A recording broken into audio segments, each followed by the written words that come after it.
I'll ask the lady in charge of what. Wait at the rodeo. He has the microphone.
It is 8:38 a.m. We are going to call this meeting to order.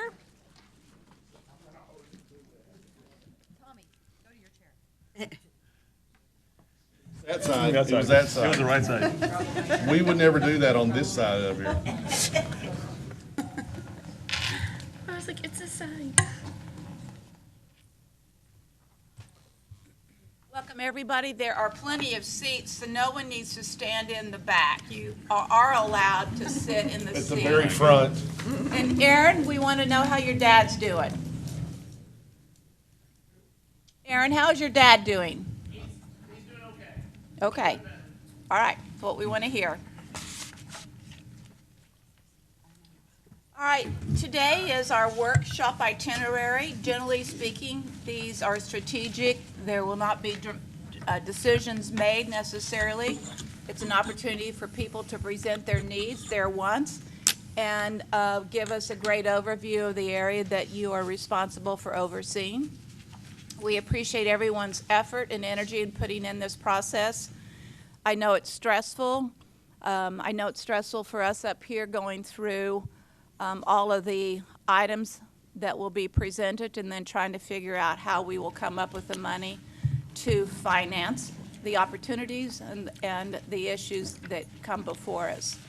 But please use this as an opportunity to set forth your 23-24 strategic ideas, and we will move through the process. There's plenty of food, I think, drink and water in the room over here to the side if you haven't had a chance to go get something to drink. Now would be your chance to do that. And with that said, we are calling this meeting to order. So the first thing on the agenda for today is the overview of the planning workshop. I might have just taken some words out of Daniel's mouth, but he has a chance to repeat those same words if I did. Mayor, yes, ma'am. You've already done a lot of the housekeeping. Thank you for making sure that everybody understood where the treats were at if y'all want something to eat. It is, again, an opportunity to kind of sit down and go over our strategic priorities, what they were in the past, and what we may want to consider for this coming fiscal year as well. The agenda will go like this. As far as the workshop, we'll get the financial update, as we always do, from Tina. She'll discuss the current revenues and expenditures, and even opera monies is what's left over at this point. We'll move into capital improvement priorities. I know that last Friday, information was sent out. We do have all the information for people watching on TV right now. Capital improvement priorities can be seen on our website. You can pull that information up. There's a lot of detail in there as far as what some of the capital improvement projects are. We'll be discussing some of those as far as those priorities today. And number 4 is the update on the 3 strategic priorities. We've had 3 priorities for the past actually 6 years at this point.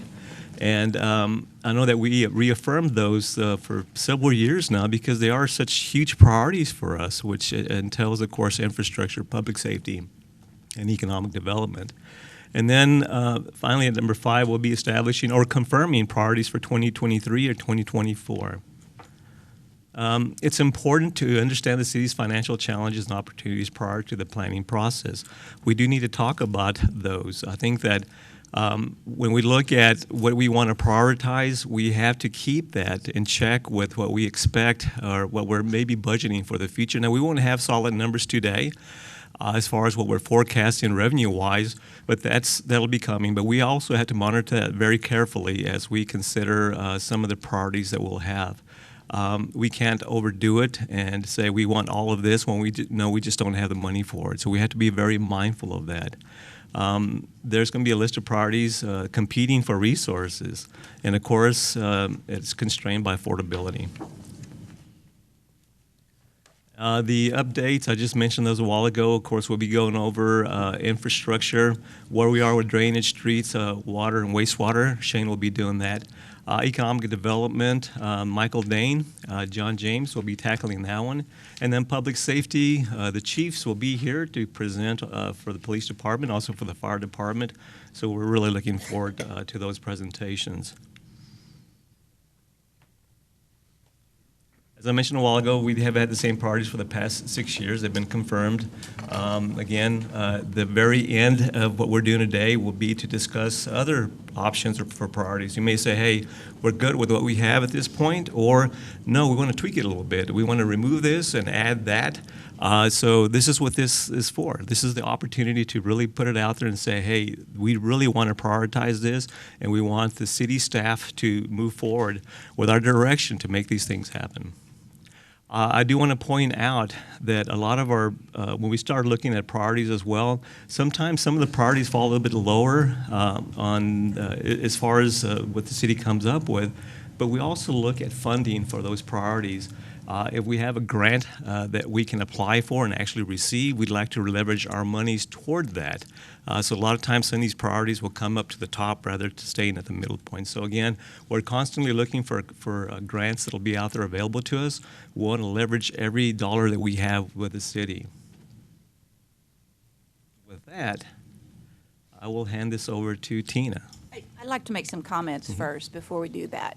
You know, in 2009, we had a company come in and do a review of the city of San Angelo, and with that, they interviewed, I think, some 200 people to discuss what they felt about the city of San Angelo, what our opportunities were, what our issues they perceived were, and what the city needed to do to focus on the future.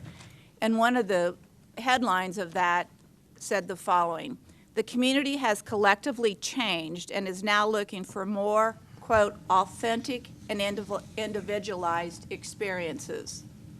To ensure successful implementation based off of the strategic plan that the City Council back then used to update the comprehensive plan, they said the following: this document and the process which informed in it builds on an understanding of market realities relative to economic, transportation, and land use challenges, with an eye towards sustainable placemaking, and that's an important word, placemaking. As such, it is designed to serve as a guide for public and private investment and policy decisions to best leverage city initiatives. Furthermore, it is intended to promote the interest of citizens at large and enhance the visible public realm, while improving connections and protections for the city's natural resources. How San Angelo will confront these issues: great places nurture their history and reinvest in their core. This strategic plan is intended to recreate downtown San Angelo as the center of the community physically, socially, and economically. Furthermore, it is designed to guide the city towards reinvestment in parts that have failed or are failing, and to achieve a future that is more walkable, more sustainable, and more fiscally stable. Redesigning the city of San Angelo as a more interconnected, more integrated, more distinct, and more culturally significant place is the vision that guides the recommendations presented here. It goes on to say in 2003, the City of San Angelo completed the San Angelo Comprehensive Plan. Within a few years, new insight and continued growth pressure dictated the need for updating key sections of that document, particularly the vision and strategy for its implementation. Unlike a typical comprehensive plan, which by design is fairly general, the San Angelo Strategic Plan, which is what I'm reading from, is the strategic plan, is intended to be targeted and strategic. After working with community representatives and examining past planning efforts, this strategic plan lays out a vision and strategy for the city over the near and long term. The City of San Angelo is at a point of evolutionary change. The perception of San Angelo as a place is shifting from that of a static West Texas town into something more of a new community. With an influx of residents, particularly from the West Coast, relocating to San Angelo to take advantage of its quality of life, there is a renewed community spirit and desire for the identity that was inherent in the original town planning for San Angelo, Texas.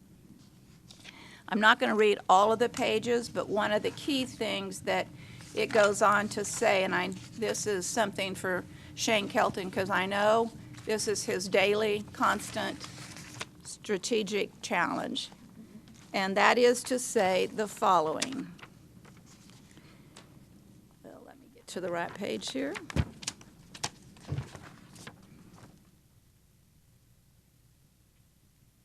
It goes on to say that, in fact, our biggest challenge will be that as we continue to sprawl, instead of working on infill areas, that the challenges will continue to provide dramatic challenges to our city because of the cost of infrastructure, for water, and for streets. And in 2009, the number they put forward just to take care of what was then the infrastructure in terms of streets was $300 million. If we didn't do anything, any new streets, any new growth, any new development, $300 million, and that was in 2009. Much more than that now, Mayor. Exactly. It's much more than that. Okay, so what I want to make sure we do is, as you know, the city, our citizens have had tremendous concerns about the quality of our streets, our infrastructure, and making sure that we make the investment to continue with the quality of life that exists. It also goes on to say the following thing, and this relates to parks and open spaces. The City of San Angelo has an extensive park system with numerous amenities, all of which are discussed in detail in the 2003 Comprehensive Plan. These amenities, such as the riverfront park system, museums, a visitor center, natural topographical features, historic downtown, etc., are the essence of what makes San Angelo unique. In aggregate, they give San Angelo a competitive sitting advantage in a time when cities are competing against one another for people and jobs, particularly those that value this aspect of community quality of life. Today, the city's current level of parkland is so significant that some parks are considered underutilized. This is due in part to the fact that some are misplaced and inaccessible, yet others are mismatched to the populace it is serving. And in an effort to promote and preserve this community commodity, parkland in key locations may need to be repurposed. Parks should be the focus of the community and scaled appropriately for the proposed program and user groups. A small neighborhood park should be the focal point of the neighborhood design with reasonable and walking distance for everyone in the neighborhood and program from neighboring gatherings and similar recreation activities. As we go along, I will read other portions of this, but my point is the following. We had a comprehensive plan in 2003. This 2009 strategic plan updated that comprehensive plan and should be the focus. Otherwise, why do we even bother to spend the money and do these strategic plans if we don't follow the guidelines and the direction that this strategic plan lays out for the city based off of the citizens' input? Shane, I don't know, but I don't know if you've got $300 million sitting there just to continue to work on the existing infrastructure. That's what I thought. Yeah. Mayor, I do want to point out that, so the comprehensive plan you were just reading from, again, anyone watching on TV, you can go to the city's website under the planning department, and there's a link to the comprehensive plan. We encourage you to do that. It's very eye-opening what's in there. So again, the mayor read some excerpts from it, but there's a lot of great information in there. Again, the city's website, planning department, link is the comprehensive plan. And as I said, we will continue, and I will add comments and input from this important 2009 strategic plan. And with that, Tina, you're on, and you can find us that $300 million, right? Mayor, we're going to talk about the capital improvement plan in a few minutes, and it is at $647 million now, so. Yeah, it's a lot. And Okay. that's only a part of this document. It is not the complete document. So as much as it's an updated CIP with focus on several areas, it is not even close to being what's in this document. Okay, we'll start out with property tax. This slide is just depicting the 3 taxing entities that are responsible for setting the tax rates. Of course, that would be the school district with a tax rate of about 97 cents, the county with a tax rate of about 51 cents, and the city at .7379 cents. Of course, the second half of the equation is the appraisal district, which appraises property values at the market value. And the separation of power ensures that there's not one entity solely responsible for setting your property tax. You want to talk rate about the Tom Green and value. County Appraisal District and how they come up with those numbers and what part the city of San Angelo does or does not play in that process? Well, I can't speak to all of their processes, but what I can say is that they set the values for citizens' homes, and then the taxing entity sets the rate. That's kept separate intentionally so that not one entity is determining what the tax levy is or what each individual's tax burden will be. And talk about the 3.5% increase that we are Limited to- allowed to have. Right. The state legislature, I think it was in 2019, put into effect that there's a 3.5% cap on property tax revenue on Is that existing for properties. new and existing? Just existing. Mm-hmm. Yes. That's why growth is important, because it's only with new property taxes added do we really see the benefit of growth. That's true. Yes, ma'am. There's also a 10% homestead cap. There's a bill going through the legislature right now. The House just voted on it 147-0 unanimously to cap both residential and commercial properties at 5%, so we're watching that closely as well. Is that the vote they took last night about midnight? It might have been. I just saw it, so it's this week for sure, I know. And so we're watching that. That would not, I don't think, impact this fiscal year 2024, but I think it would impact us in 2025 if they do approve that. It's in the Senate now. So with that, I can move on, or if you have any other questions on. I just want to make sure, because right now, I think every single person who sits up here, and me for sure specifically, have received a lot of flack as it relates to the property tax valuations. And so many people believe that the city is responsible for determining what those appraisal values are. And it just needs to be made very clear that the city of San Angelo's investment in the property tax process is simply setting a rate, a percentage. We are not responsible for setting dollar valuations on land, homes, commercial, residential. What we do have to do is, once all the protests have been heard, and we know that there's going to be a tremendous amount of protests relative to the tax appraisal valuations, we then are limited to the 3.5%. And when we do that, Tina, what do we look at? I'm sorry, could you repeat the question? We are limited to the 3.5% increase, but how do we determine our tax rate? Talk about the Okay. process and what we have to look at and what we have to adjust relative to the final appraised values. Right, once we get those final appraised values, that does impact our tax rate. If we go above the 3.5%, it is required that we go to the voters to increase it above that level. And so the appraisal district calculates the rate at which, it's called the no new revenue rate, and they calculate that for us, and that's why last year during the budget process, we decreased the tax rate by 3.8 cents. So talk about where we were on rate versus where we are currently as we speak. We were at .776, and we are now at .7379. So those are things that we're all going to have to deal with as we sit up here and make decisions or take some guidance or information from staff.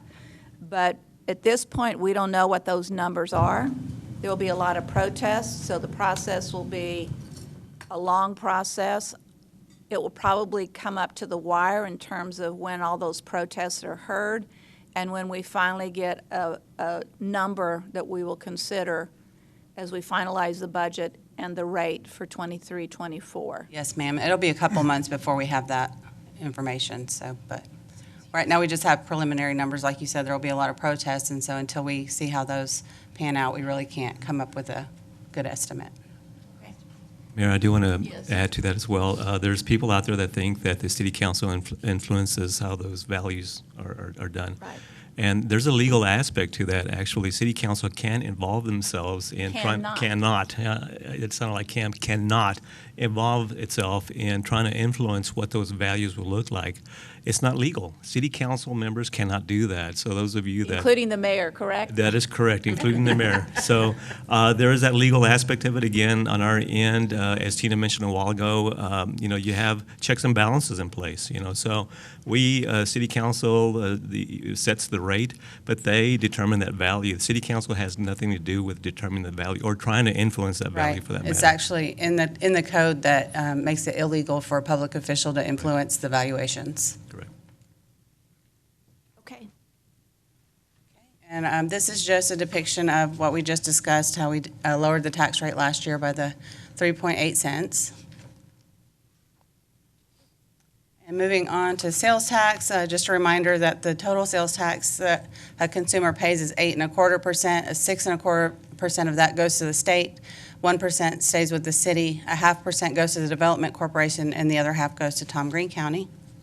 Those numbers cannot be changed correctly, so we can't increase our sales tax rate on a local level.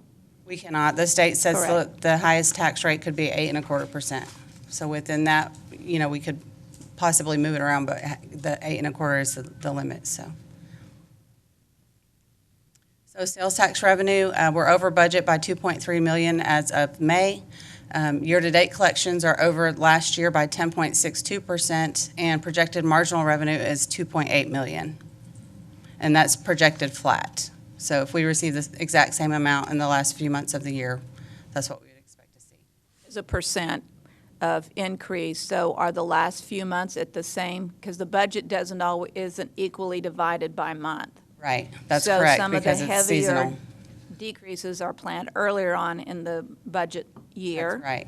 Versus the last few months of the budget year. And last month, what was the sales tax increase? 2.99%. So keep that in mind, because from what we are hearing, reading, and seeing is the economy is softening. And if you take a look at this past month, that number might be the new future sales tax increase versus where we've been over the past 7 months. Yes, ma'am. We do watch that closely. Again, that's projected flat, so assuming no increases or decreases through the next 4 months. Flat to last year. Yes, ma'am. And then we just have a chart kind of showing that sales tax growth over the last 5 years. Because one of the key components that we need to look at is in fiscal year '22, our sales tax increase for the city of San Angelo was less than, quote, the inflation that was a national inflationary rate. So we were not even increasing the sales tax revenue To keep up. to keep up with inflation. So that's a key number. So when we can't even make inflationary numbers and sales tax increases, then we need to be concerned about how we plan and budget. We'll move on to general fund revenue. This is performance as of the end of April at 58% through the year. And so property tax was at 91% received at that point in time, and you can go through those numbers, and if you have any questions, we'll be happy to discuss. Generally speaking, we receive 100% of the property tax valuation that we put into the budget. Yes, we usually We don't usually do. miss that number. The number that's more flexible is certainly the sales tax and the alcohol and bingo taxes. Correct. I do want to point out, though, that the one area that is lagging is charges for services. That's at 38% versus we have 58% of the year lapsed already. So that's a concern. That's something we want to make sure we address. So I do have a couple notes on that. Some of that is due to a delay in ambulance payments. They lag behind a month or two usually. Some of that is because municipal court is low right now, year-to-date. And then a big portion of it is the Public Works contract with Tom Green County. That was, I think, $2.4 million or something like that. We haven't received that, so that's going to make it look like it's lower than, So the charges for service is not a real number.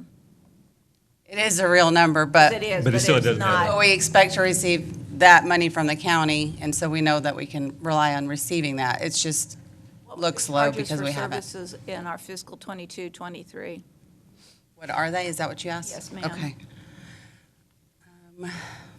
There would be for public safety, there's ambulance, fire marshal, there's some for police and municipal court.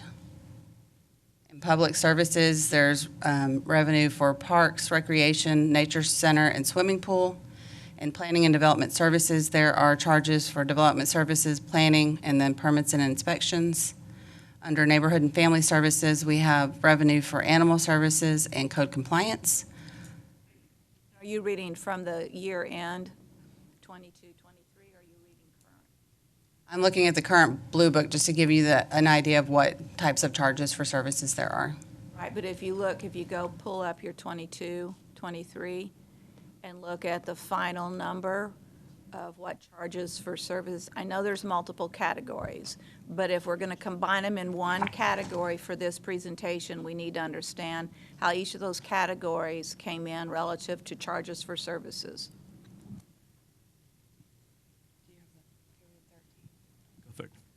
Mayor, Yes, sir. she's trying to answer your question. Your question was about 22, 23. That's the year we're in. So the year-to-date, You're previous right, year. 21-22, sorry.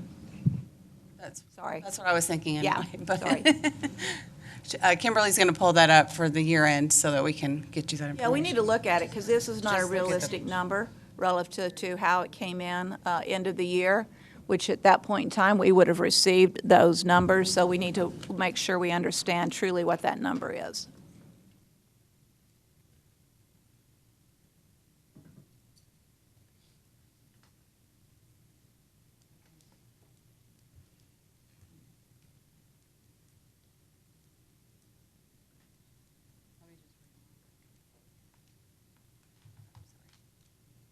Okay.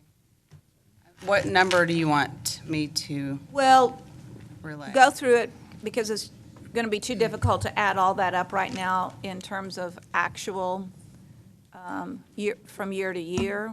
But if you go by each of the categories and say, what percent year ending did they receive for charges for services? And where was the red hole? Okay. And I can go through our, what we have in the Blue Book as far as year end, what we call period 13 with some adjustments. Of course, that is unaudited, but I can at least give you that information to give you an idea. That would be great. Okay, so public safety, public safety came in at 88% of their revenue budget. Public services came in at 73% of their budget. One's fire and one's police, is that what you're saying? No, so the first one I said was public safety as a whole. Do you want them separately? No, that's okay. I mean, we might have questions later, Okay. but for right now. Okay. So public safety was 88%. That includes fire, police, and municipal court. Public services, which is Parks and Rec, came in at 73%. Planning and development services came in at 118%. So they were able to cover their overhead and expenses based off of the fees they received.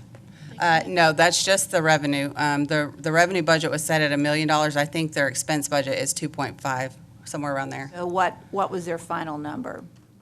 In planning and development services, can you go to the expense?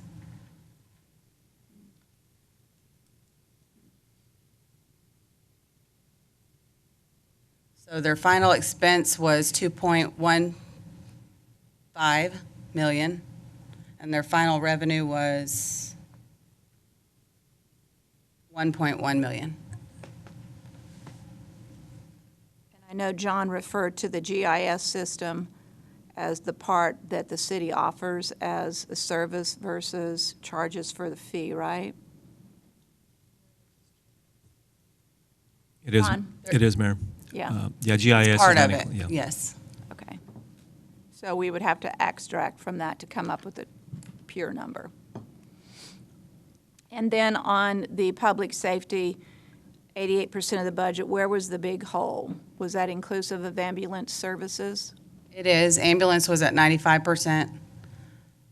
Fire marshal was at 47%.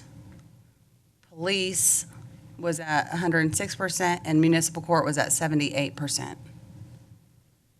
78% is the municipal, is that what you said? Municipal court fines and fees, that stuff. Okay. Did you want me to go through the rest of them? Or is What that, else is there that we what haven't? other ones are there? Neighborhood and family services at 74%.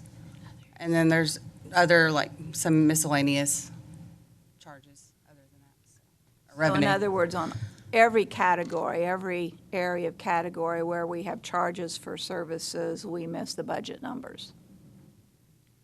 Almost all of them, yes. Mayor, could Yes, I? Tina, please. could you give us perspective by telling us where the big dollar value revenue shortfalls were, Sure. not just the percentages? Sure, yes. Just ballpark. So, public safety in general was short by $846,000. Can you break that down into those? And fire was 230,000 of that. The big one was municipal court, that was short by 550,000. The municipal court numbers are based off of what? She'd have to come up and tell us that. I mean, I'd have to talk to Sylvia. Is she here? Oh, we have someone here.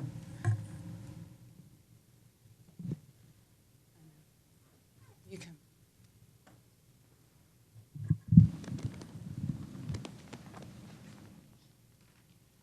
Good morning. Good morning. I'm Jessica. I'm one of the supervisors for municipal court. Thank you. So yes, we realize that our numbers are down, or our revenue is down, and it's all dependent on filings. So, because there's been Filings are what? citations. And has that been the trend over the past 3 years? And the trend over the last 5 years, we looked at it yesterday, and it's been going down, but significantly over the last 3 years.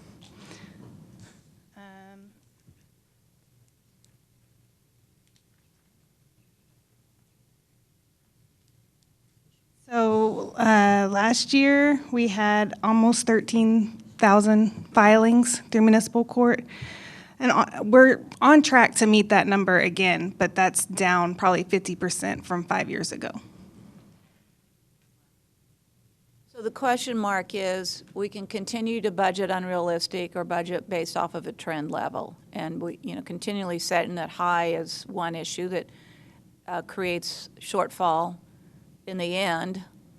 And what we want to do is be more realistic in terms of how we plan it. On the other hand, if citations are down or tickets are down, is there a question about public safety? Speeding, running red lights, running stop signs. But one other issue I think that you started this year was the, and I'm probably going to say the wrong words on this, but the tickets, the warrants. So this year, I think we went back and have done what? So almost a year ago, we did a 2-week warrant roundup. Yeah. We actually we looked at those numbers too, and over those 2 weeks, we collected almost 50% of the monies of the people that we were able to make contact with.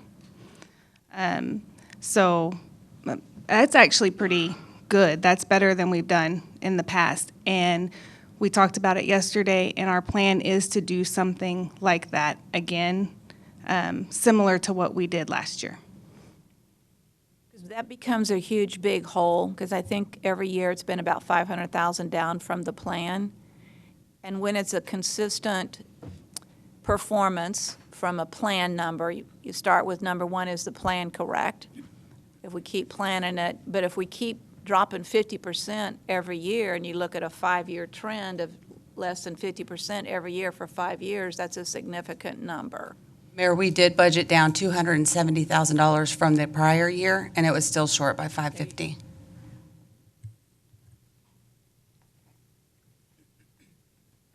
She did want me to point out, one of the things is when in 2017, when the law changed, and we had to restructure how we can collect when people don't pay, it kind of made it harder. That's why we have less warrants as quickly.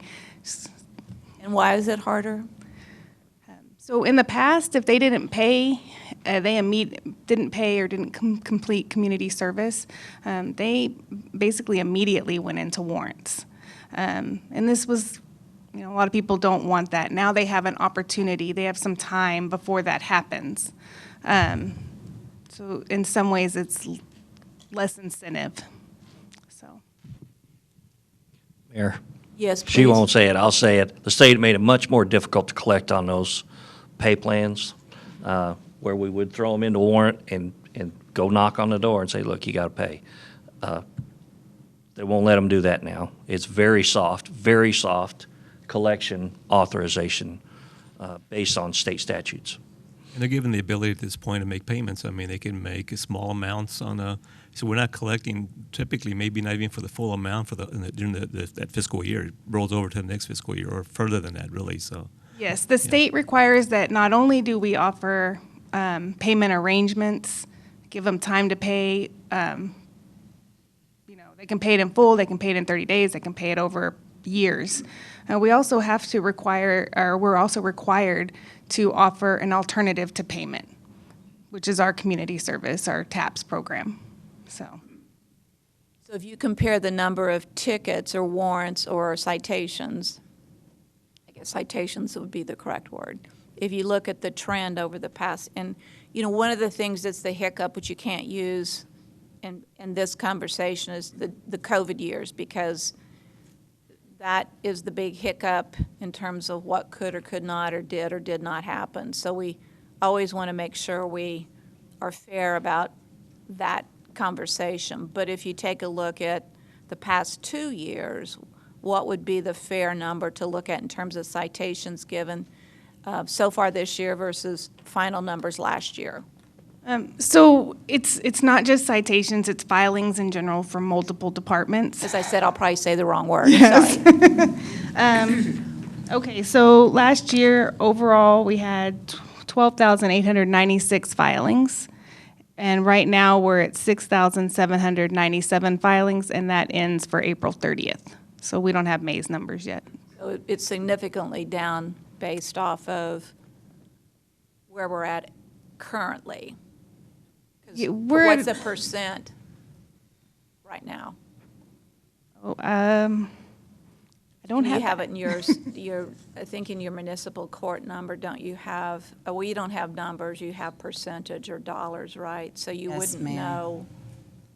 Number of relative to citations. last year. It sounded like you're about 50%. We're at about 50% for the year. So we have May, 7 June, months. July, August, September, 5 months left, or 4.5 months, maybe 4. So we're going to miss it again. Sounds that way. Probably. Okay, Ma'am, thank you. Yes, I somebody? have a question concerning the means of collection. We can't knock on doors anymore, so what is our means of collection? We can knock on doors, just not as aggressively, I guess. I don't know how to put it. We have one clerk that calls probably half the day, most days of the week, making contact with people. And we have a collection agency that also makes contact with people.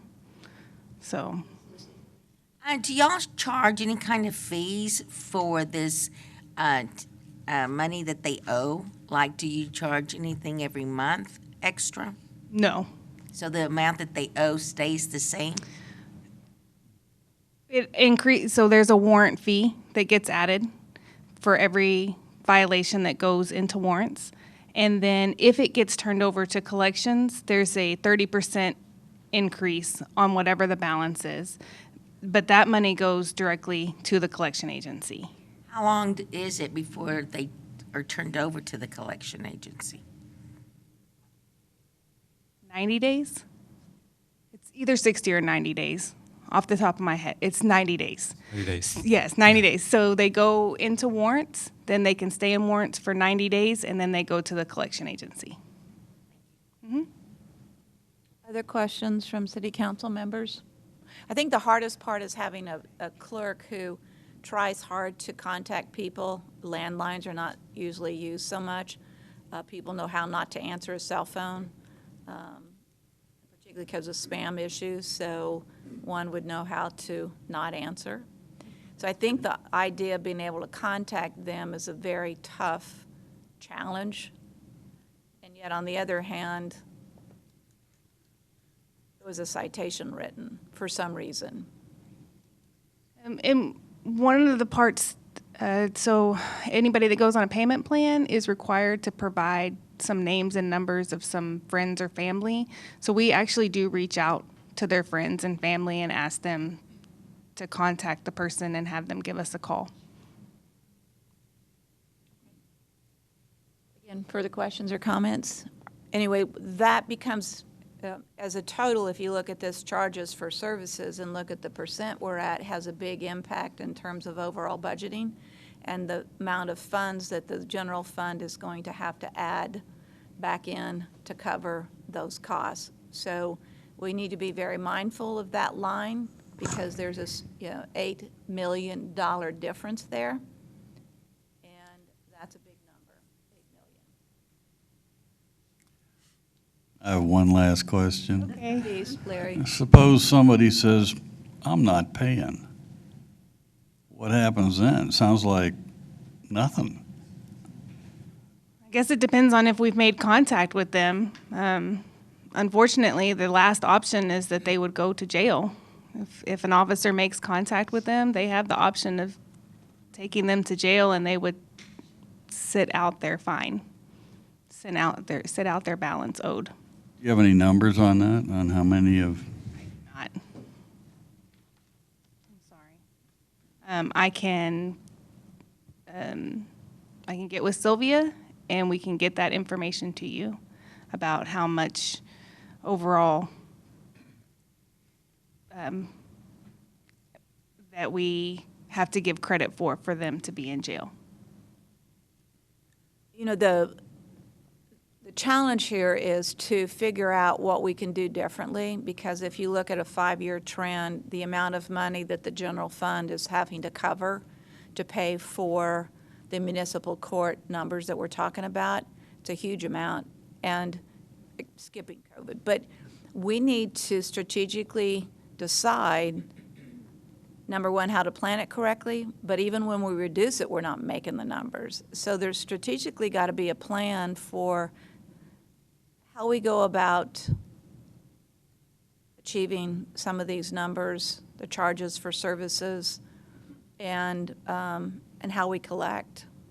Is it writing off an $8 million number in the general fund on top of all the other things that the general fund has to cover is very difficult. It's a real challenge. Mayor, Yes, please. if I could call John up here, actually, Yeah. John's the supervisor for the city marshals. I think you had something to add on the warrant part of it? Perfect. Okay. We love expert testimony.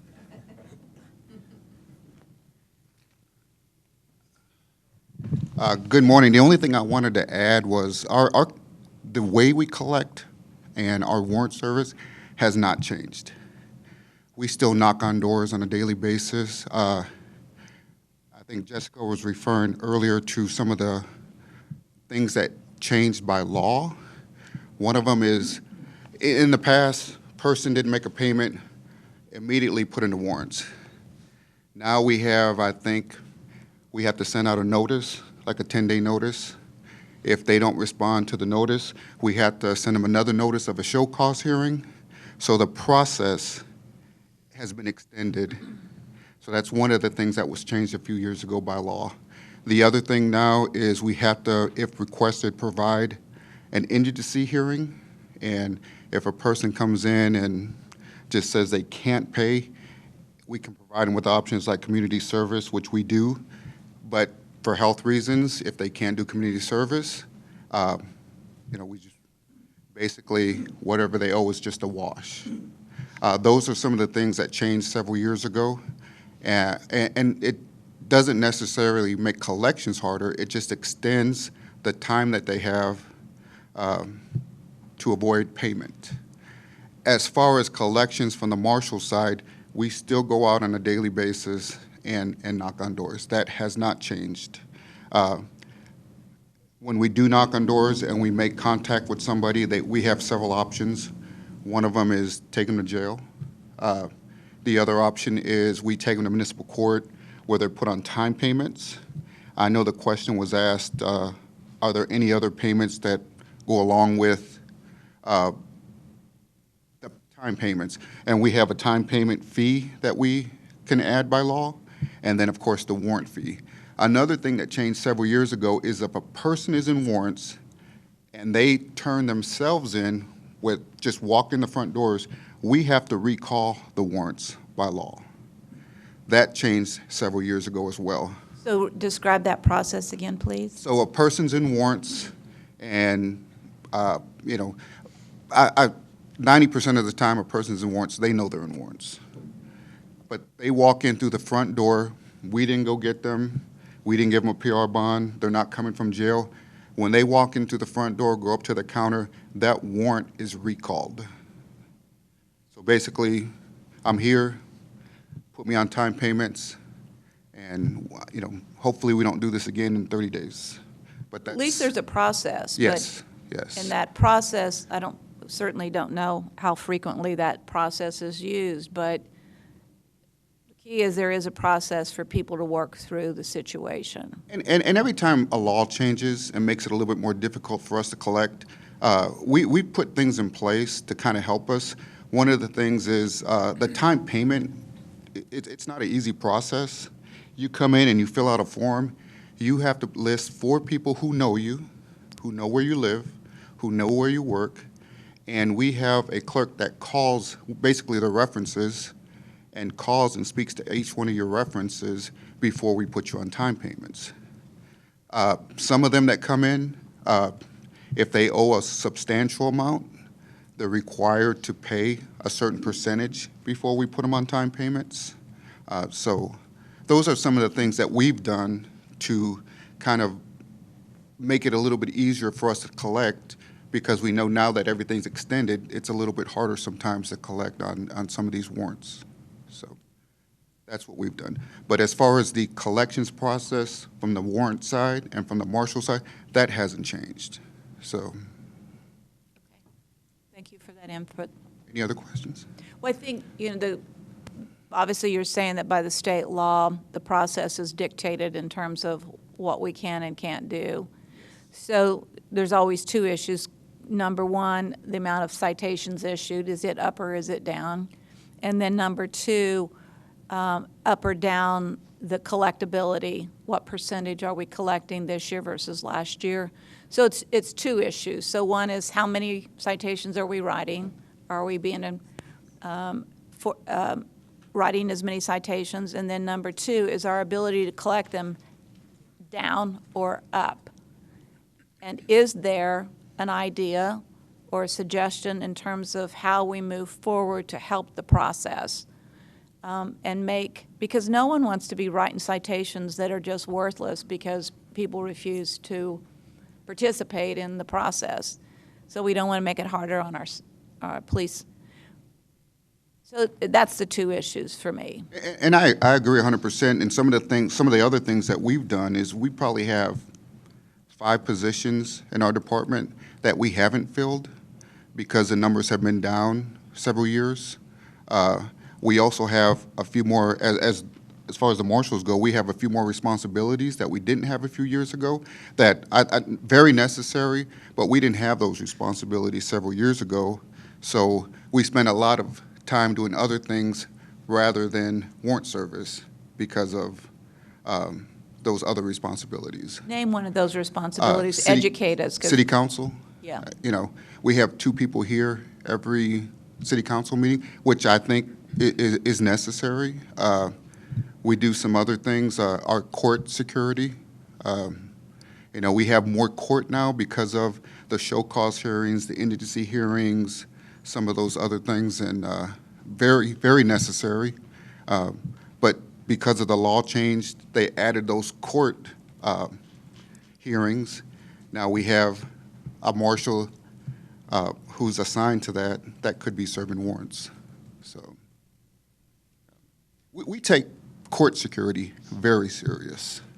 Understandably and, yes, so. And, we get it. I mean, to me, I always think that's our priority. So I really have no issue with that at all.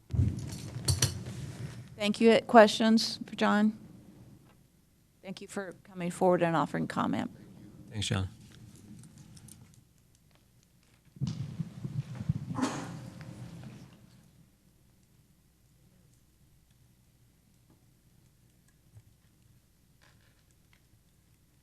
On the franchise tax, update us on what's going on there.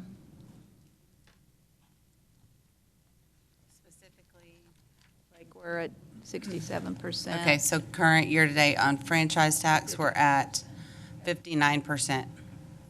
Do we collect from all, I don't know how many phone calls everybody else has gotten, but I know my phone is loaded every day with people complaining about the people in town putting in fiber and the amount of water we've lost because of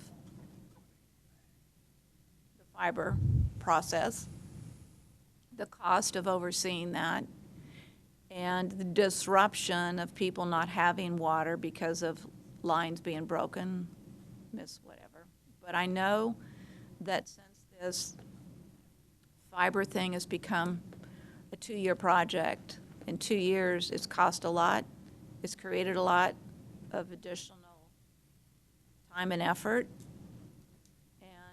And do we collect, long-term, my question is, do we collect from these fiber people? So the fiber people are required to pay franchise fees. Teresa and I have talked about that, but the onus is on them to remit it. And so, but yes, they are required to pay franchise fees. So if the onus is on them, who's paying and who's not? I don't know specifically. I haven't looked in the details of who we're receiving fiber payments from, but we could get that information to you. You need to look at it because we need the fiber, not to misread the comment.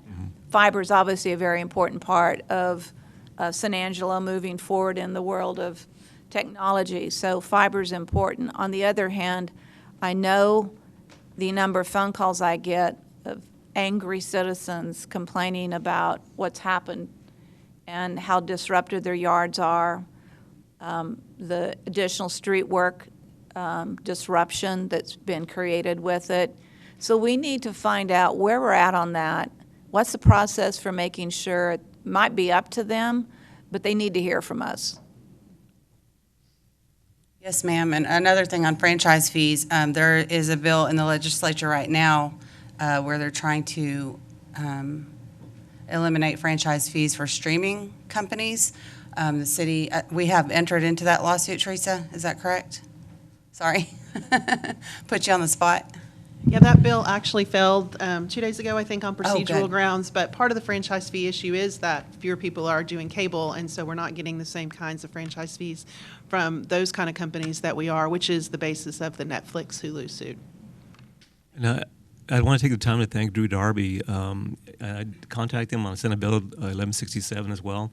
That's a huge concern. I mean, if you start streaming, gets a pass on not paying on the franchise fee, that's a huge hit for the city as well. So we want to protect that. I was in contact with Drew Darby's office. He did text me back again to let us know that it failed on procedure. But that's something we're watching very closely and making sure that our state legislators understand that it's huge for the city. This is our top. It's one of our top 3 highest producing revenues. So we got to protect that. Yeah. Mayor. Yes, please, Tommy. Tina, just for my own clarification, I want to be sure I'm not misunderstanding.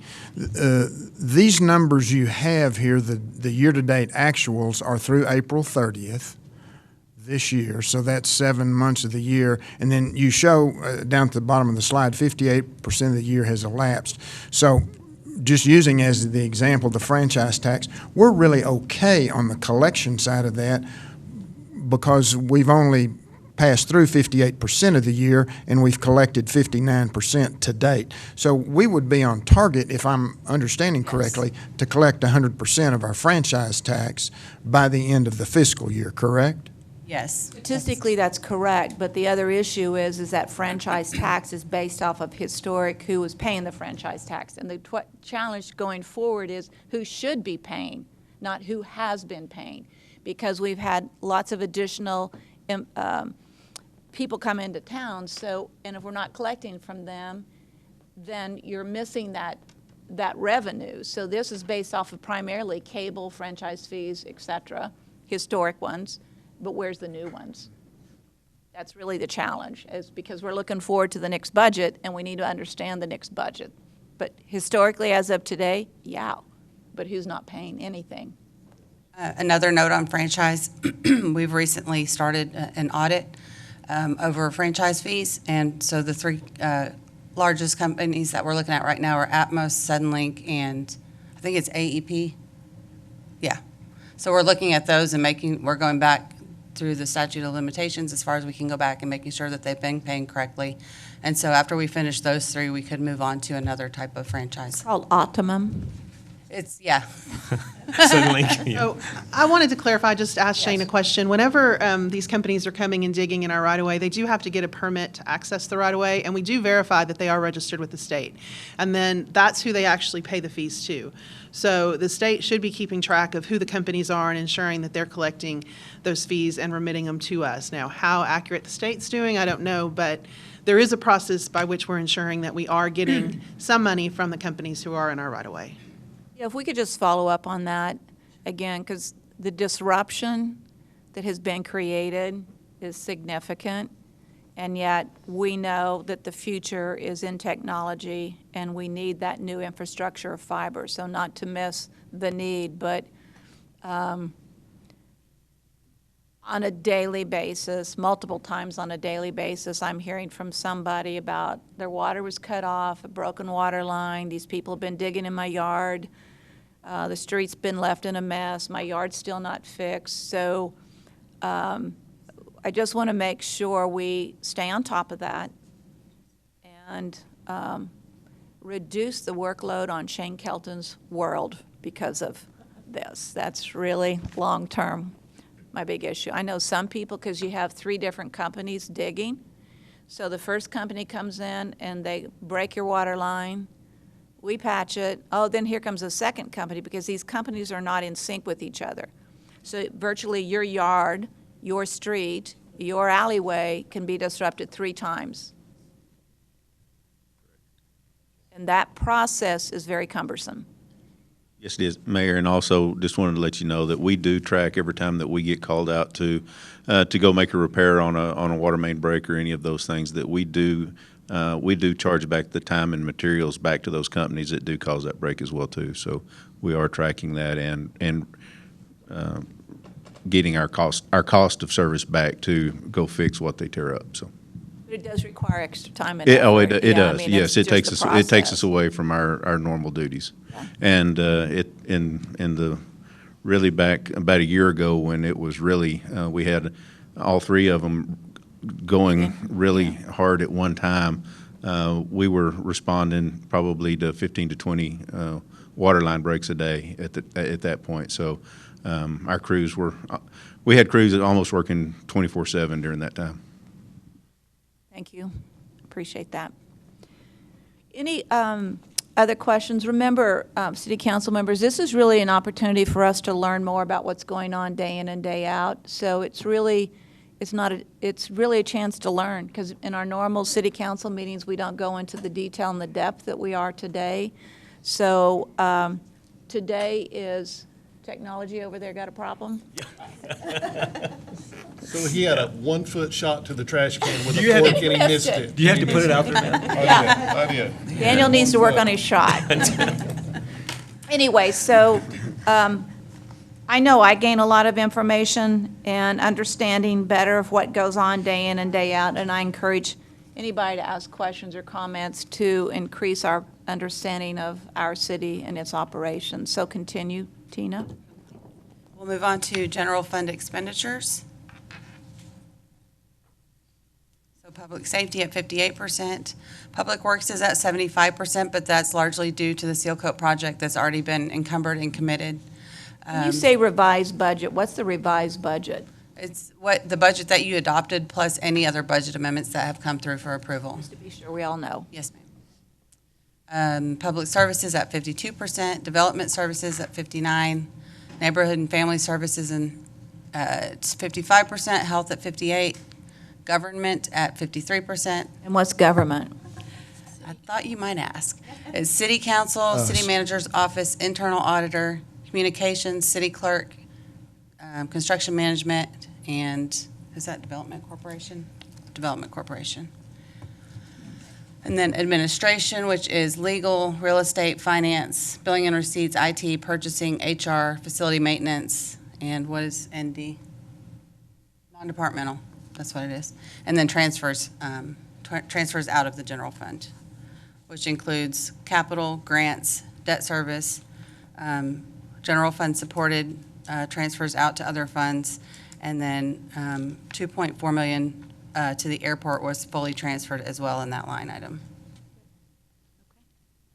Questions from council? Comments from council? Okay, proceed. So this is a slide that shows you property tax is a little over half of our revenue budget, with sales tax at about 25%. Other taxes account for 8% of the revenue budget, and then charges for service are about 11%. Expenses by department, public safety makes up 56% of the expenditure budget. Public works makes up about 12.5%, and other is about the remaining 25%. That's a huge number. What's other? 25% is significant.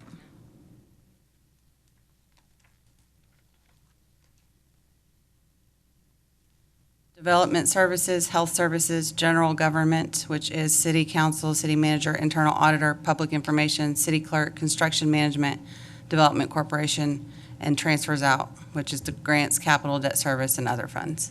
Is that up from previous years? Do you have that slide from last year? See if we can pull that up. That slide. Thank you.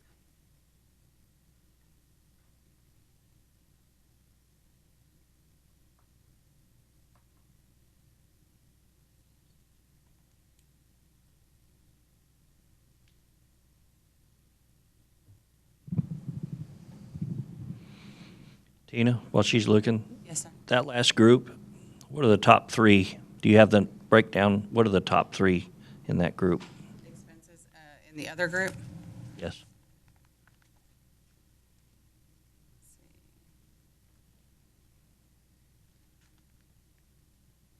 Sorry, I figured you had it in your notes. I've got that one here that does the same thing, Tina. Are you talking about of the total budget? What are the top three of those expenditure budgets? In the other category, you listed those departments. Of those, I was just curious, I would assume that just a few of those departments make up, or a few of those expenditure targets make up the bulk of the 25%. Right, that's correct. The top three would be HR, finance, and city manager's office. That's more than transfers? Transfers to other, oh, yeah, no, I'm sorry, you're right. Transfers out is 4 million, and capital is 2.5 million.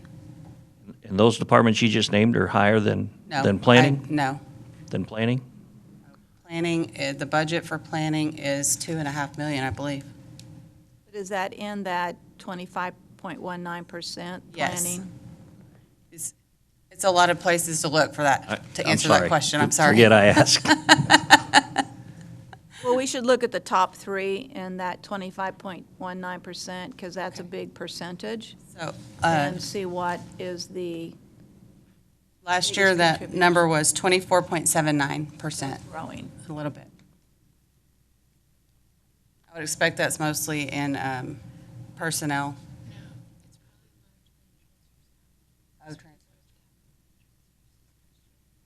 Kimberly says it's mostly in transfers out for capital expenditures. It's expenses out of the general fund, We did more transfers out this year than we usually do for capital expenditures, and so that creates a higher number on the other a little bit. because of time commitment from employees? Is that what No, you're saying? ma'am, no, it's the actual transfer out to cover the cost of capital for equipment replacement.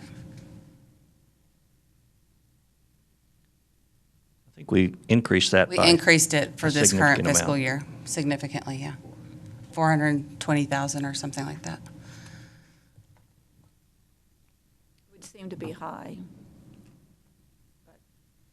Well, city council directed, while we were going through our budget workshops last year, to increase the transfer out for this current fiscal year for equipment replacement, because Shane had a lot of things that he needed to get done within that fund, and so that's why it increased. Mayor, that shows up as an expenditure in the general fund, because we're actually taking general fund monies and transferring it to an equipment replacement fund. So in that fund, it's a revenue or a transfer in, but in the general fund, it's shown as an expenditure. So when you increase that commitment, like you did last year for equipment replacement, I'm at fault, guys. I remember that meeting. I mean the big U, the room-wide U. Did it work, Shane? Did you need to buy those pieces of equipment? Yes, ma'am. Well, and what actually happened was due to inflationary costs, it was almost a wash, basically. We really weren't able to make much headway. We did make a little headway, but not as much as we wanted to due to inflationary costs of mostly vehicles going up. We actually saw a higher percentage of inflation in our our F-150s and police units and those type of things. We actually saw an significant increase in those costs last year. But it definitely, otherwise we wouldn't, without that influx, we wouldn't have been able to even come close to meet our match of what we had done the prior year, so. Thank you. Any other questions for Tina? Okay, keep moving on. Okay, the last slide, can you move the slide for me? Is just to remind you that you still have ARPA money available, an unassigned balance of $5.5 million. And a reminder that that has to be obligated by the end of next calendar year and used by the end of 2026. Mayor, you wrote a letter in opposition of Congress discussing recalling that money and that commitment to the cities and states. And so that's being discussed as a way to buy down the debt ceiling or the deficit that they're facing. So we're doing what we can to combat that, but I just want to remind you that we do have a timeline. And Yeah, I know it's still out there, and I know that with the Biden-McCarthy negotiations, it's one of the line items that they're using. The question mark is, does that negotiation impact what would be our fiscal '23 budget year or 24-25 budget year? It will not impact our budget. This is money that's already restricted within a fund, and so I guess just the bottom line is the sooner we can get that committed and obligated, the better. You know, if they do end up making that decision for some reason, for whatever reason, then we've already, you know, kind of got it committed, so. All right, thank you. District 1 could use it. Let's see, there's $646 million on the CIP. Let's see, how much of that does that cover? I was going to ask, Mayor, is that money only used for certain things? Yes. What is? Well, what are- originally, it could only be used for certain things, but because they had this convoluted revenue loss calculation that we had to do, and so we were able to show that the city did meet that revenue loss of the $16.6 million during the COVID years. And so we, as a city, are free to use it in any way that council directs. Right, all right, so with that, moving on. Moving on, are you through? Yes. Okay. I have capital improvement plan up next, You got it. I believe. Yes, you do. Yes. Okay, so this is that big number we've been throwing around. There are 50 active projects at a price tag of $493 million, 52 proposed at a price tag of $154 million for a total of $647. For these purposes, active projects simply means that the department has in some way begun the project. It doesn't mean it's funded, absolutely doesn't mean it's funded. It means that they've started, for example, on the landfill, they've started a permit, or the permitting process for the Concho Water Project, you know. So it just means that something has been done to initiate the start of the project. It doesn't mean it's been funded. Well, that raises a question then, of course, and that is how do you start a project that's not been funded? Well, you can start like planning and design or permit type stuff without actually committing and obligating. Development costs. Yes, ma'am. Or project costs. Yes, soft costs, kind of, I guess. Next slide. So this is just showing you by department, active versus proposed on a line item basis. So I'll just let you look at that and see if you have any questions. We'll be going through these one by one. From there, yes, ma'am. From there, I just have a couple more slides, and then we can pull up, Kimberly's going to pull up our online database that we use for capital improvement plan. And if you have any questions on specific projects, we can pull up that project page and go through it. Yeah, because we're going to want to go through each of these individually. Yes, ma'am. So if no questions on that, I'll finish up my slides and we can get into that. Yeah, because we need to go Detail. into it in detail. And we can go back and reference that if we need to, and we certainly have available to us the individual projects within the specific areas that we're going to talk about, so we can do that. I'm going to ask council if you'd like to take a quick 5-minute break. Let's take a quick 5-minute break, and then we will go into the top 3 strategic priorities piece of the agenda. Is in fact 10:04, and we're going to start by going to the capital improvement plan, starting with the airport.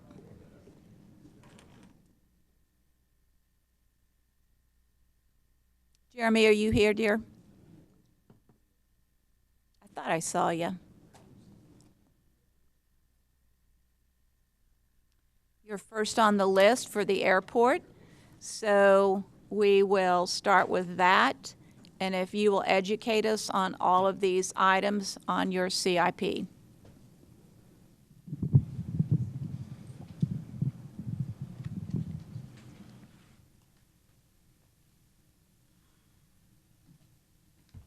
All right, thank you, Mayor. It's kind of nice having the similar last name to Daniel. Usually we're last in the order, so airport starting with an A is good. Good. That's good. Airport storage barn, so as you know, we signed a lease with Border Patrol and with Skyline. That's where we were storing all of our equipment. So we now have nowhere to store equipment. So we're just looking for a storage barn to store all of our tractors and equipment, just to get it out of the hail and somewhere to put it. Construct the south taxi lane. So this project we presented to you, we're going to build all those hangars, the 10 by 10s, or excuse me, the 100 by 100s, the 90 by 90s, and the 60 by 60s on the south taxi lane. We've been looking to do this for a long time. We have got the grant money to do it. We had bids open 2 weeks ago, and we had no bidders for the project. So we've gone back to the drawing board. The FAA is suggesting that we go to concrete. Actually, FAA grade concrete is not that more expensive than FAA grade asphalt in San Angelo because it's hard to get that product being this far away from the Metroplex area. So we are rebidding that project out next week. We'll open bids, I think, June 30th for that project. That project also is running in conjunction with the Convert Runway 927 to Taxiway Hotel project. We're bidding those two projects out together. On the hangars, right now, based off of the availability of those hangars when completed, what's the interest level? Very high. With the 24 hangar pads that we have available, I'm up to 16 tenants that have already sent a letter of interest in to lease those facilities. So, and we really One particular size more important than the others? the 90 by 90s are full. I got 3 of the 400 by 100s committed to, and then several 60 by 60s. And we haven't really marketed it other than here. So I think once we really market it, they're going to fill up pretty fast.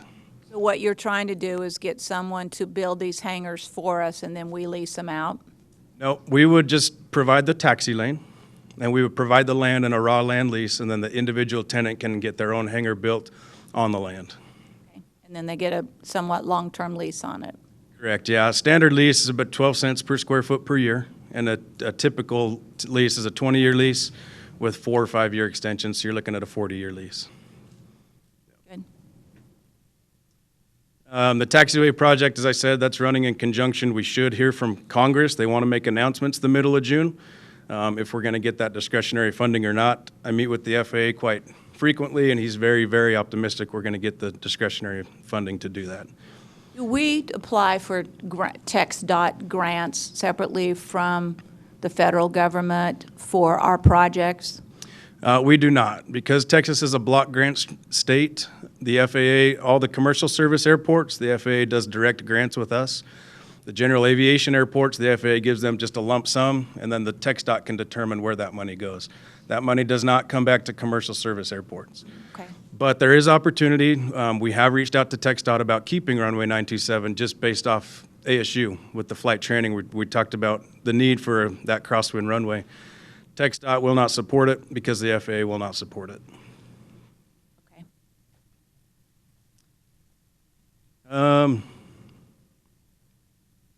And the process of extending that runway is, talk about the time frame on that again, please?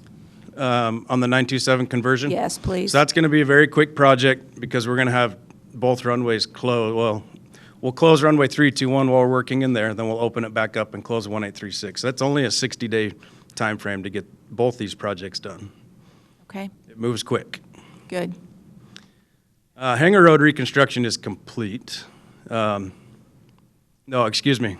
That entrance road reconstruction is complete. Hangar Road, that's just the road when you're coming into the terminal. It's the non-eligible portion of the road as you head down to all the tenant-owned hangars. There's just a lot of potholes in it. It's an old road, and it needs to be redone. FAA will not touch it. They consider it more public use because it's on the public side of the fence. We need to move the fence. Sure. Okay, let's move the fence, and then we qualify. Jet bridge reconstruction, you've heard about this. There's some grant money out there under the bipartisan infrastructure law, so I'm applying for those grants. It's a very competitive program. It'll run for the next 3.5 years, but we are trying to secure about $3 million in grant funding to get the jet bridges rebuilt. The problem with our bridges now is they are teleradio bridges. There's only 3 airports in the entire United States, from what I told, that have teleradio bridges, and they won't link up to the new 175 aircraft that American Airlines is bringing in. So, I'll say that again. the bridges we have will not link up to the 175 aircraft, just by design because they're so old. So the ramp drive bridges are the new design bridges. All airports are moving to those. That's what you see at all the other airports where the actual tires will rotate and you can link up to any aircraft. So we would like to get those replaced under that bipartisan infrastructure law bill. And there's grant money for that? There is grant money for that. It is discretionary, so we have to compete. So we're going to compete, right? Yes, we're going to compete.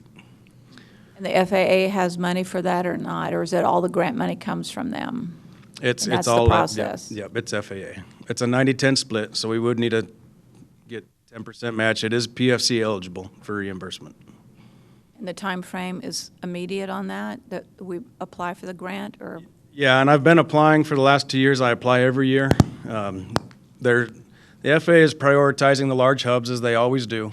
And usually in years 3, 4, and 5, they start to trickle down to the non-hubs and some of the GA airports. So I'm pretty optimistic, and I work with the FAA, and he recognizes the importance of this project. But I'm pretty optimistic in years 3, 4, and 5, which we're in now, we'll start to see some of that grant money come to us. So will conceptually, will that grant money become available at the same time that we need it to convert because of the airlines plane? We're already too late. The 175 comes in daily. 2 of the 3 aircraft that come in are the 175. So the bridge can only get so close to the jet, and then they have to put the mobile boarding bridge down. So we can't put the canopy underneath. So we make it work, but it doesn't link up to the airplane.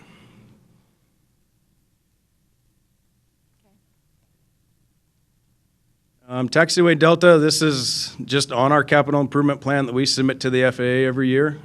We're requesting to use $1 million of our entitlements plus the remaining 5.5 of discretionary to reconstruct Taxiway Delta. That's strictly just because of the age. The FAA gives the useful life of asphalt 20 years. So it's beyond its 20-year lifetime, and it's due for replacement. And these are on the out years. Rehab hangar roofs, we do get rain in West Texas, and so we've got several. At least recently we have. Yes. We got several hangars out there, and the roofs are old, the skylights are leaking, so we're just trying to be strategic and put some money every year towards replacing hangar roofs to protect the assets inside. We require in our contracts for spaces that we have at the airport and their lease that they have to invest back into the facilities at all? Because I know many cities, as a part of a long-term lease for operation or leasing of buildings, is a requirement to invest X amount of dollars back into the facility. That's correct. We do not do that here. What we do require is that they maintain the facility. Other than footings, foundations, the structural components of the hangars that we own and lease back to them, we maintain. They maintain everything else. We don't put a dollar amount in there. I have seen that in other airport leases where if you put $10,000, we will extend the lifetime of your lease another year. So that is language we could consider, but we don't currently have that in any of our leases. Rehabilitate runway 1836, taxiway Alpha Bravo. Again, this is driven by our FAA capital improvement plan. I believe that's 2 or 3 years out from now. Same with rehabilitate runway 321. It's on the capital improvement plan for the FAA. That we're just looking at a seal coat and paint. Runway 321 is the instrument runway. It's actually in really good shape compared to 1836. Terminal drainage improvements, again, that's on our capital improvement program. As you know, we flooded the terminal time to time when we get significant rains. So we're asking for some federal help to improve the drainage around the terminal building. Did we have any drainage issues over the past 10 days?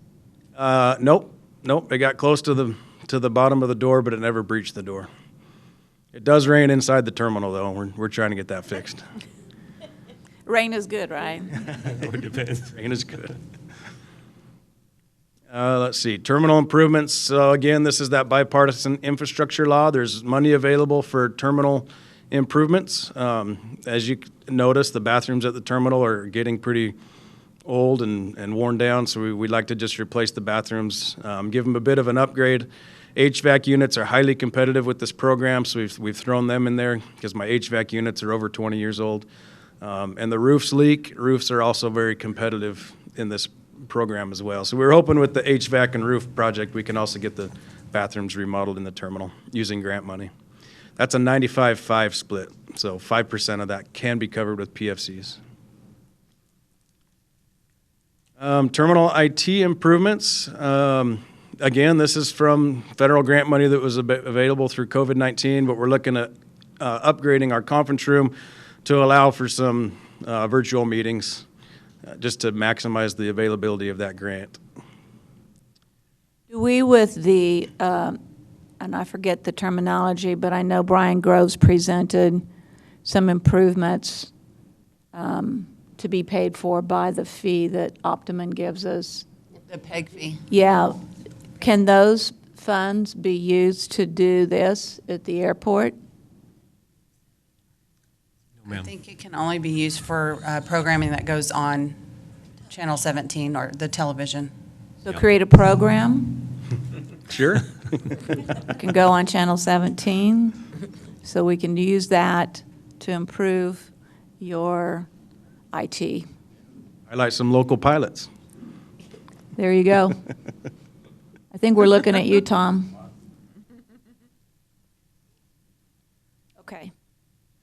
Terminal landscaping and fencing. Let me ask you a question. Yes. Because with the program at ASU and the pilot training program going on, would there not be a reason to believe that there could be something created to go on Channel 17 about that program or anything?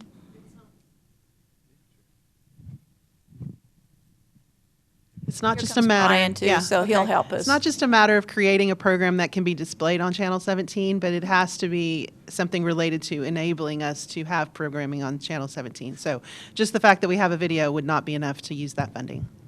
But how creative can you get? Well, we already do have a video. We did a video story on it last year.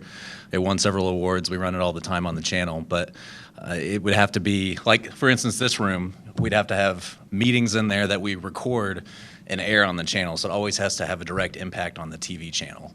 So we wouldn't be able to spend it for a conference room upgrade type thing unless we were recording meetings in there on a regular basis that would always be on Channel 17.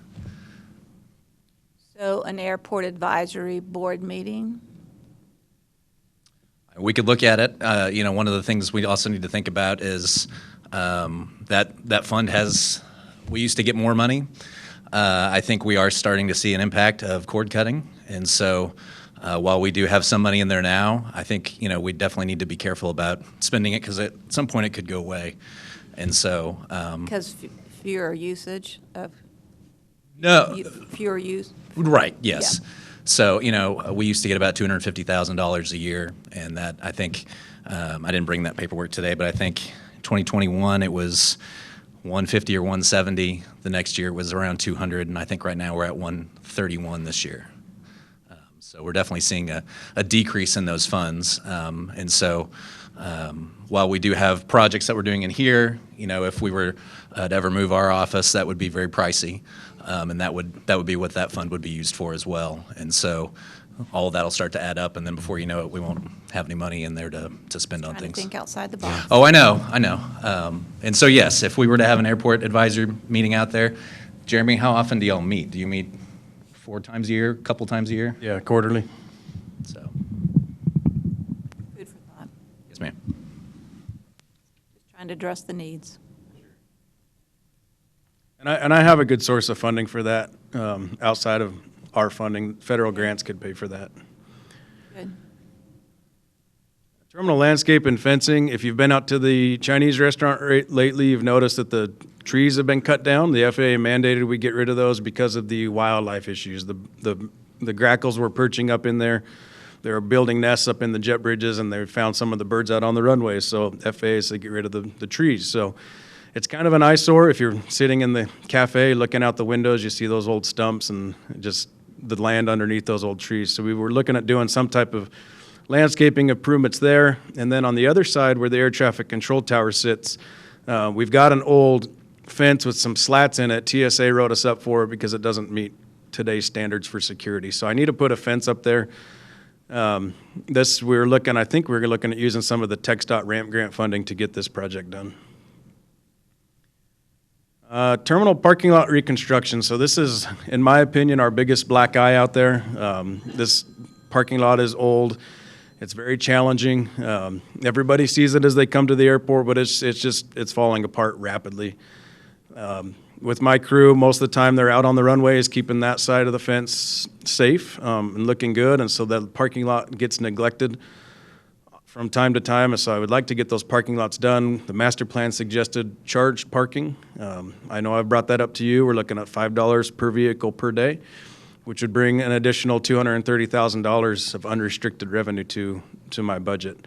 But we would like to get the parking lots reconstructed before we can do charge for parking. The problem with this project is there's no source of funding. The Federal Aviation Administration nor TxDOT will touch it. If we're going to charge for parking, then we would need to fund If you it. charge for parking, you're limited to what you can apply for in terms of grants? Correct, yeah. If you're going to generate revenue, you can't use grant money to build that facility. Do you have enough short-term parking? Because it always seems like to me, short-term parking is booked, solid. Yeah, short-term parking fills up fast. With the project we're doing with Skyline right now, to get the rental cars moved over to the other parking lot, that will open all those stalls up. There's over 60, I think there's 66 stalls there that would be available in short-term parking. When is that project going to begin?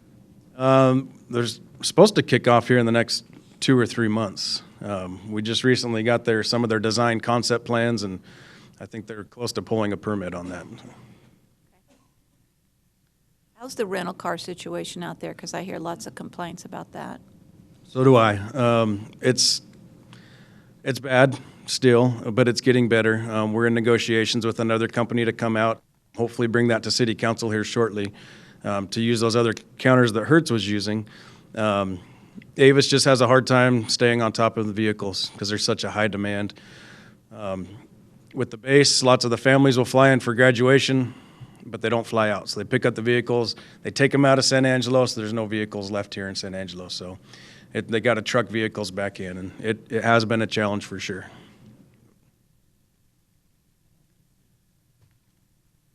Last item on my list, tower reconstruction. Can I ask one other question? So Sure. I know in a lot of cities, like, where we have Hotel Row out there, in a lot of cities, there is a bus that stops by each of those hotels, picks up people at the airport, and then delivers them to the circle of hotels. Do we have that available in San Angelo? Because that's the other thing I hear about, just getting from the airport to a hotel, because sometimes the Uber fees and the Lyft fees are so high. People are like, whatever. So does that service exist in San Angelo? The service exists other than Uber through Red Ball Shuttle. Red Ball's been able to keep up. They got a bunch more vans, and they've been running passengers to the terminal, to the hotels. They do it at charge. We have talked to the hotels about running shuttles out to the airport, and they just don't have enough demand to justify doing it. But there is Red Ball Shuttle that's a more affordable option to get from the airport to the San Angelo. Tower reconstruction. So this one, the air traffic control tower, as you know, is old. There's some big push in Congress right now to replace the old contract towers. There's funding out there available now to the tune of $20 million per year nationwide. So as you can see, we're requesting $12.5 million of that 20 nationwide. We're number 23 on the list. Good. So it's going to be a while before we get it, but we push the need every year. This is 100% funded by the FAA. There is no match money required. We just have to compete higher than some of the other busier airports to get it. There's some language in Congress right now to increase that up to, I think it's $50 million per year or higher for the contract towers. And so they do recognize there's an issue with the old towers and trying to get them replaced. So you will see this, you will continue to see this until we get the announcement from Congress that we get a new air traffic control tower. But with that, do I have any questions? If you were to prioritize, what would be your number one on this list? Number one for me is obviously the parking lots, because that, like I said, that is our biggest black eye. The other stuff is we've already got a really good program with the federal grant program and the passenger facility charges. I think that's just going to run its course. But what I need help with, as far as priority goes in funding, would be the parking lots.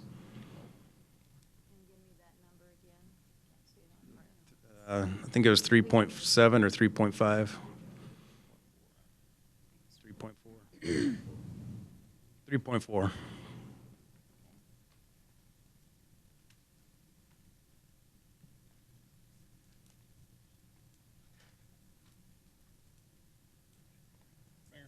Yes, sir. Please, Tom. So Jeremy, as you look at these things, what things make you money? Parking lots make us money. Runway reconstruction, that stuff makes us money through fuel flowage. I mean, that's our lifeline. If we don't have a runway, we don't have an airport. Right. But, I mean, parking lots is going to be the biggest, in any airport you go to, that is the most revenue-generating asset they have are their parking lots. It's unrestricted. The FAA can't tell me where I spend those funds that I receive. So we can use those for terminal improvements, hangar development, future big-time infrastructure needs.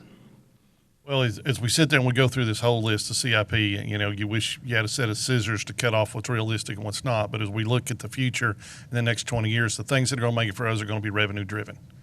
All right. And that's one of the things as you look at what you have, what can we charge for? What will people, I know I would pay as a business traveler, I would pay a fee per year just to have a pass to park in short-term parking and not, because there's times where I'm only gone 3 days. And I'm parked, and I think a lot of the time there's ample parking out there. But you could sell parking. I don't know if you could generate 10 grand, 20 grand, whatever it is.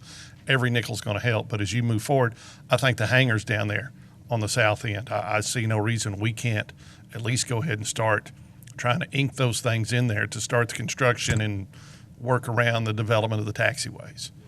So I'm with you, just full charge ahead. But I would love for you to prioritize those things that generate revenue. Well, the business traveler can write it off as an expense, so. It goes right on the expense report. You Yeah, betcha. so that gets covered. It was just, and I'd say maybe if that's 40% of the people that use it, it would just be a simple fee and it's not going to affect them. It would not affect me any. I would expense it, have that kind of parking. And if you had, 4,000 people a year that might look at something like that, it's revenue. Comment, Jeremy? No, I agree. And what we're looking at doing is not, if we did the project, we wouldn't have short-term and long-term. It would all be one lot. And then you pay based off the amount of time that you're at the airport. Do you have, and maybe you said it and I don't remember it, do you have a cost of what was the total, was the parking lot number on here inclusive of short-term and long-term? Yes. So it's inclusive of both? That's the full project. This is a number I got from my airport engineers with J-Aviation. That does include the arms, the paid parking, everything. But not putting in, for example, parking meters? Yeah, that would include everything. Yep. Okay. Other questions for Jeremy or comments while he's here and available? How's our flight capacity? What percentage are we staying relatively full? What's that number? What are we looking in terms of in-plane and deplaning? I mean, we're slightly higher. We're just over 60,000.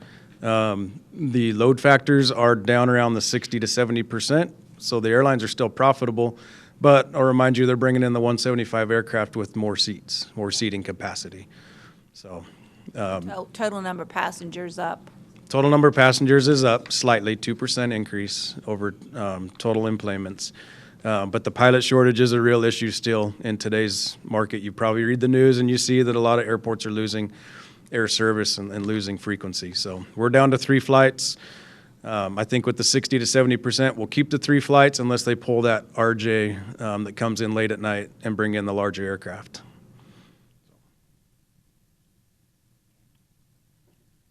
Good news, bad news. Sure. No other questions or comments for Jeremy? All right, so are the contract signed with ASU, with our partners from Principal LED, Jared White, so that contract is a contract now? That contract is a contract, yep, and they're paying the lease revenue, and we're seeing some progress over there. Okay. Yep. Thank you. Thank you.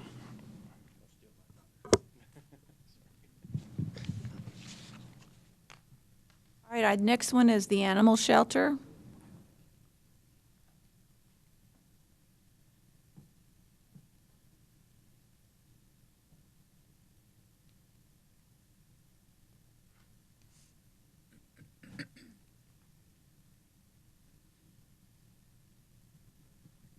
Morning.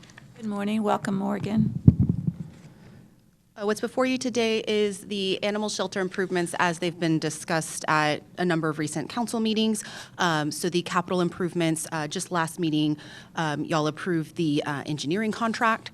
So we're getting the purchase order for that item and we'll be able to move forward. This $1.6 million is fully funded, largely by the short-term debt issue. All right, so let's just talk about, we're excited about this. It should make a big difference out there. How are we in terms of seeing our ability to manage the intake? Is it continually 100%, 110%? Are you?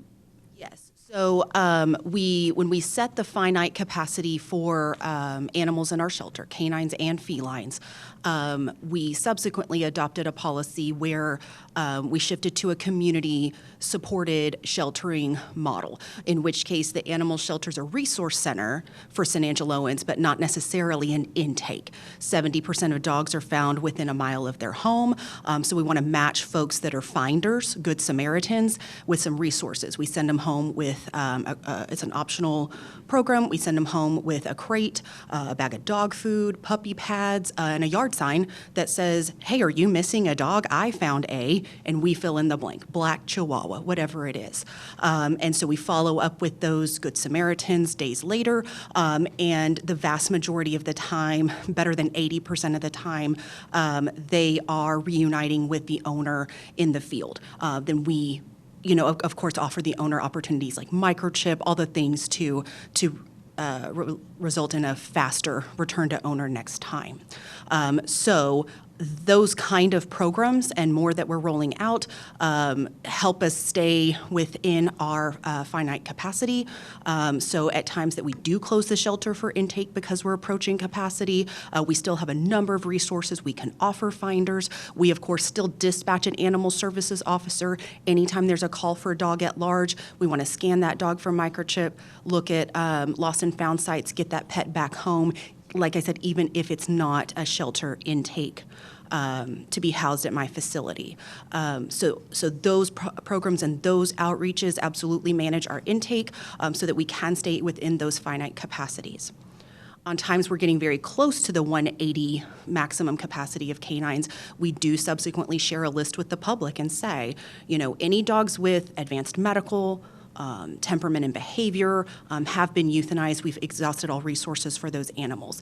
And we're still approaching capacity with nothing but nice dogs. Will you help?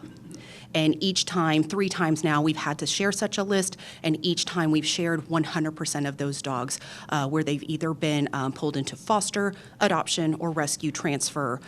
23 dogs to date have been listed and subsequently saved as part of that program.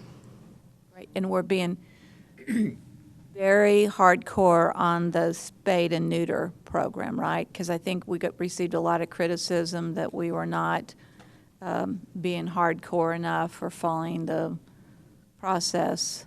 Yes, so hundreds of additional filings through the municipal court this year on failure to spay neuter. I don't think it contributes to the conversation earlier about additional filings because that is just a one-off, a true-up for this year as we work through that backlog. And then moving forward, we do have a new tool that came out of these discussions was our rescue partner offers a very low-cost voucher that we can offer at the front counter to somebody redeeming their pet. So right there in that moment, you're picking up your pet and we say, Concho Valley Paws would like to offer you a voucher at this very low rate. Would you like that? And they say, no, thank you. I would like to keep an unaltered pet. And we say, okay, well, then you are subject to citations. And unless they can prove an exemption, they do receive a citation then and there. So to prevent a further... How often does that happen?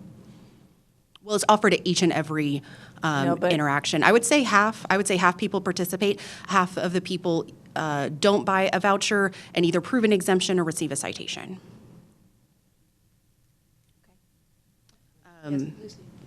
Morgan, when you're talking about foster, how long do they foster a dog for or cat? So our Finder, our Good Sam program is a very short-term program. It's a matter of days that you're holding on to this animal until we have shelter capacity to go ahead and approve for that dog to come in. When we are open for intake, my Good Sams are the first ones we call. hey, how's it going? Are you ready for an intake? Some Good Sams say, it's actually going well. Thanks for all these resources. We hold on to the dog for a little bit of time, in which case we transition them from like finder to foster and get them connected with our Concho Valley Paws so they can get even more resources to continue to care for that animal. And we're talking a lot about dogs today because that's where I'm always hitting on capacity, but we're using it a lot for neonatal kittens as well. People find a litter of kittens and we're like, the best thing for this kitten is to not be here. Let me get you some resources and take them home. So for those that are going to be there for more than 10 days, they would transition to a proper foster application with Concho Valley Paws through our contract. I wanted to make a statement. I read on Nextdoor, and it was a lady that was very upset with the animal shelter. Yet she says, because I just had my cat just had a litter of kittens, and I'm just going to have to leave them here because I can't take them with me. And I'm just thinking to myself, why didn't you do something to alter that female cat to keep from having, neuter, spayed, whatever we call it?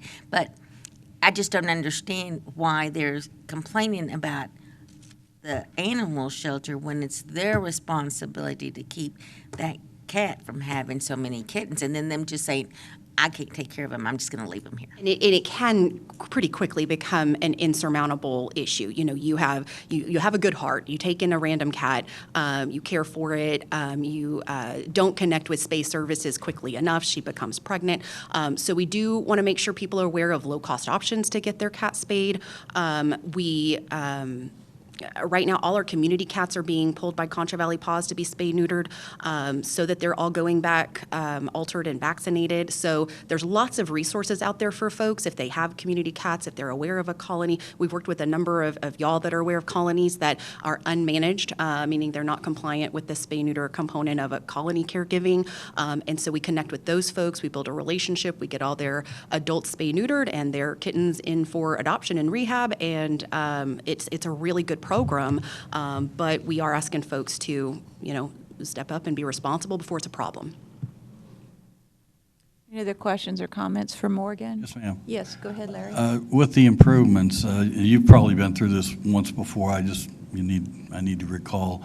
What's your improvement in terms of intake of animals to the shelter based on this? The facility improvement that's on your CIP for this agenda item is touching almost every system we have. It's touching our HVAC, our roof, our plumbing, it's not touching electrical or foundation, but really every other system that we have, including our big room general kennels, will be completely reworked in this capital planning. The intake and the community-supported sheltering will be in different outreach programs.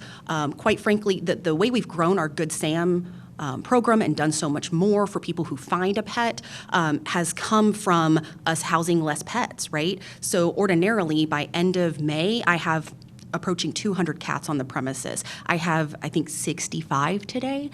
So instead of paying for that medical for neonatal kittens, it's quite expensive to run that program, we're able to buy milk to send home with people. We're able to buy kitten food to send home with people. That is cheaper than what our budget was spending money on. So we're Our goal able is to not to create a larger facility because we're not in the animal shelter business. We're in the make us animal a rescue business. And make us a resource center. I want people walking in the door, and I want to send you home with resources. And there are helpers and there are people in this community that want to do that work. And nobody spent 30 minutes chasing a dog, getting it in their vehicle, driving 6 miles across town to walk in the door and say, "You clearly don't care what happens to this animal." They want to help. They want to do the right thing. And by explaining, look, we've got so many virtual resources for reuniting with pets through social media, Facebook groups, and online resources, and 70% of dogs are found within their own home or in the home neighborhood. Please take this pet back. The vast majority of folks say, "Oh, of course, yeah, that's the right thing to do. Thanks for that feedback," and are happy to participate. So there's the facility component to make our building what it needs to be, just to be operational. But then there's the programming component, which we've rolled out a lot of since November and will continue to do so through the summer for community-supported sheltering. We've already reached capacity many times, is what we're talking about. But Right. There's never been a day we're over 180. So we're being transparent with our rescue partner, our community, to say, I cannot ever be at 180. If I'm at 180 and I have to euthanize a healthy, friendly dog, I need y'all's feedback that that's what you want, right? That everyone knows that that's what I'm doing, because that is not the intention behind life-saving programming. And we've assessed these animals through a very thorough process, and the capacity is real, and it's what we live by, and we approach it regularly, but never once have exceeded 180 dogs on the premises. I know that most of the complaints of people who've gone out there are the things you're addressing, and that is the HVAC, the plumbing, the smell, the drainage, the ventilation. And it's a 25-year-old building, and our community has grown so much since then. Our animal population has grown so much since then, and everything about how the animal services does businesses has changed since then. So talk to us about the time frame we're on now. So you've got the money, we've appropriated the money. The contract's done, it's out there. And when does it start, and when do we anticipate completion? The engineers need 60 days with the contract. Then we'll be able to let bids for the construction crew to come in, and that should be a 4 to 6 month process. So we're estimating to be complete January 2024. 2024? That's our plan. Right, and there's a number of unknowns that can happen between then and there, but that is our best estimate. We just got to know what the anticipation is. And of course, any delays or any changes or through this whole process, we'll have a robust communications practice. Right, yeah. We're not holding you to it, we just need to know anticipated. There's many of those things that are capital improvement plan. Totally out of your control, and we get that. We're just excited that there's a plan, and that we're going to execute that plan. And I think it'll have a dramatic change in people's perception of the animal shelter. So, yes, Lucy? Morgan, are we having problems with the feral cats? Well, you may. We have pockets of town. We've invested heavily in the spay-neuter of community cats. I mean, thousands of cats a year since 2018. Thousands of cats a year that we are spay-neutering and putting back. That is the best practice to overall reduce the cat population in this community, and we are seeing that.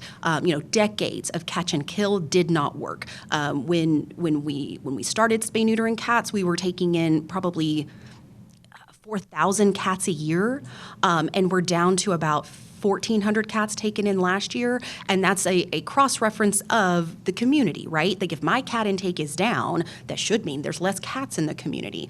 It's a rare day that someone catches a cat that's already spay-neutered.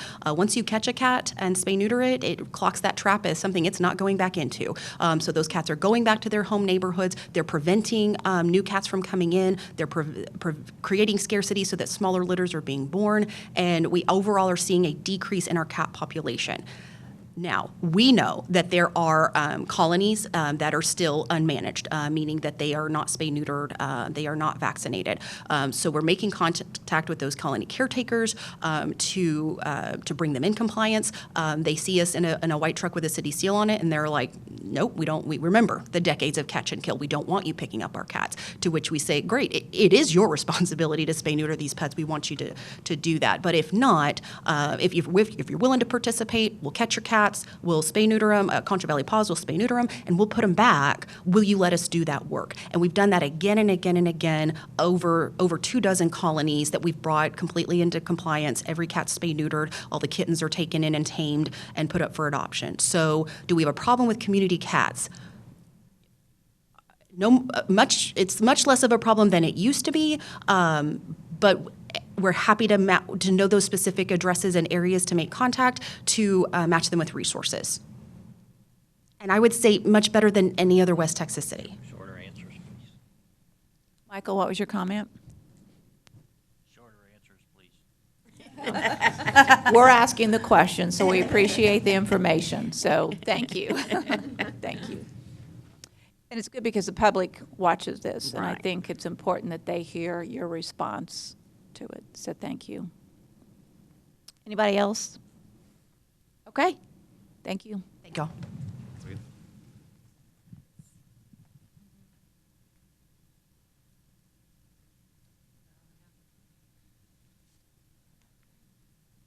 All right, we're now on civic events. Okay, this first one's Coliseum. So the Coliseum improvements has two parts. One, if we keep the Coliseum, what we need to do some renovations, renovate the concessions, improve the restrooms, improve the parking lot, improve the sound system, just bare bones things. As What do you you know, mean you've heard. if? What do you mean if? If we keep the Coliseum, is it not ours? That's the second part. Okay. You're correct. We'll always keep the Coliseum. It's ours. The second part is if we work with the Stock Show Rodeo Association to fully renovate that facility. And we met with them earlier this week to talk about that project. And we'll likely bring an item to council end of June, early July to talk about that possibility. As you know, they took an item to the county to see if the county could partner to help fund those improvements. And I don't think we were able to make traction that way, so they may be coming. Well, let's be clear, it wasn't the county financing, it was the county applying for the DSIP grant. And the DSIP grant is a federal defense community grant.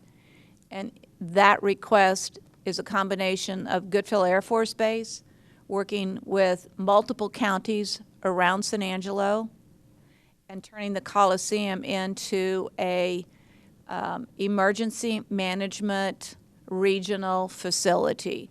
The DSIP grant is for a maximum of $20 million, and with that, you have to find matching funds of 10% of the total cost of the renovation. So let's say the Coliseum is a $38 million project. The city, between the funds the Stock Show and Rodeo thinks they can raise, plus if we get the $20 million, and that means counties have to sign up to support that, which we believe they're going to, then the city would have to find over a period of time an extra $10 million to complete that $38 million renovation. It still keeps the Coliseum as a city property. The county's only applying for it. The city has applied for the DSIP grants the past 2 years. So the county is using their ability, because it is a emergency management facility. When we've had things like the FLDS, we housed people there. There could be a national disaster of some sort, a multi-county tornado, for example, that we would need to use the facility for housing people, et cetera. That's what that is. So I anticipate we will come to City Council at the end of June, early July to talk about that possibility. And that grant is due the end of June, maybe June 23rd or somewhere. So that's the middle of that is the end of June. I'm not sure when the announcement of those funds will be made, but I think it's September, October, right? So that would be the time frame on that. So that's the process. Those are the statistics that go with it. Tom, you want to add? Harry, you want to add to that? Well, there's several different options. We started with one, and we gave feedback back to the association. It's hard to do this, the time frame to get it on the ballots for a bond issue. But I think the most important thing is we look at all avenues to gather money to decrease the burden on everyone. So I think the direction is we turn everybody loose to pursue what other avenues there are to make money. You know, what I do like about this is we had this discussion yesterday. It's one thing that helps, like I was asking Jeremy a while ago, things that increase the revenue that come into San Angelo. Okay, and it's heads and beds, it's planes, trains, and automobiles, and somewhere for them to go. But let's not.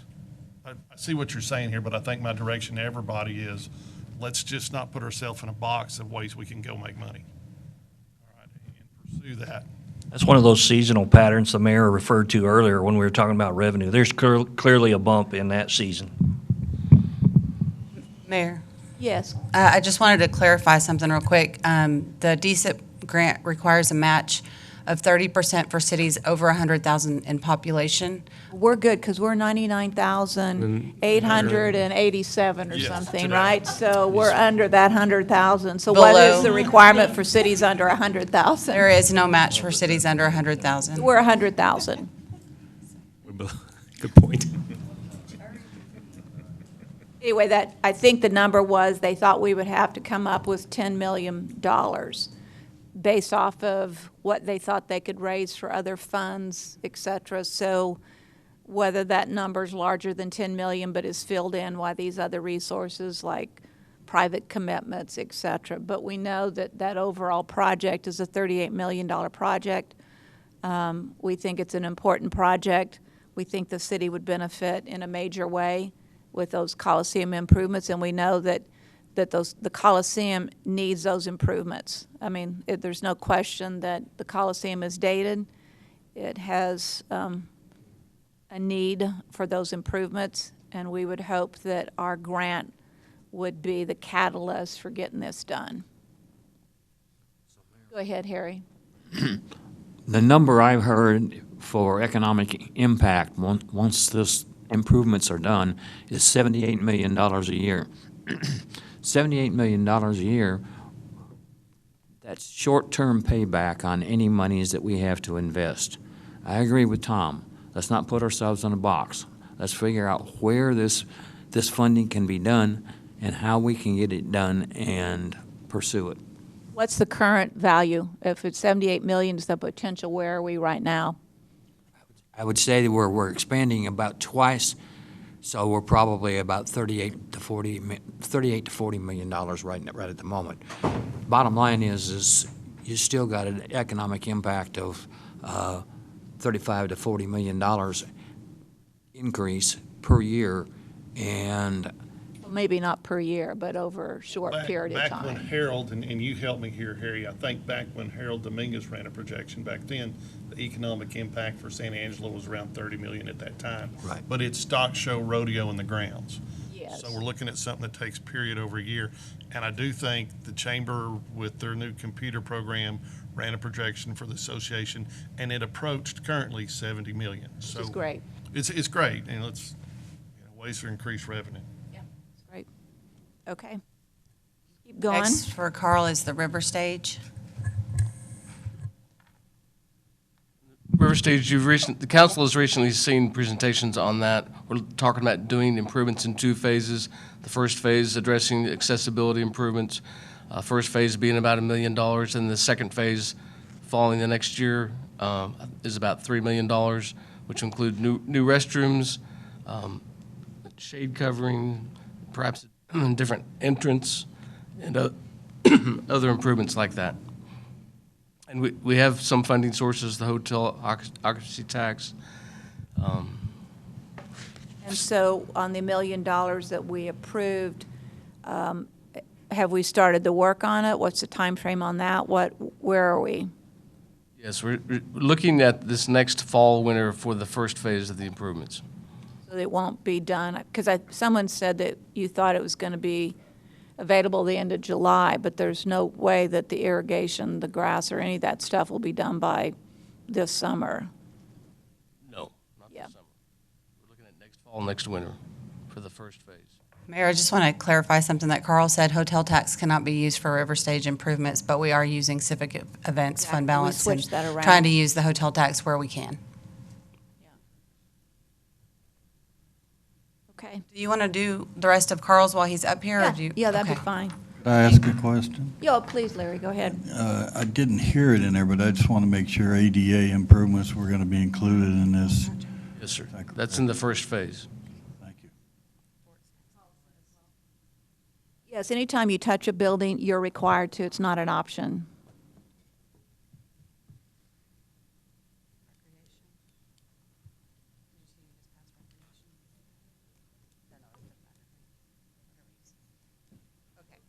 Parks next.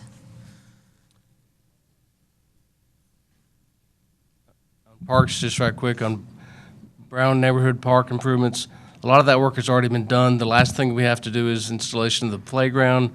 We have the playground on hand, and we should be getting that project here in the next few weeks. It was to follow construction of the pavilion at the dog park, which is complete except for the connecting walkways. Next one, Buffalo Soldiers Memorial. As you know, that one's ongoing. We intend to complete that project, and we're working with the Area Foundation on this one in June. Do have some rain delays, which is nice to have. Mrs. Spears has set an event for the end of July for the grand opening, so I'm sure it will definitely be done by then. Well, weeks before that. Kids Kingdom Playground replacement. I want to go on the Brown Neighborhood Park. You talked about a dog park. Did we approve that dog park? I thought I heard you say that. When I mentioned Brown Park, we were waiting to install the playground after we finished construction of the pavilion at the dog park. Oh. So the pavilion's been I was constructed. going to say, that didn't sound right to me. Yeah. Thought that was. Kids Kingdom Playground replacement, it's a few years out. We do need to replace it within a few years. We're working with the Area Foundation on some strategies there. They're willing to help as they've done with other projects, but they want some of these smaller projects to get off their plate before they help with that project. Restrooms On at, the Buffalo Soldier, have they raised the total amount for that? Is it totally funded? yes, but they do want to raise some additional funds to finish out the landscaping on the additional property that fronts Oak Street. They have enough money to do landscaping, but they want some additional funding to put benches and other amenities. So the project's fully funded, but they want to raise some additional funds for some enhancements. Let's see, the restrooms for Martin Luther King Jr. Memorial Park, that's fully funded, as you've heard. At this point, we're waiting on the final permits to proceed with the project, which should begin in the next few weeks. And the restroom's been ordered, so yes, it should be here in June to begin that project. We'll have to work around the event in June. Restrooms at Meadow Creek Park, they've. Wait a minute. I had a have question. over here. I had a question on MLK. It's fully funded and the permits went through, or there was problems with the permits, correct? And now they're being looked at again? What's the problem with the Yeah. permits? I'm just curious. There were John there were James, two the issues. question for you. John's asleep. One of the issues with the layout of the restroom itself from the manufacturer, and I believe that's been corrected. The other was with the lift station and the sewer line where it had to tap into a manhole, which I think has been corrected as well. Aaron, can you answer that question, the question? Good morning, Aaron Vanoy, Assistant Director of Planning Development Services. Yes, as Carl mentioned, the restroom structure is a prefab structure, and so in the state of Texas, it has to have a specific stamp on it showing that it was constructed correctly, or the contractor has to take pieces off, and we don't want that, so the contractor's working on getting that documentation for that, as well as we just got the plat back for platting the property, and that's going to be filed probably on Tuesday at the county, and so probably, as Carl said, within the next week or two, they should have their permit and start moving forward. Why the county, since it's on city property? The filing for plats goes to the county. We do it at Planning Commission, but then they actually file it there for the county records. That property had never been platted, so we had to go through that process. Carl, so when did you say it would be completed? It's going to be about 3 months after it begins, so it'll be later this summer, early fall. Thank you. Okay, go ahead to Meadow Creek. Meadow Creek restrooms, they're, as you recall, we brought that out into council for a resolution to support the fundraising efforts. They're doing fundraising, but haven't made significant progress at this time. Riverbank stabilization, as you know, we do have some funds for that, and we do have a grant tied to the first portion of that work, starting from Johnson Street to Concho Avenue. We will be bringing an item to City Council, if not the next meeting, the second meeting in June. We're working on a grant, a large grant, for about $8.5, $9 million, which is a 50% match to do basically from Johnson Dam, Oak Street, bank stabilization, and trailway work all the way down to where Concho Avenue crosses the river by the nursing home, as well as some reforestation of the parks farther down to Bell Street. This is a U.S. Forest Service grant. Like I said, 50%, and the project's about $8.5 million. We'll bring an item to council to talk about this and hopefully ratify that grant application. Question mark is, that being a side issue, where are we on bank stabilization? Because I don't want us to get to the point where they're collapsing and the sidewalks are going down or whatever. We need to make sure that the bank stabilization program is addressing as we need and not after it's a disaster. So do we have areas on the Concho River right now that need to be stabilized that we're not addressing? Public Works has addressed all the hot spots that we had that needed immediate attention, and we're keeping an eye on, Shane, any other areas that may need immediate attention.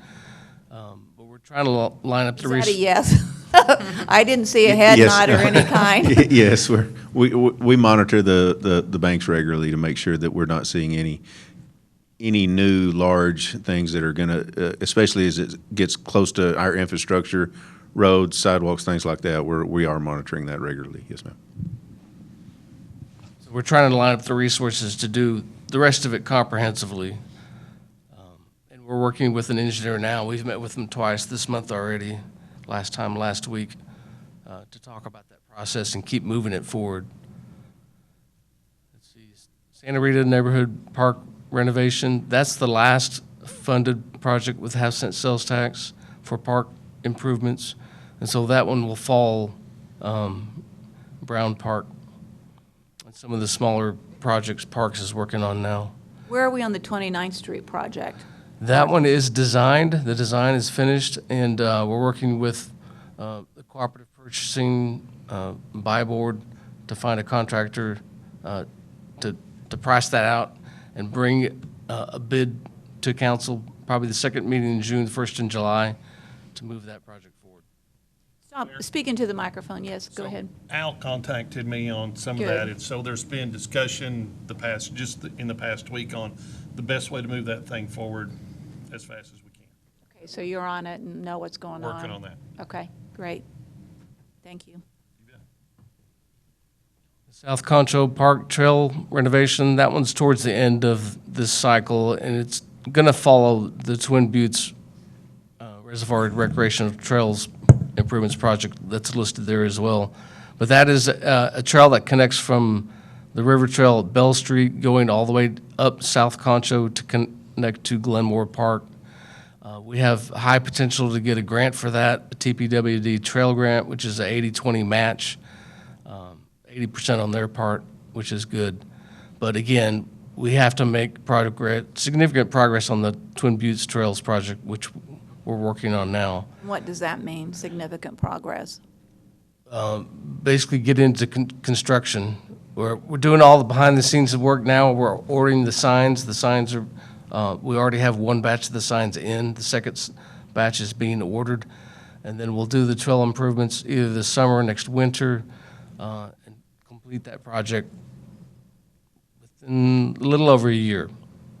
So once that one's on, pretty well it's on its way, we'll line up the next one, which is the South Concho Trail and renovation improvements. Splash pads, as you know, we have a resolution on that one as well for Altex to do fundraising. They've made some progress, probably not as much as they'd like to, with their commitment and fundraising. I think they're about at $300,000. So the combination's over 800, so we're still looking to fund at least one. Yes. Funds aren't there yet for the first one.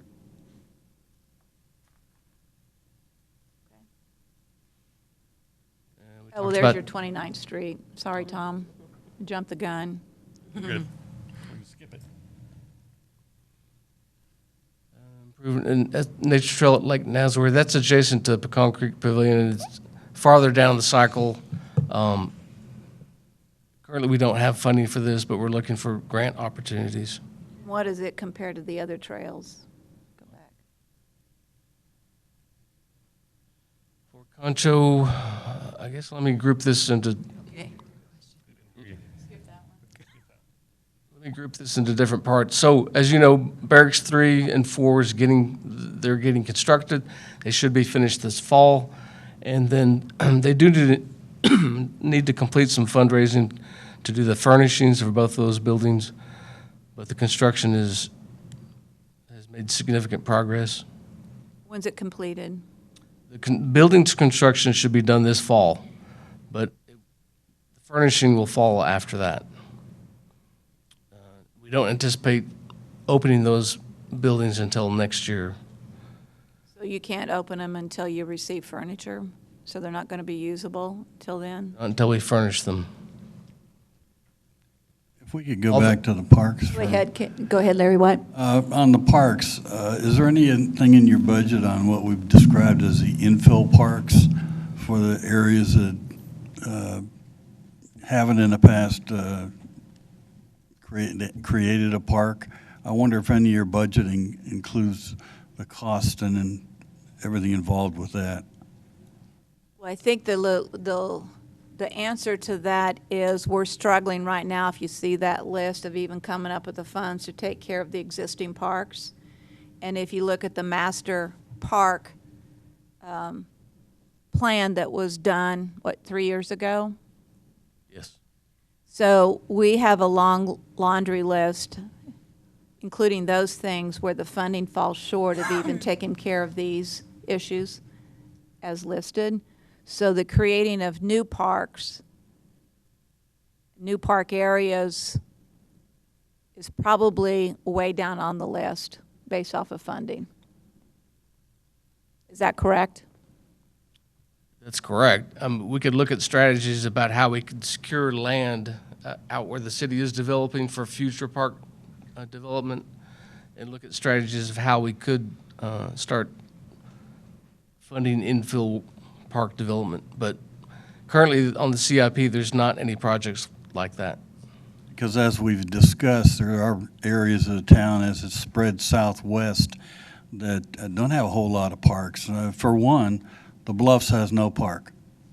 Just flat doesn't have a park. And if we don't think about those things and we don't start funding, it'll never get done.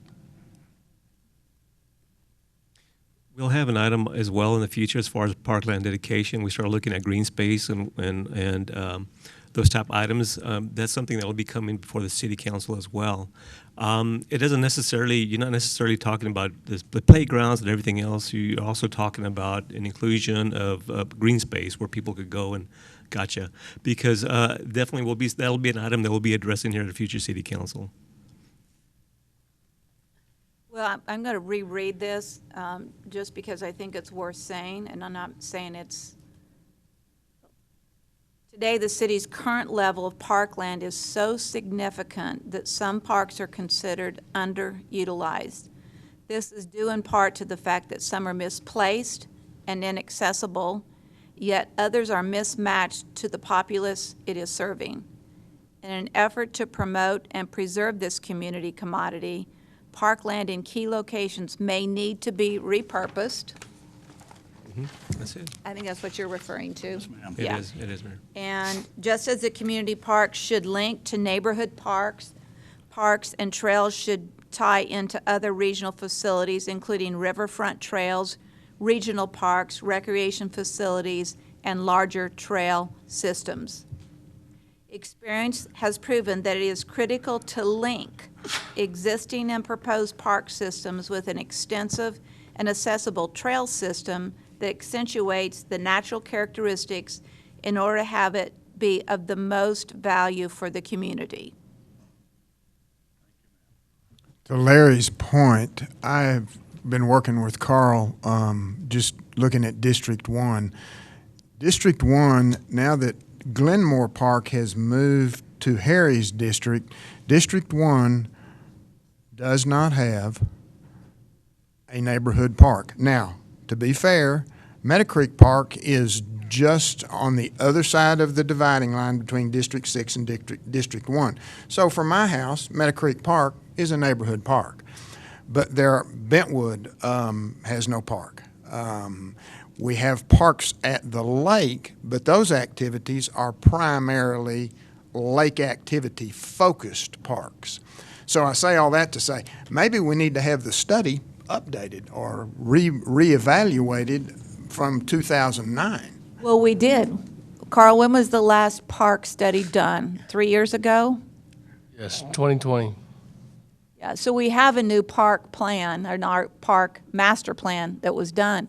And the Bentwood thing, I think, in one way it's correct. On the other hand, a lot of people choose to be at the Bentwood area because they have the swimming pools, the golf course, the tennis courts, the full facilities that the city could never put into a park. And so they have facilities for kids, for adults, for a broad base of community, of which many community people who don't even live around Bentwood use the Bentwood facilities for a fee.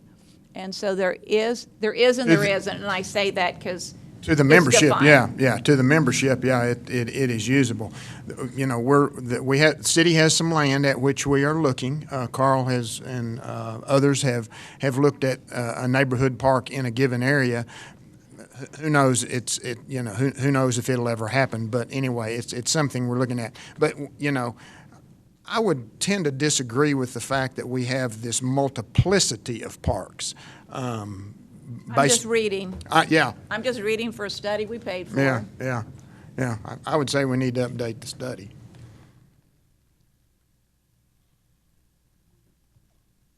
Keep going. And, you know, I also just want to remind everybody of all the things that have just been presented, of which funding is needed. What's your total number on parks so far, on these things that we just have gone over?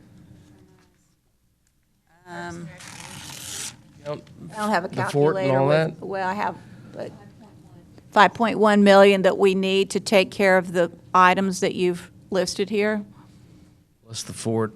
It's actually closer to. And hopefully we'll get grants to fund some of that. So it's not a clean number, of course.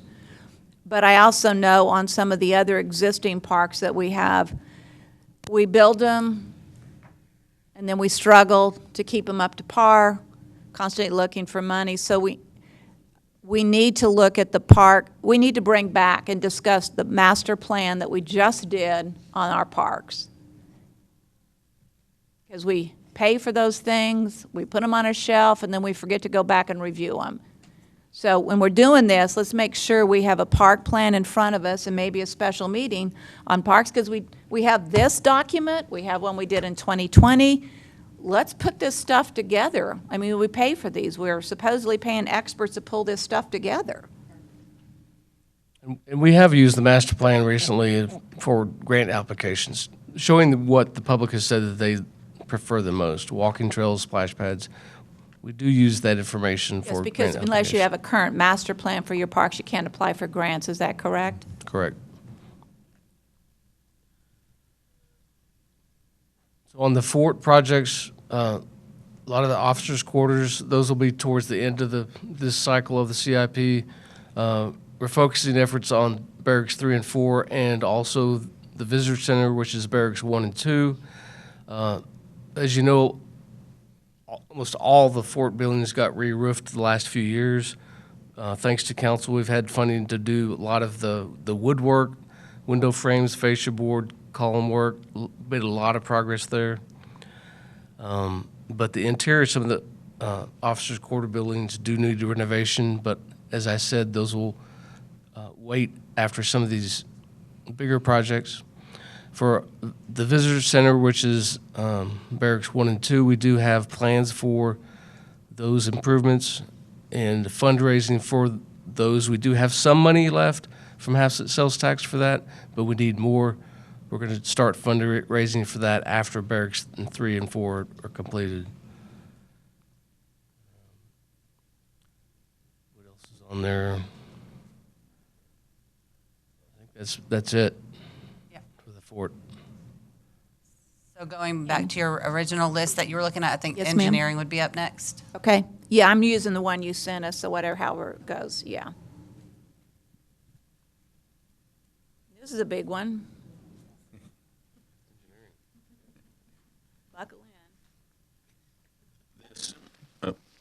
This, Mayor, is mostly the streets-related projects that we have on the list around town. Of course, the Community Accessibility and Connectivity Project is a grant we have out right now through the program through TxDOT. We're looking for this grant, which would basically extend walkable pathways from on Chadburn all the way from Avenue L all the way up to 29th Street.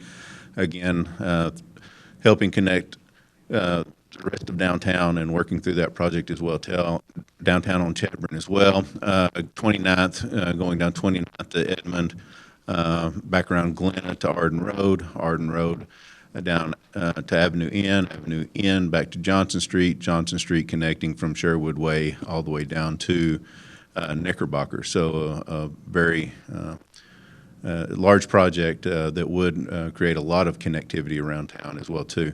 Also, some smaller offshoots, Beauregard, bringing Chadburn, basically would be bringing it from the hospital district all the way back to Coinheim, down Beauregard as well, and a couple of other smaller offshoots from that as well too. Again, this large project. When do this grant, I think it's, what'd you say, $20 million grant or something like that, almost 21. Do we have a time frame on when I know we've applied, so is there a month October. that there's October, so we should know? We should know in October whether we received the grant or not. Now, with this grant, we are competing against the large metropolitan areas. We are competing against the Dallases and the Austins and the Houstons for this grant. But we believe is extensive. This is a very well-rounded project. We're connecting a lot of communities together. We're connecting our existing trail systems together. We're connecting hospital districts and shopping districts. And so, I mean, again, bringing communities back together. So we believe that this will compete very well, even with these larger metropolitan areas. We believe this will be a very competitive grant. Let's see, next, construction, Ricks Drive sidewalk. Again, we do have, this is also a grant as well in the set-aside grant program that we've applied for as well. Again, tying from the park and the school all the way down, going from there all the way back up to Gordon Drive, and then we connect back over to the church area there and the Dollar General over there as well too. So believe that's in a different category grant. But we believe that's a very competitive grant as well too. And when are we supposed to hear from that grant? That'll be In October. October? October as well too. So we've got that as well. Okay. Drainage on River Valley Lane. This again, this has been on there for a while, but addressing drainage issues in that neighborhood area right there. We have worked a little bit on that with the Foster Road project, trying to redirect and help some of the water that was coming off of the Bentwood area into this area to help redirect some of that. We've done some work on that, but again, there is some more work on River Valley Lane itself that needs to be done to address and clean that up. We have Lakeview Heroes Drive and 208 water line extension. This is basically to increase capacity and then also bring the water across the road, across 208, to bring a water main service over there so we can tie in for a loop system there. Millen Overlay, Christoval Road, Paint Rock Road to Chadburn. We have a design on this project which is a little more inclusive of just Millen Overlay. This also, the reason this number is so large is because we have gone back in there with the design of this, looking hopefully to apply for a DSIP grant to cover a portion of this as well too, but it also includes some drainage improvements in that area, especially as we start looking from that midway from there back to Chadburn on that side, some cleaning up some significant drainage issues in that area, which Is this one of the projects we applied for? Yes, for the ma'am. DSIP grant We before? have, yes, we have. And also sidewalks and connectivity as well too are a part of that as well. a part of this project. So that's why that price tag is up there, because we are addressing a lot in the design. But this project is designed, again, not funded. Again, we're waiting hopefully to be able to apply for a DSIP grant to cover the majority of those costs. Mill and Overlay, East Harris from Avenue into Abe, that is on our year 10 of our rehab list. I will say right now that some of these projects that are pushing out to year 10, we're going to have a struggle to fund those at this point, just due to the inflationary costs that we've seen in our construction costs. So there's some of these year 10 projects that, while we have them scheduled for year 10 as part of the bond projects, right now it's looking like there's going to be quite a few of those that are going to have to be pushed, and we're going to have to look at other means, whether that's extending the bond program or whatever that looks like as we move in. Where are we on that bond program? Okay, so it was an $80 million bond program. We've spent how much of it so far? We are, I can't, as far as what we've encumbered, I'm not sure, but Right, we've done 4 of the debt issues. We've got done one 4 more of the round of 5 debt funding, issues. don't we? Yes. Got one We've more, got one 20 more in million. 2024 early, and probably in the spring of next year. If they're ready to use it by then we would look at issuing the final. Yeah, we do have 3 of the major projects. The next one on there, you can see the 18.3 million for the Glenna Edmond 29th Street project. As you look at that, that is one of the ones that's going to be hitting at the end of this bond cycle and moving into the next bond cycle. Of course, The 18 million would be included in that 80 million Yes, initial yes, bond yes, issue. ma'am. So- Now, in some of these, portions of these also include the utilities underneath this. This is not all coming out of the $80 million bond. There's about out of this, about 9.1 is coming out of the bond issue. The rest of that is utility, whether that's sewer or water utility. So as we move through that. Again, the same thing with Howard Street. This project is actually getting ready to be started. We've actually bid it out. We've had pre-con meetings, and we're starting work on those. And we'll go through some of this as we get into our presentation here in a little bit. So Johnson and Sherwood Way to Knickerbocker, again, that's a year 10 project. Mill and Overlay, Chadburn, Loop 306 to 43rd. That's the North Chadburn project. We have this designed, ready to go out. We are working with, one of the things that's been holding this project up is working with TxDOT Rail to try to acquire right-of-way at the Hart S turn right there. Again, we have everything to TxDOT. They're working through their process. They'll have to take it all the way to the commission at some point to, we're still negotiating. Well, I thought we'd finished all of that. I thought No, I think everybody's on board. We're just working through the red tape at this point. I think the TxDOT Rail and everybody's on board. I think we're just working through the red tape because they have to assess the value of it, and then we would have to accept that, yes, we're willing to pay that for this, or they're going to give it to us. So they're still working out some of the details on their end, but nobody sees an issue with it. It's just I hate to let a bid and before everything's finalized, but everything's ready to go. We're ready to go on that project. So again, just finalizing that. We may try to pull out the 7th Street to 43rd Street to go ahead and get that. I wondered if you could go ahead and get Yes, that. we may go ahead and start that portion of the project and get that bid out and just pull out the S-curve portion and bid that at another time. Or as we're looking at Phase B of the downtown Chadburn project, we may be able to put that so we're not having a very small standalone project. So we're looking at different options there so we can move this project along.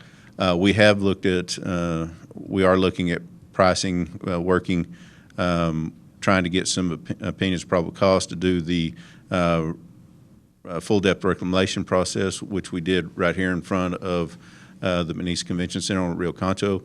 Much faster process, so hopefully we're looking at that process on this stretch of roadway.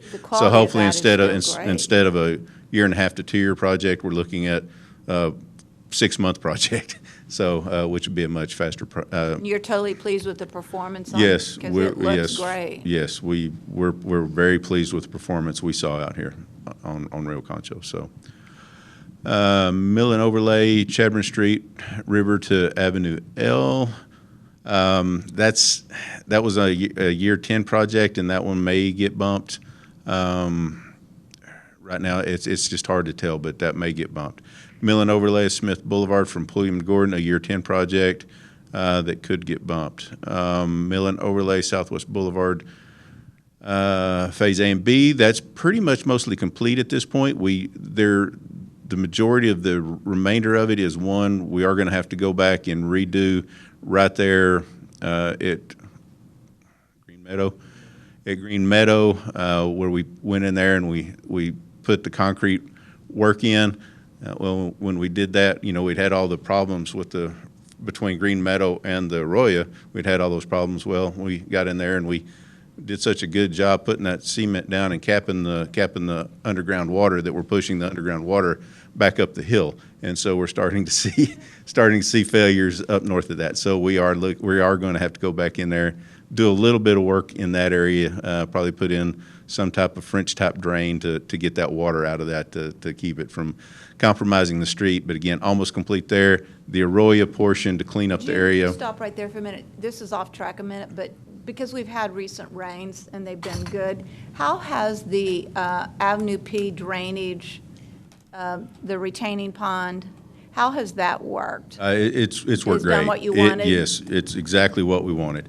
Again, we'd love to have a little more capacity, but it has. These last rains, it's worked very well. We have taken tons and tons of water off of Avenue P. That because as intense as some of these storms have been, these last 3 storms that we've had, we would have been having some serious complaints without the storm drain there or the detention pond there. Sorry to get you off track, but No problem. we've only had rain. We've not had a lot of rain since we put in that. No, we haven't. So we haven't had a chance to. It's been a really good test, yes. Challenge it. Yeah, so, but again, almost through, it's just the Arroyo portion right there from where we cross the Arroyo down to the TxDOT right-of-way. That's really the main part there. We are putting in a crossing signal down on Hilltop or Walnut. We are putting a crossing signal there for the kids at the school down on the end. So, but that should be here again.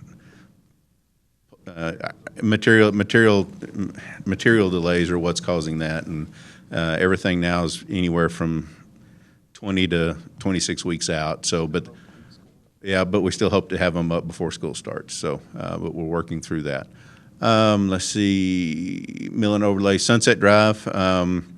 We are working, that is actually in design at this point for a year 10 project. Randolph Waterline Replacement, that's in design. We're at about 90%. Go back up, sorry. Okay. On this Foster Road situation, can we talk about that? Because it became a big conversation with Cox Lane and the drainage and all that was going on there. Does that incorporate some of the issues that were brought up to us at that point? The Sunset, no, Well, this it was this one. Cox Lane and Foster Yeah, Road. well, Cox Lane, saying- Foster, and then Sunset's right there as well too. Right, And so all right. of this ties together from a drainage perspective. A lot of the work that we did do on the downstream side of Foster down towards the bottom, we did find that we did have a drainage easement in that area, and we went in there and cleaned that drainage easement out, reshaped it, reformed it, and we are moving water off tremendously faster. I know Councilman Hebert, along with Patrick and. We were sitting out in the rain yesterday watching it. Patrick and I and one of his guys were watching it. It moves the water. It moves the water. We found out there was another problem spot that I don't think even our guys knew, coming down Foster, and it may actually be in the TxDOT right away. I think they're going to have to check that out.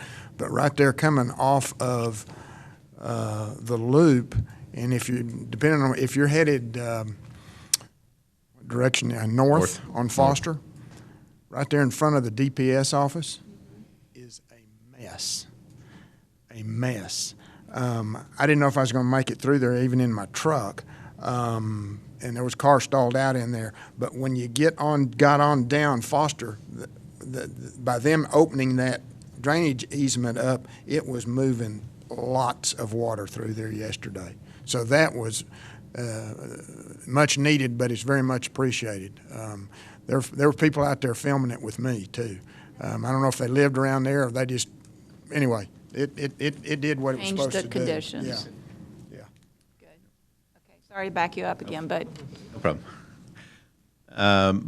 Now, that is another issue when we're talking about Foster Road from Sunset back to the Loop that we will have to look at and probably work with TxDOT, because it's probably their drainage structures on TxDOT, because that water does flow the other direction. May have to try to work with them to find some alternative solutions to try to speed that water up, to move it on out of there a little faster. that's got to be news to some of the big concerns on Cox Road and Foster Road. So that's a real positive. It's great.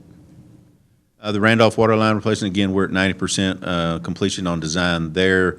We hope to have that started by late summer, early fall, that project, which will take it, replace that old cast iron main all the way from basically Washington all the way to US 67, 277, basically what everybody calls or thinks of as the loop. So replacing that main that entire way, which is needed.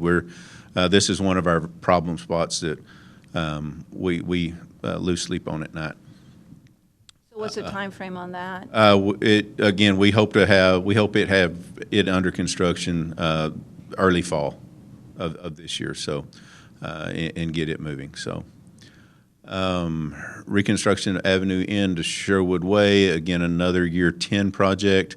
We haven't started this one in design yet, but we are looking at some alternative methods for rehabilitating Avenue N. So It's in really bad shape. it is, but again, Is it one of those streets that you could use that process that you've done out here? we're looking at that for portions of it. We do have areas that we have completely lost, and that we probably will be looking at some having to use full depth reconstruction on instead of full depth reclamation on.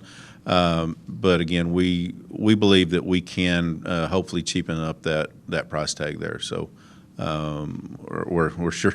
Your numbers we're are sure astounding, hoping. I must tell you. Yes, they are. And again, our bids just came back off on Howard Street, and just anecdotally, we had based those prices off of the College Hills, which we've only been in construction for a year, and those prices, the College Hills prices, were already outdated.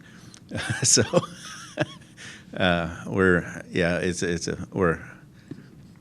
it's a problem. It's a problem, and it's a battle every day. So, but we're trying to work through some I of know this. the rain is obviously, we needed the rain, and we're thankful for the rain, but I know it slowed the project. So tell me where we're at currently on that project and what we should anticipate. College Hills so far has moved along very well. We're on schedule or a little ahead of schedule, actually, on the utility portion of it. So that's moved along well, even with all of the rock that we have encountered on the project. But again, moving along well there. They are up to the last phase, getting to Sunset right now currently. Should be working our way across Sunset hopefully by mid this next month, mid-June. And then finalizing the utility portion of this project, of the College Hills project, finalizing it mid to late July, finalizing the utilities. So the utilities will be completely done at that point. At that point, we will be following right behind the utilities with the box culverts for the drainage. We already have box culverts already to Oak Forest and Oak Forest Court. They're already to that point, again, following the utility construction. Hopefully, we will be finishing that up early fall, and then that way, the rest of it is just road work at that point. So we're still on schedule to try to have everything from basically Vista de la Roya all the way back to Avenue N. We're on track to have that done hopefully by August. We were hoping late July, August. We're about 3 weeks now behind because of the weather, and kind of looking into next week. So it may be late August, September before that's completed. But again, we are moving along very well on that project. So, but hopefully, like I said, by hopefully end of August, September, everything from Vista Del Arroyo back to Avenue N will be fully complete, and then we'll just be working on finishing up from Vista Del Arroyo to the Loop. And You've we're mentioned- about a year out Okay. for total completion. I'm going to jump a minute, but you keep mentioning Sunset a bit. So we know that there's been constant conversation about the Sunset Lake and the Parkview Lake. Is there conversation today on the drainage of the Sunset Lake / Yes, ma'am. Parkview Lake? It's further on down? It's further on down Okay, in the list. thank so. you.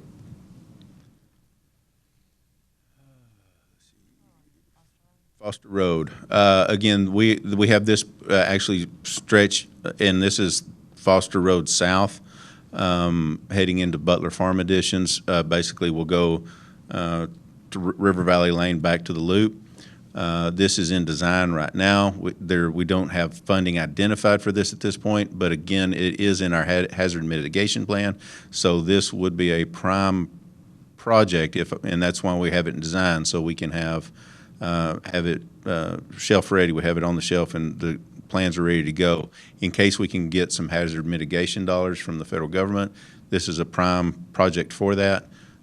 So we're hoping that we will see some of those dollars roll around in the near future. The reason we want it shelf ready is because we have most of the time on those hazard mitigation grants, there is like a 90-day turnaround on those when they announce them. So Do they very do them quick. annually?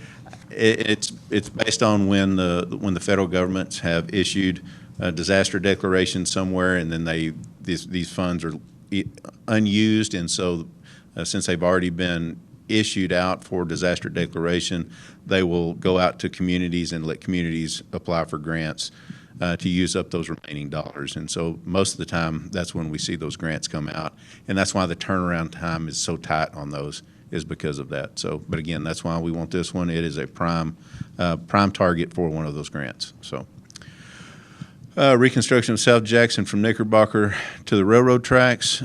This is actually should be. I think it's in bid right now. It just came out in the paper. Is it So. the North Chadbourn one or the South Jackson No, this one? is South Jackson from the railroad tracks back to Knickerbocker, that short section there, to actually go in there and widen that right, between the Taco Bell and the Chick-fil-A right there, to actually widen that a little bit there, redo the signalized intersection at that area.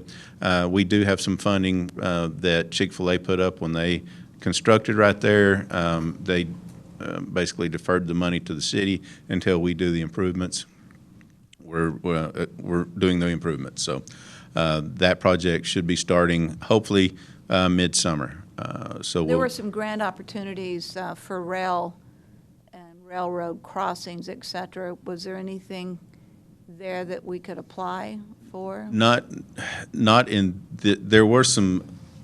there's some smaller grants that we can look at to go back and work with TxDOT on for actually to do the crossing improvements for rail arms and things like that for the crossing, to improve crossings. We can work with TxDOT to see if we can do those. That is not a part of this project currently. So, Mayor, Yes, please. Shane, revisit that one on the Chick-fil-A. They gave us money to redo the construction. well, instead of them doing the construction themselves at the time, which would have been counterintuitive to the plans that the city had for that entire intersection right there, they basically set aside that portion of the money and gave it to the city for us to hold on to until we did the remaining construction that we wanted to do for that intersection. The widening of it? The widening of it. So basically. On Knickerbocker or on South Jackson? On South Jackson. Yeah. On South Jackson. So we have that money sitting in an account, waiting for us to utilize that with our project. Okay. So go back to the one before that, which is the railroad tracks to South Chadbourn. Or North Chadbourn. Yeah, it says reconstruction North Chadbourn from railroad to tracks to the river. I don't think we covered that one. Oh, It's another phase B. Oh, this is phase B of the downtown project. Okay. Okay. All right. Yeah. There we go. Okay. Sorry. Yes, this has been, it's 100% designed. Again, we're waiting for funding on this one. We don't have identified funding for this one specifically. We do, all the utility work has been completed on this, but we do have the grant out, the set-aside grant right now that would cover all of the pedestrian elements along this route. So if we get the grant, that would cover the cost of pedestrian elements, and then we would just be looking to secure the funding for the street portion of it. But again, the utility work has been complete. All utility work has been completed, and the design set's at 100%. So it's ready to go. It's shelf ready. We're just funding on that one. Seems like you're needing a lot of funding. Yes, ma'am. Shady Point Bridge replacement. This is out at Lake Nasworthy. One of the bridges going into the subdivision, Shady Point subdivision there, is in very poor shape and is needing to be replaced. There is another way in right now, but again, we do have it load limit. That bridge is now load limited to a very low amount, basically cars only. Not even delivery trucks, things like that are supposed to be going over it at this point. Again, that needs some work there. So you had the 160,000? And Didn't that sound good. That pause didn't sound good. No, well, I think 160,000. I mean, we probably need to update that number. Currently, that number may be a little old, and also there is some utility work that will have to be done at that area as well too, because we do have sewer going across right there as well too. So we will need to probably put some utility money into that as well too, which I'm not as worried about that currently as trying to find 160,000 out of operating dollars to cover that. So. Well, give us obviously you can't do it right now, but please bring back to us what that total cost is. I think we would all be concerned that it's in that poor of shape and vehicular traffic is questionable. So let's not ignore this issue here. We'll bring back an updated number on that and get that in the works. So. US 378 utility relocations. This is part of the TxDOT project on Oakrest Oval Road from the Chadbourn out to from North Chadbourn or South Chadbourn out to the Loop. This is relocating all of our water lines underneath that roadway to get them out from underneath the new road section, which will all be a concrete road section going forward. This is it's been let through the state, and they are expecting to start construction late fall. Because there's MPO money there assigned to it, right? Yes, there's MPO money assigned to this, and so MPO, the state did have to, the bids, again, like most bids nowadays, came in well over what the OPC was on it, so the state did have to use quite a bit of discretionary dollars on it as well. The utility work, our utility work did come in over expected OPC, and so I will be bringing an item back to City Council to help the advancement, or to basically give it more advanced funding to TxDOT to cover those overages. So has TxDOT let that project out? Has it been a project they let out? Because I was at the Texas Commissioners meeting yesterday, and the amount of projects that they let was astounding, and the amount of over and above projected costs into the multi-million dollars were approved. There were some it was amazing to see the amount of projects that were let, how over forecasted the dollars were, and how those projects were immediately approved. Yes, ma'am. And this was one of those projects that fell under that. We were there to speak towards, obviously, transportation issues for our Ports to Plains area, but also specifically, we had an opportunity to talk about San Angelo. And so I know, I mean, it was, I just can't say it enough, it was amazing. It was. This project for them did come in substantially over what their estimate was. So I believe 40% over what their estimate was on this project. So that was a staggering number when they got that number back. But they did decide to move forward with the project. So the Good. project is moving forward. And time frame on that? Again, we should start this fall, and it's a 2-year project. So, stormwater quality improvements. This is just general projects that we list on there in case we find grant funding or other opportunities that we can again apply for, and we have several of them identified through our master drainage plan. So if we do have grant opportunities come along, we have it listed in the CIP. Sunset Lake and Parkview Lake improvements. This is the dredging. We've done all the work. We have OPCs. We are at this point. We have some funding for portions of it, but we are lacking some funding. So we have The homeowners association have to come up with part of the Parkview number, not the Sunset number, right? But the homeowners associations there have funds. Yeah, we would like for them to. Again, as we looked at the numbers, and we are working. I am trying to work with the design firm to look at some alternative solutions for the Parkview Lakes.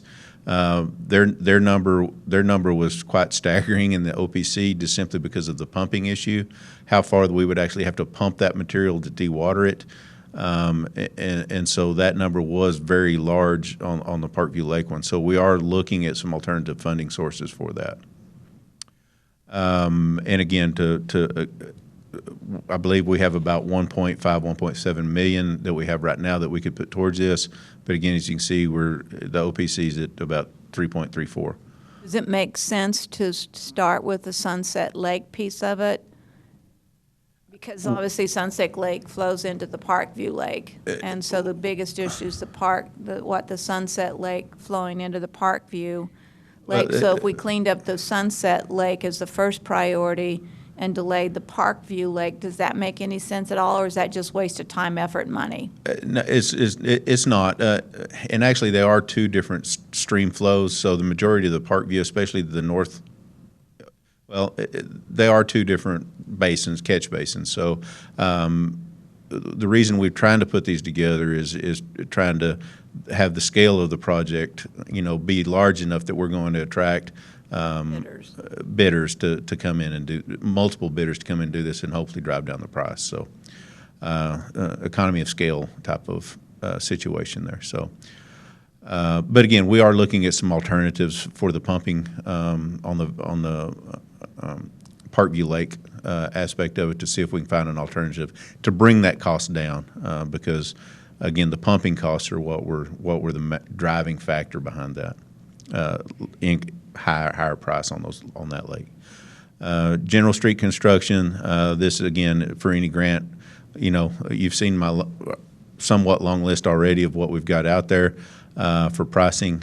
So this is and needs on streets. But again, if we can find grant opportunities, things like that, we have a general street reconstruction or construction item set in there. So again, we're not having to come back and amend the plan as we move forward if those grant dollars become available.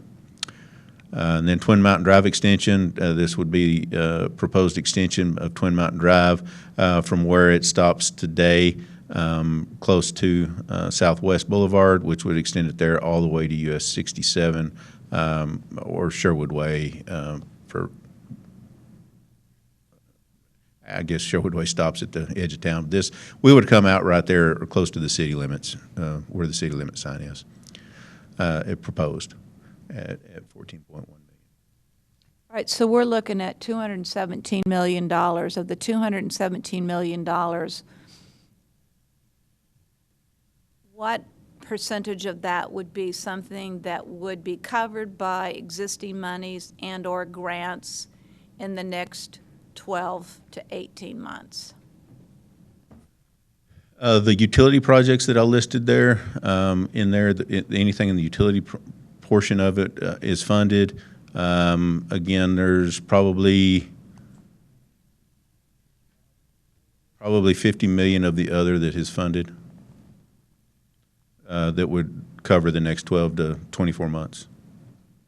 And so of that, is that part of the $80 million bond? Yes, ma'am. So you've got 20 million left in it approximately? We have one more bond issue. We do have, we still have monies remaining because some of these projects are still, that we have listed here are active projects and have, all of those funds have not been expended yet. So that 50 million includes the active projects. While the monies may have been encumbered, we have not expended those dollars yet, so. And so if we were to, again, prioritize these issues, the one, I mean, I get they're all important, and I think we all know each of these projects have huge needs behind them. Shady Point seems to be a real critical issue. Smaller dollars, but critical. And we know that we have the 2 grant applications for the Community Accessibility and Connectivity Project of 20 million, as well as the construction of Ricks Drive sidewalk. So those 2 $22 million are grant applications as we speak. Correct. And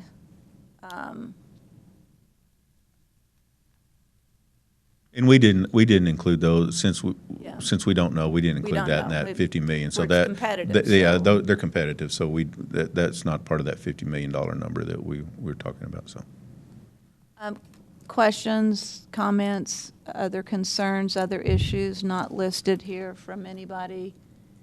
and you'll Pretty see thorough. you'll see as we go on. There's a lot more. I know, I don't question. My point is, this document in 2009 listed just for infrastructure, street maintenance, 300 million. Yes, ma'am. That number is probably closer to 800 million today.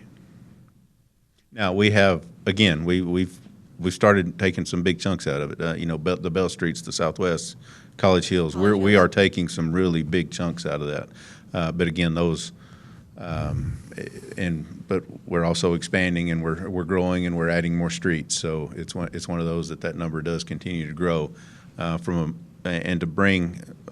Again, when we did the FUGRO study back in 2015, then that number was 500 million. Then to bring our road condition scores back up, to an 80 or 70 to 80, PCI score range. So That's just on existing, that's not anything new. And then that was just on existing roadways at that time. So, and again, so even though we are making headway, I mean, that number just keeps growing, especially with the inflation factors that we've seen lately. That number's growing exponentially. Great presentation, overwhelming, concerning. Strategically, we're going to have to figure out how to deal with it, particularly because of the $80 million bond not going as far as we thought it would, certainly back in 2017. So I appreciate the work and the effort and the detail of which you guys have put into this laundry list. It certainly gives us a great overview of the big picture of things that need to be dealt with sooner than later, if you will. So, okay. And if we do also have a list for operations and water utilities. Yeah, do it now because it ties into this. Yes, they all still tie in. So.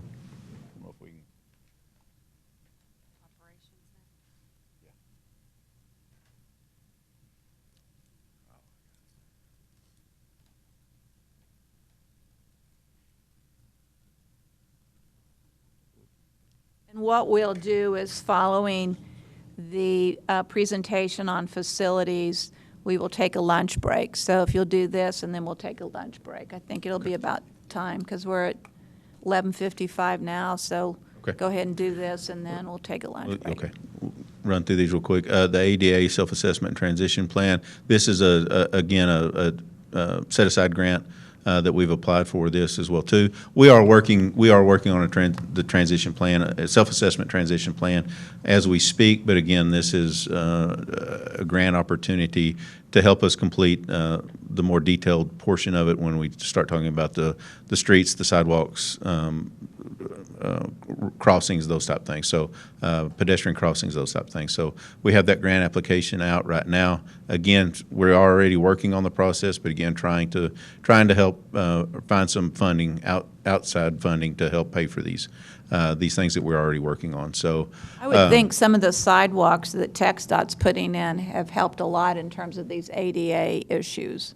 Well, it doesn't complete it, but I mean, yeah, they are working, and so that does, out of the 121 signals that we, signalized intersections that we actually have responsible for maintenance on, a lot of the, well, I'm gonna say 60 of them, 68 of them, 65. In the 60s. Yeah, in the 60s. Of those signalized intersections are on TxDOT right of way. So that is helping in that aspect as well. We are also working with TxDOT on some highway safety improvement projects where we are going to be looking at replacing signalized intersections mostly along North and South Bryant, but well, safety's was one of the number one issues the Transportation Commission talked about, and Alvin New heads up the safety aspect of TxDOT, and he's really looking at safety issues as a key. And so we took the intersections within the city that actually had the highest number of traffic accidents at them, and we applied for those grants and received those grants. Working with TxDOT, and so again, we're getting two on one program, and then 4 on another program are being replaced. The signalized intersections are being replaced, and all the safety pedestrian elements are being upgraded. So, again, working with TxDOT and working through those programs. So it's that's the really other thing they're focusing on is mobility, walkability, bicycleability. Yep. I don't know if that's a word, but we just made it a word. We'll accept it. Put it in the dictionary. Yeah.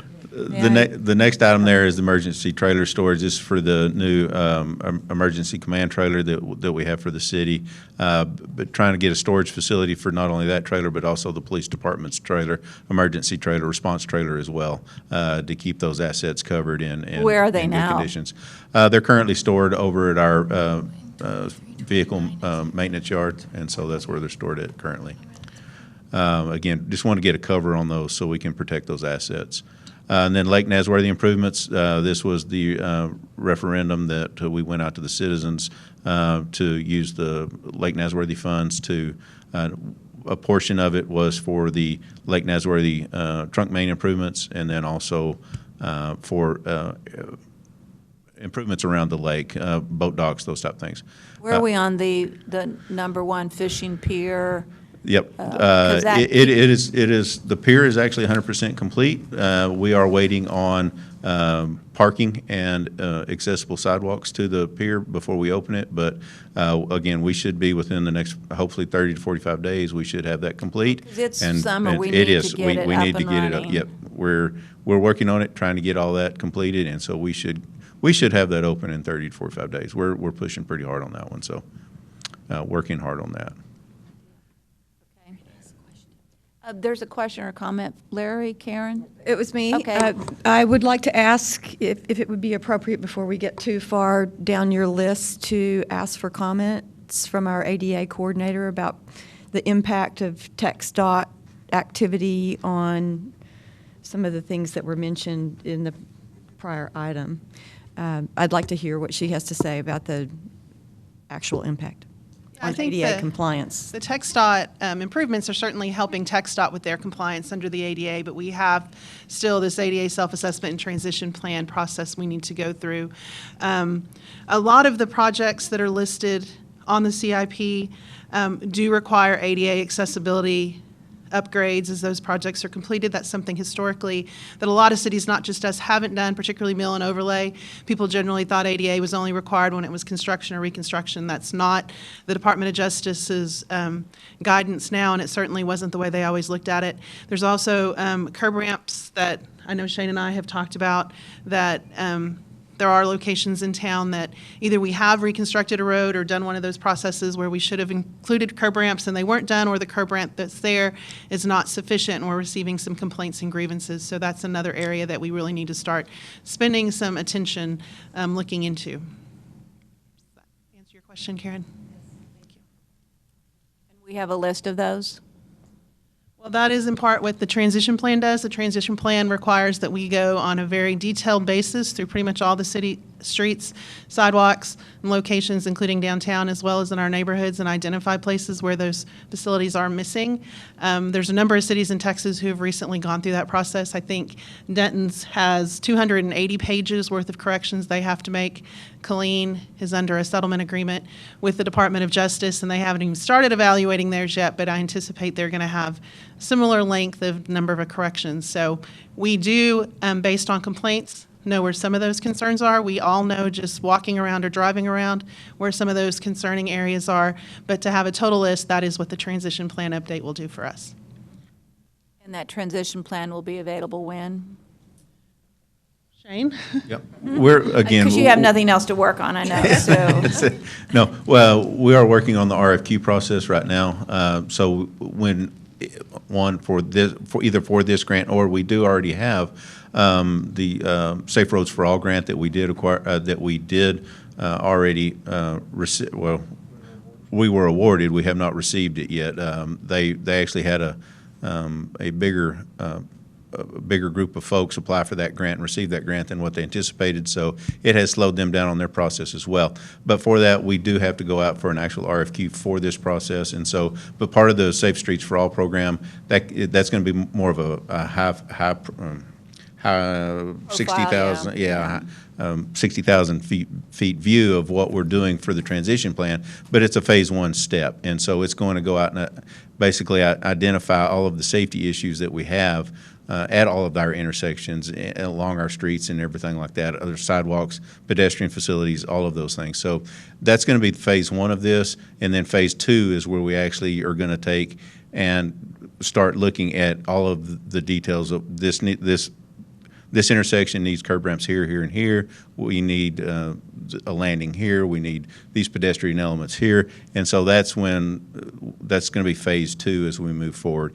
And so, and whether we receive this grant or not, we're still moving forward with phase one and phase two.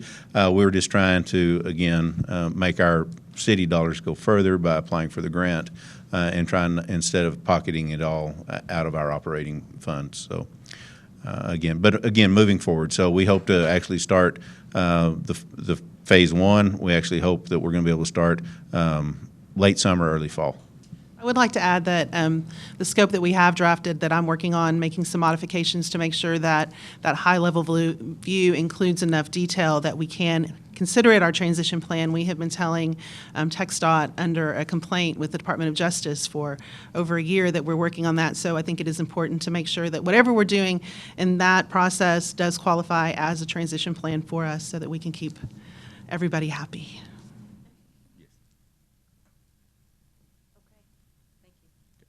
All right, so go ahead to finish the Lake Nasworthy improvements. Lake Nasworthy improvements, they are moving along quite well. We have been able to secure two boat dock grants basically, and through Texas Parks and Wildlife, which has actually helped these dollars go further.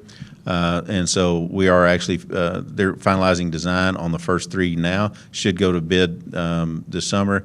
And then as we get in out of lake season, we'll be ready to go to work on those and get those three docks there. We've applied for another grant for design of the Red Bluff Road, complete Red Bluff Road ramp, complete rework of that entire ramp, since that ramp is effectively shut down and non-usable at this point. And then also for a non-motorized launch in the Sleepy Hollow area as well, a design for that as well. So grant dollars for that. We will apply once we get those designs and that back. Again, next year we'll be seeing more grant opportunities come along that we'll apply for through the boating grants program, and not only for construction dollars, but also design dollars. For the, we're looking at another one on Fisherman's Road that we will apply for in the next grant round. So again, trying to maximize these dollars as far as we can through grant dollars, additional grant dollars. So we have also purchased a boat specially designed for aquatic vegetation control, and so we will be seeing that get here real quick. I believe y'all approved that a couple of council meetings ago, so we're hoping to see that and start working on some vegetation management out there at the lake as well. So moving along very well in that project. Mayor, I know we still have 2 or 3 more sections to go. I don't know if you want to break that, keep going? Yeah, Okay. keep going.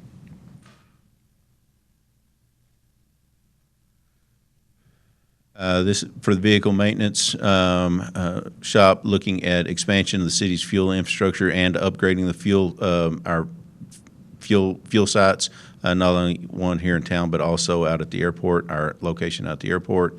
Those are starting to get dated.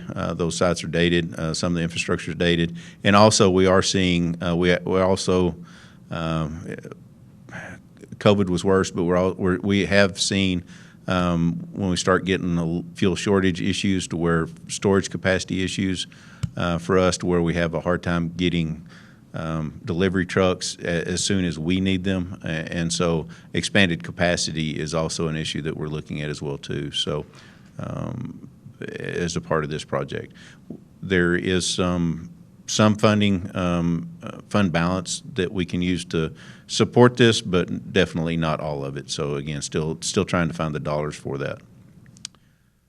Solid waste, this is for basically looking forward, permitting basically a new landfill. We are still working through with our consultant that we have on board right now, still working through a lot of the preliminary work. So we are, again, this is moving fairly slow. It's a fairly slow moving project again, but this would be for basically design and construction of basically a new landfill and then going through the final permitting phase. So. Questions for Shane on the new landfill? I just wanted to make a statement, and that was just to thank you and your staff for working so hard and going through this, and we realize how hard you really work. I have wonderful staff that helps me through all this. I just have to try to remember it all. Well, I know it's a great laundry list, and it's not a complete list, so that's the other issue that's staggering is yes, ma'am. but. Yes, ma'am. Looking at traffic operations facility, of course, I think we also have in here maybe another slide further on that talks more about maybe a public works, looking at redoing a public works facility and taking more of a holistic approach. But this is for some of our infrastructure, building infrastructure in the public works area is quite aged and getting quite outdated. So facility improvements there, traffic signal replacement, looking, if we are able to find money, we do have, again, about 50 signalized intersections that do need to be updated, or 61 it says there, that need to be updated and rehabilitated and brought in to meet the current standards. And then Twin Mountain Drive, Knickerbocker Road signal. We approved that. It has been approved. We have issued a notice to proceed, and we are waiting on. They have ordered the poles. We're waiting on pole delivery.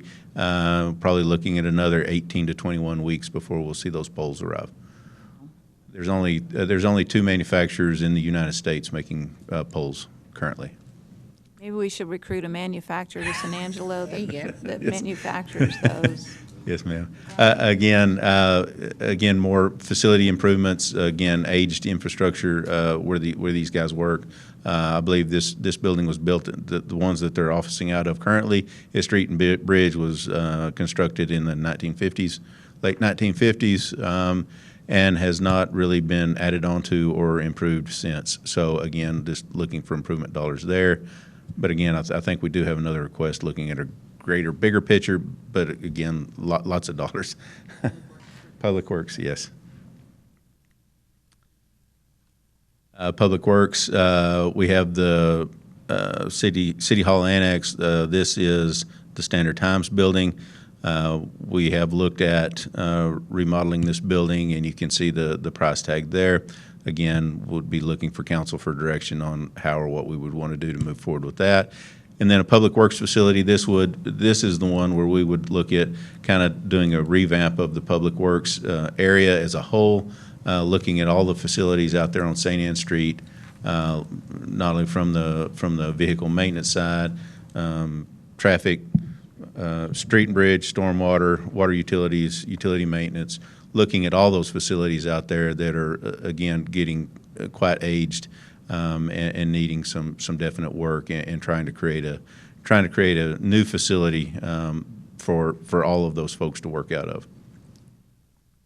On the City Hall Annex, the 14 million too, is that what we have designed to become a future police station?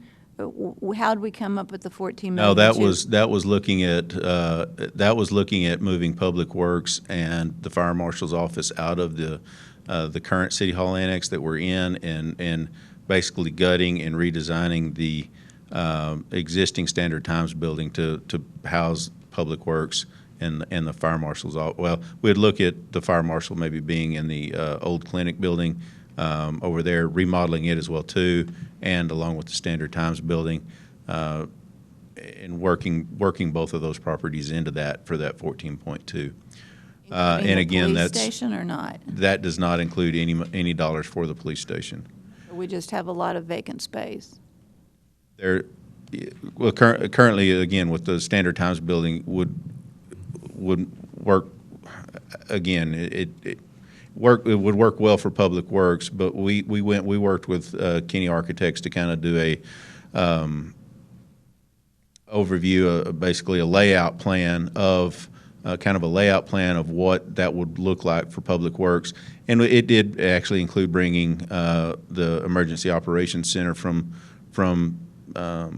or a facility for the Emergency Operations Center to be placed in the basement of this building as well, to be able to free up the space out there at the airport, for that building to be freed up for any future use that could be used out there for that. Again, looking that possible grant dollars could be tied to that for a new Emergency Operations Center. There are lots of grant opportunities in that realm of things that could help with some of the construction costs there.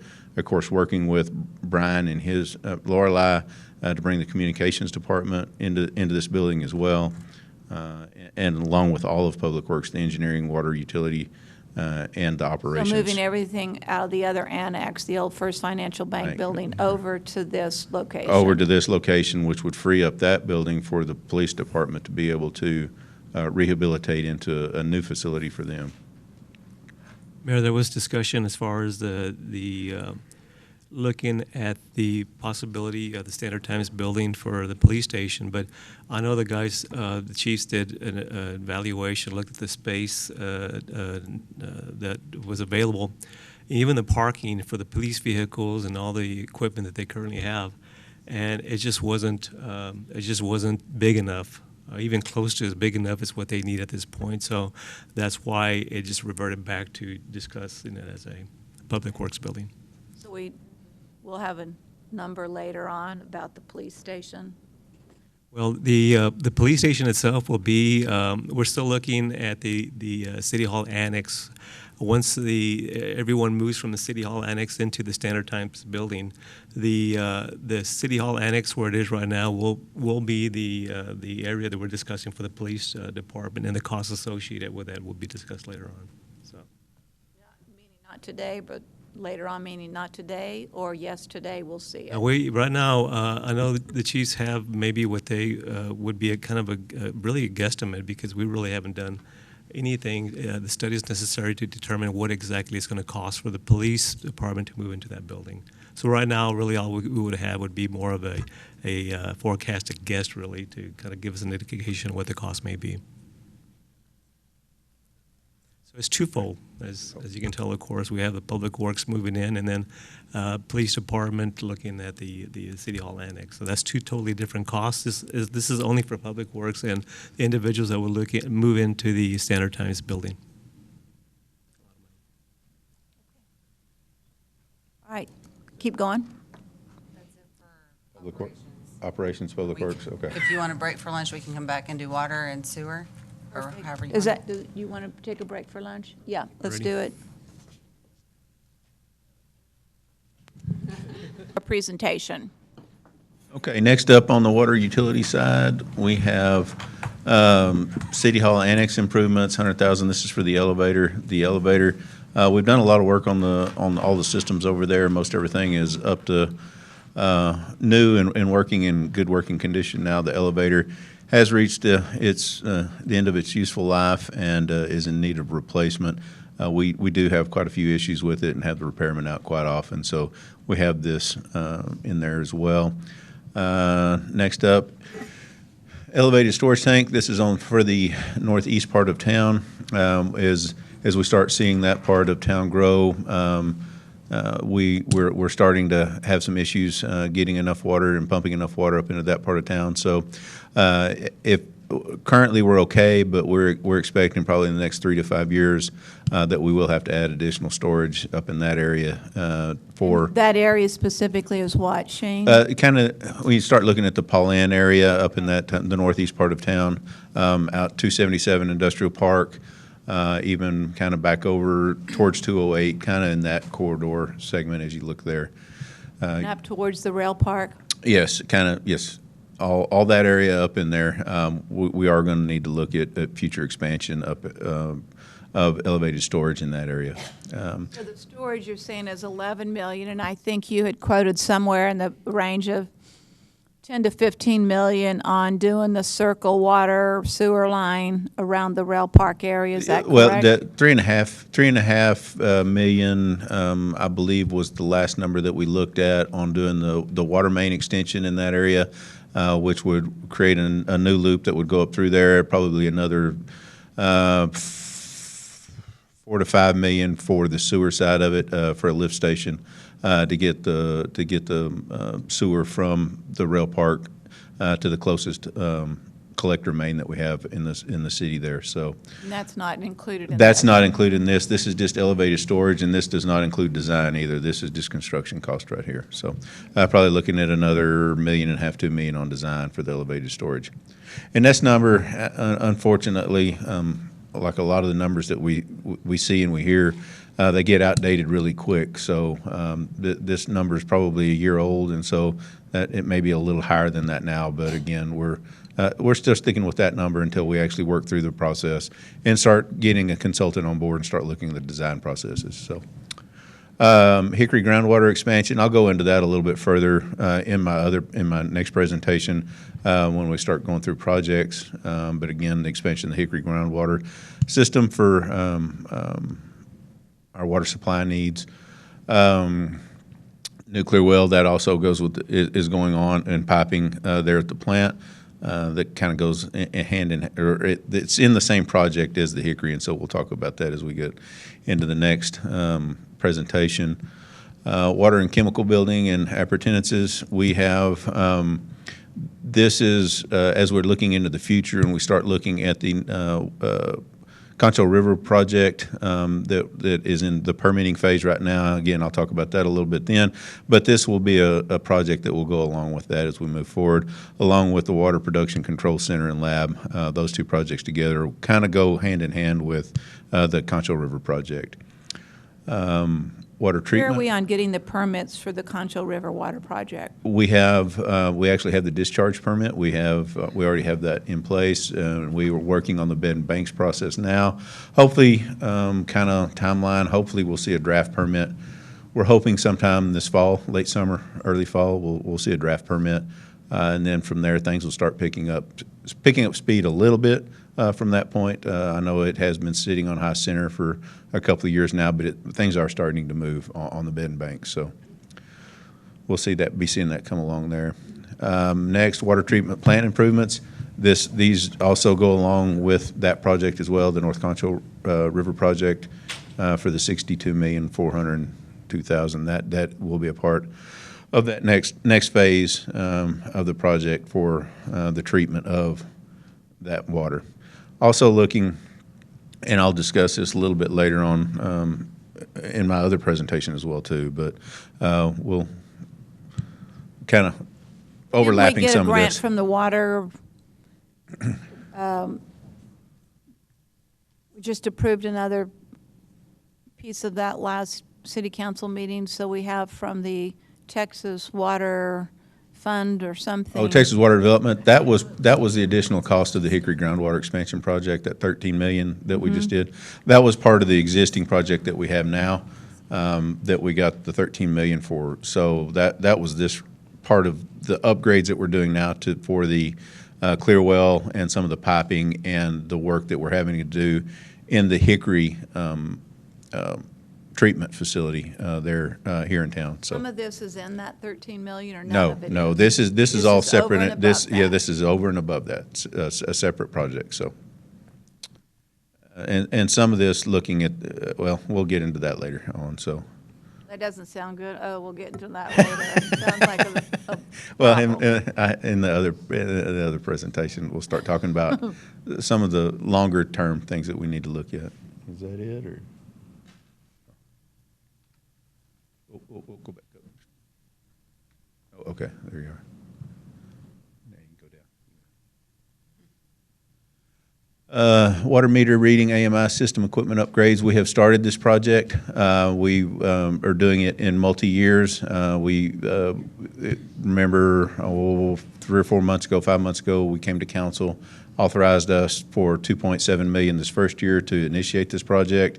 And again, this will be an ongoing project over the next 3 years, upgrading all of our meters and the collector system that goes along with our meters, or meter reading system. Lake Operations Maintenance Facility, the existing facility there, just kind of a revamped old shed and houses and shacks, and definitely way past its useful life. Looking at currently, one of the biggest things we're looking at is trying to find an appropriate place for this facility. To rework it. Right there, as you come in off Fisherman's Road, the existing facility's there. Not necessarily, maybe a good location, but not necessarily the best representation for the city as you're coming from the airport or going to visit the lake. So again, we want to upgrade that facility and probably find a better location for a maintenance facility than right there on the main road coming into town and entering into the Paint job won't lake. do it. I don't believe a paint job will help that one, no ma'am. A&M water replacement, we're approximately 60% through with this project, maybe even a little further at this point. Again, we're doing the pipe bursting process on this. Slowed down a little bit. We did have the change order the other day on the valves because we did find several valves that we're going to have to replace in this project. And so working through that, but again, 60-70% complete on this project. Lake Nazareth sanitary sewer collection system improvements. Luckily, this number decreased substantially. We're at 35.9 instead of 54 million, thankfully. But we just got the POs, and so fixing the issue. Notice we've had pre-con meetings on this. I'll go through this in my other presentation a little later, but moving along on this project as well. Is there a lot of interest in terms of people wanting this project? We've already assigned it, right? Yeah, we have. Yeah. We've already done it. We're issuing POs, currently issuing POs and notices to proceed. We've already had a pre-con meeting, so we're ready to get started. So that would be like next month? Yeah, yes, we are still working on 2 or 3 easements and one of the easements specifically is where one of our bores is going to go under the river where we come up on the other side. That's one of the easements we're waiting on. That has kind of slowed the process down just a little bit because they don't want to mobilize all of their boring crews and their boring equipment in and get everything else bored and then be hung up waiting on an easement. So before they can start that last bore, so they don't want to have to demobilize and then remobilize again. So we've kind of has been a small hang up, but we think we're working through this and should have some resolution fairly quick on that one easement. So, but again, we're ready to move forward with this project. Water reclamation plan improvements. This also will go along with the with the Concho River Water Project. Future project there. Lift station improvements, general lift station improvements. Just normal, kind of a general line item there for work progress. Won't some of those grinder stations disappear when we do this Lake Nasworthy sewer system Yes, thing? we will be taking, when it's all said and done, we will be, of course, adding one major lift station, but removing 1, 2, 3, 4, I can think of off the top of my head, maybe 5 lift stations that will be taken offline with the Lake Nasworthy. We have another project here that we'll talk about. This North Concho River and sanitary sewer collection system improvements, the CIPP, and then the one below it are kind of the same, are going to be the same project. Basically, we'll probably bid them out at the same time. The first one is basically from down there as you Beauregard and Harris, where you cross the river right there, going back north up 14th Street is doing the basically relining the sewer line in that area, a major collector line there, lining that sewer segment there to get some more life out of the existing pipe. And then the other one is going to basically be able to let us take the shallow lift station offline, which is right there at Shallow, which it causes us quite a bit of grief from time to time. So, and again, it's one of the older ones. And be able to take that off, we'll be able to, again, we'll siphon under the river, and then a new line that'll go down through Santa Fe Park and tie into the one that we constructed and built, 4, 5, 6 years ago now. We'll tie into that one. It may be longer than that. My time flies. And then vacuum truck. This is the one where we keep our vacuum truck in the CIP. Those are large pieces of equipment and quite costly. So, On the Lake Nasworthy sewer project, talk to me about, okay, the POs, when do we think this actual work will start, and what is the time frame? Remind us again of the time frame to complete the project. Hopefully we're going to start, we'll see mobilization start within the next 45 days, and so we would hope construction will start where they're actually starting to bore within hopefully the next 60 days. And even sooner, if they can get here sooner and we can get mobilized in here sooner, we're ready to get this project started. Again, waiting on those last easements, but we believe we're making headway on those. So, but again, I'm hoping within 60 days it will start construction, and then it is a 24-month contract. And it's actually 2 contracts. There will be the pipeline contract, and then there's also going to be the lift station contract. Those are 2 separate contracts. The lift station contract will start once the siphon under the or not the siphon, once the bore underneath the lake and we get all that work done. Once that's done, then they will come in and start the lift station work right behind that. And remind me I know, because we have capacity issues and we have people who are want to start doing some new development out there. So, but nothing can happen until this whole thing is done. So, in other words, there's not going to be a piece of it done, so then all of a sudden we can start something new. It's got to be complete and Yes, ma'am. project. It has to be completed. We have to tie this new sewer into our existing sewer. It has to all be in place before we can actually start pumping through the system. So it will all have to be in place and all have to be there. Now, there may be some of the other legs, the secondary legs of the system. We get the primary trunk main in. Some of the secondary lines that we're going to use to take other lift stations off that aren't necessarily part of the main trunk. We could be working on those secondarily to that, but again, that's a work schedule and work process. And again, we'll work with the contractors we're moving through to see if we can speed that process up to where we can get the main trunk line serviceable and ready. But for the most part, we're going to have to go from point A to point B. There may be some secondary subsidiary work that can be going on after the fact and after it's in service, but it's pretty much point A, point B has to be complete. Fine. All right. Questions for Shane at this point? Okay. That's me. All right. Are you done? I'm done. Good job. Very good job. Again, as we've said, wow. The dollars are wow. Shane, I don't know if you know the answer to this, but have they already started the testing of the water in residential areas? You know, For the lead, for the fire stuff? Oh, the fire stuff? yes, on the lead and copper rule revision process that we're going through right now. We're actually 2/3 of the way through the process of actually testing the service lines. We have, I believe we've just started June 5th. We're starting the third leg June 5th of the testing. And so, again, we're basically 2/3 of the way through that process. And of course, we do the water sampling kind of separate from that, but right now the main focus is actually the service line, testing the service lines for lead.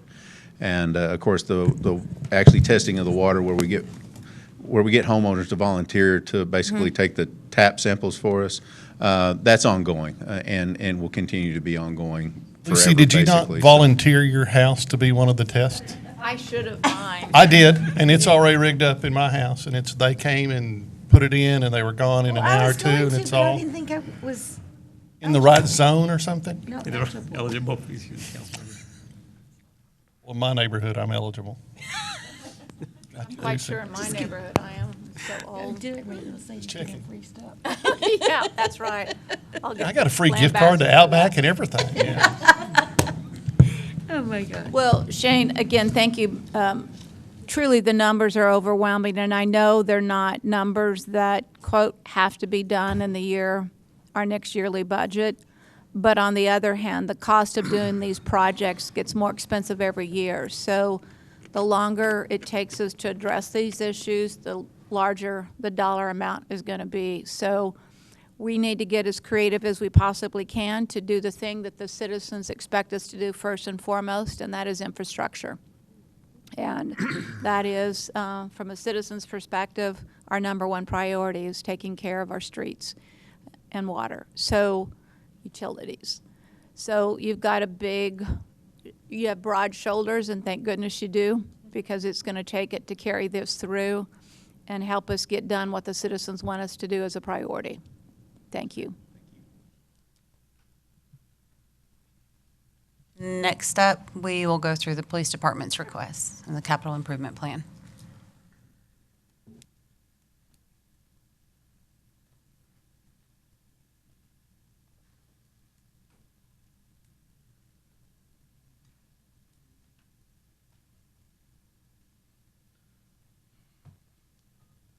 Well, so Frank, the first question is, with these new things that were passed in May, does that mean you're on for police chief for one more year? Negative. Negative. Good afternoon, Mayor. Good afternoon, Council. You've touched on the police building, or our wants for the police building, but on our CIP, we have two items. I'll be very brief and open it up for any discussion you may have after I'm done. Our police building, as you know, was built in 1963. Over the past 60 years, the department has grown in both personnel and the space for need for space. Our department currently is divided into 4 buildings: the main police building, the annex, and we have child crimes detectives that are in a separate building, and we have 2 training locations. What makes that very difficult, if we go south, as you're aware, we have our graduation there. Anything classroom related is south of the city limits, 4 miles. Anything we do gun range type or on hands, we go north of the city limits, 10 miles. Does that mean you get a broad coverage of the city? Very broad, actually in the county. Maintenance, continued maintenance. We spent over $200,000 over the last several years, mainly in HVAC. So we are requesting a new police department. I know there's been discussion about the city annex. Huge for me. I really believe this has been an ongoing conversation. I think anyone who's walked through your police station knows that getting a new police station is pretty high on a priority list. I think we need to get one done and Appreciate that. figuring it out. I believe it was August of 2016 when I walked in the office. We had a discussion with the architect who had a proposal and plan for the city annex. And I believe at that time the figure was $42 million to demolish the annex as it sits, or $38 million to remodel, and that was in 2016. So we've had those discussions up until now. The other item on the CIP is a training academy, which I briefly touched on. It's in need of major repairs, and again, if we do any type training in classroom, we go south of the city limits. Anything north, as far as firearms, we have to go, or as far as firearm training, we have to go north outside the city limits about 10 miles. We've outgrown it. You've been there during graduation, and we're continually have to maintain and pour money in that facility as well.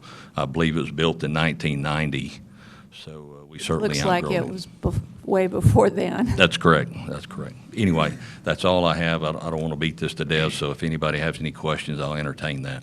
Well, for me, as I said, I think we know the need for the police station. I think we need to find a path forward for it. I think that's got to be something we tackle and figure out the game plan for it. I think there's been patience, if you want to call it that. Maybe that's not the right adjective, but we need a new facility. And I think we've secured the buildings to make one happen. Now we got to figure out the cost of making it happen and getting something moving forward. But I believe strongly in the need for that. Questions? We've heard you. We got it. And I like it simple and straightforward. Thank you. Next is Fire Department.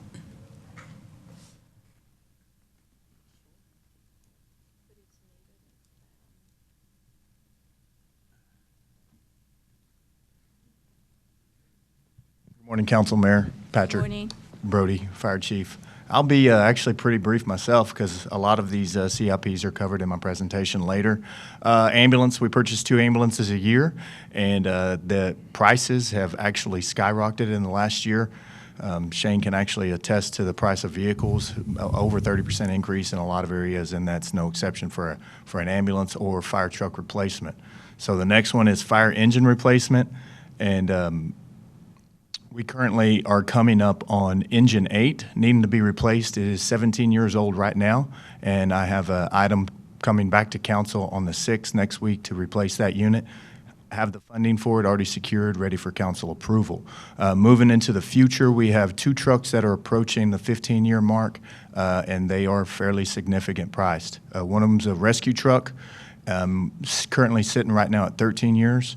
And another one is Ladder 1. That's our 100-foot platform at Central, and it's recommended at a 20-year replacement. So rescue truck is coming up on a 2-year, needing to be replaced, and the ladder truck about 7 years. The combined price for both of those units is about $3 million. And not to take away from the presentation, but the current allocation that we receive for vehicle replacement is about $250,000 a year. You can do the math. It's going to take a long time to get $3 million at $250 a year. So we need to adjust that. Again, that's in my presentation. Next item is an addition to the training center classroom. We are busting at the seams at that facility. Again, something else in my presentation later. We've got a lot of really exciting things going on in the training academy. We are expanding, and we have a pretty high need for an additional classroom so we can have our paramedic program and a paramedic lab facility. Because we already own the property, it wouldn't be near as big of an expense if we were having to search for property or search for actual architectural plans. And the last one is for the future land for fire stations. Immediate need, fire station number 9, also discussed later in my presentation, on the south sector of San Angelo. Long-term, probably about 10-year plan, there's a need for a fire station on the east side of town. As the city expands south and expands east, we'll need to provide coverage for that. So that's it. If y'all have any other questions for me. Any questions or comments from anybody? Thank you very much. Yes, ma'am.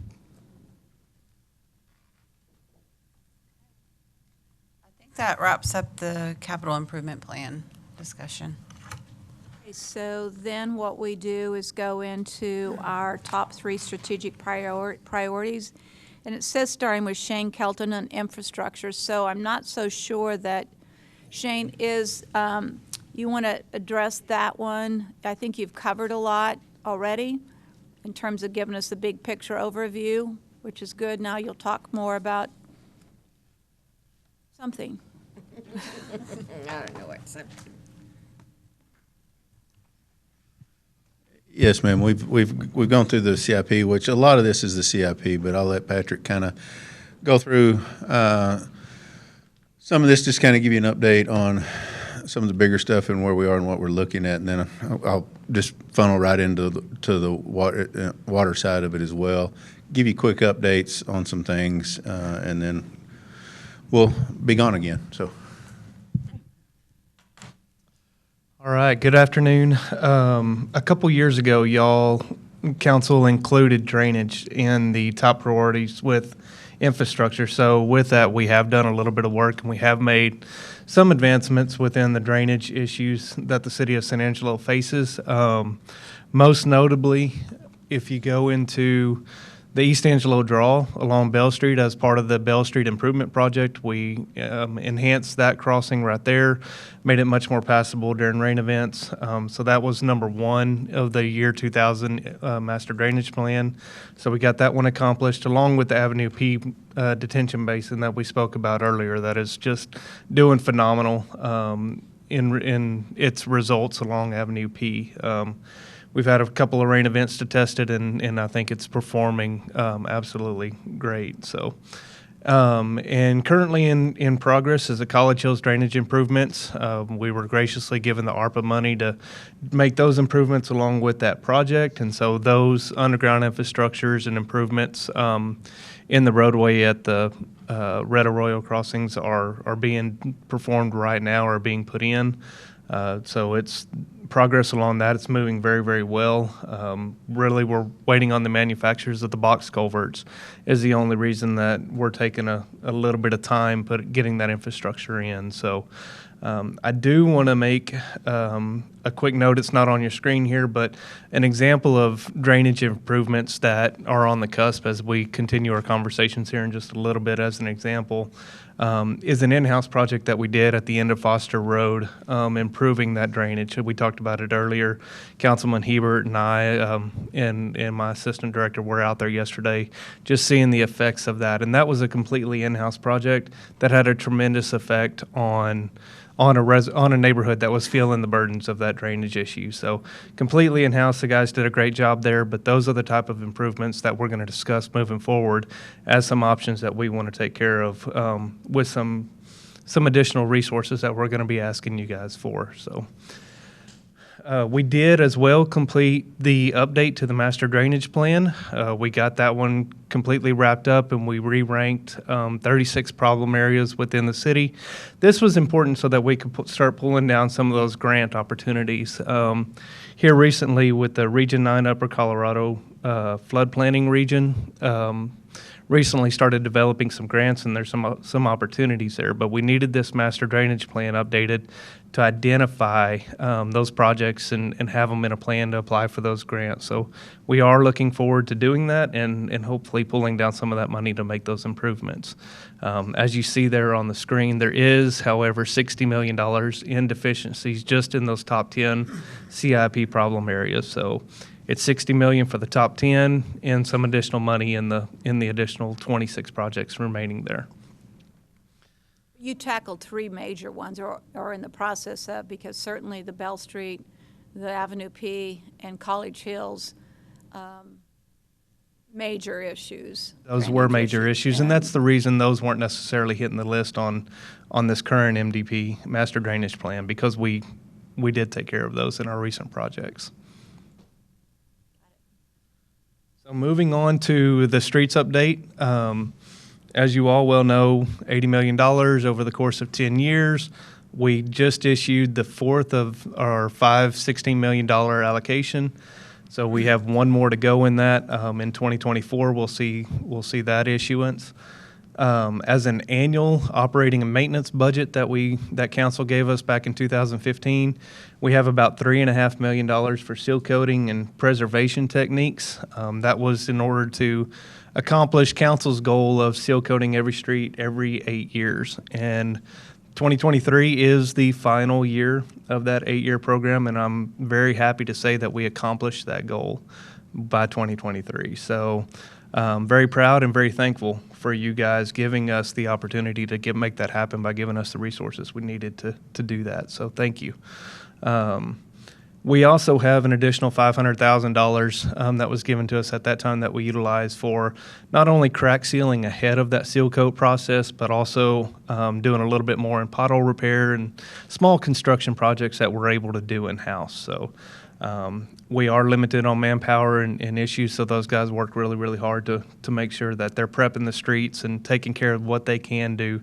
That doesn't constitute a major reconstruction or something that's beyond what we're allowed to do in-house right now. So, and then a couple years ago, or last year actually, council, y'all also gave us that .006 portion of the property tax rate to do some additional street maintenance projects.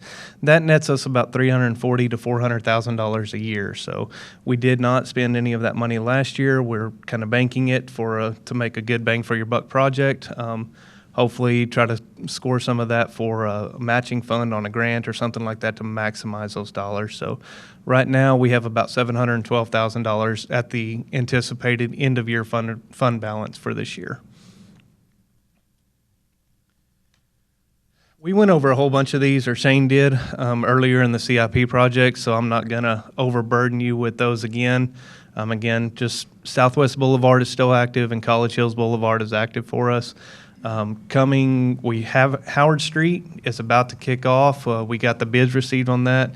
They were a little higher than what we had budgeted, but not as high as what we were necessarily anticipating in today's environment. So we will be able to take care of Howard Street. Jackson Street is coming up. That will be starting this year as well.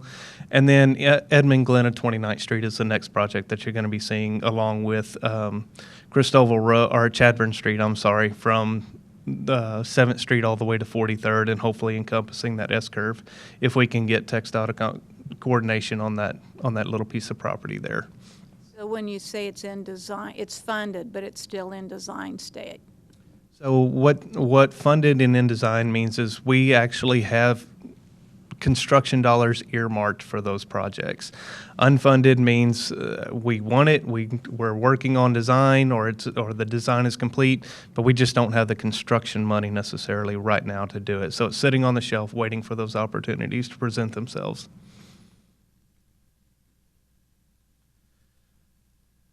So as we look at our current funding sources, just to give y'all a real quick snapshot as y'all are looking at this and discussing it, our street rehabilitation money, $80 million in bond funding is what we have. That $4 million in annual operating money, as well as that property tax allocation of about $400,000 a year. I did want to note that y'all gave us a grant administrator position last year to the budget process, and we have absolutely been utilizing that position. She's been phenomenal for us so far. We did get a SS4A grant for $500,000 that we're utilizing to build an action plan that will let us apply for some construction dollars in coming years, but we had to have this action plan taken care of first. And we are currently about to wrap up on June 5th. The TASA, or the set-aside grant applications, are due, so we're tying up the loose ends on those and submitting those for those applications and those projects. Are those the $20 million? That's the $20 million and the 1.2, yes, ma'am. And then we also have about 11 grants that are kind of on our high priority list that we're really watching pretty hard for the NOFOs to come out, the Notice of Funding Opportunities. And those are, dedicated toward our infrastructure, drainage. Sunset Lake is on one of those that we're watching to try to find some money to do that. So, and then 23 more just general grants on our list that seem like they would be applicable to different projects that we would have coming in. And then also, last year I think we kind of finalized the discussion about the street use fee and got some direction from you guys on that. So that's on the horizon as well, potentially. Questions from council? We were just wondering where the street use fee was and popped up on the next slide. Thank you.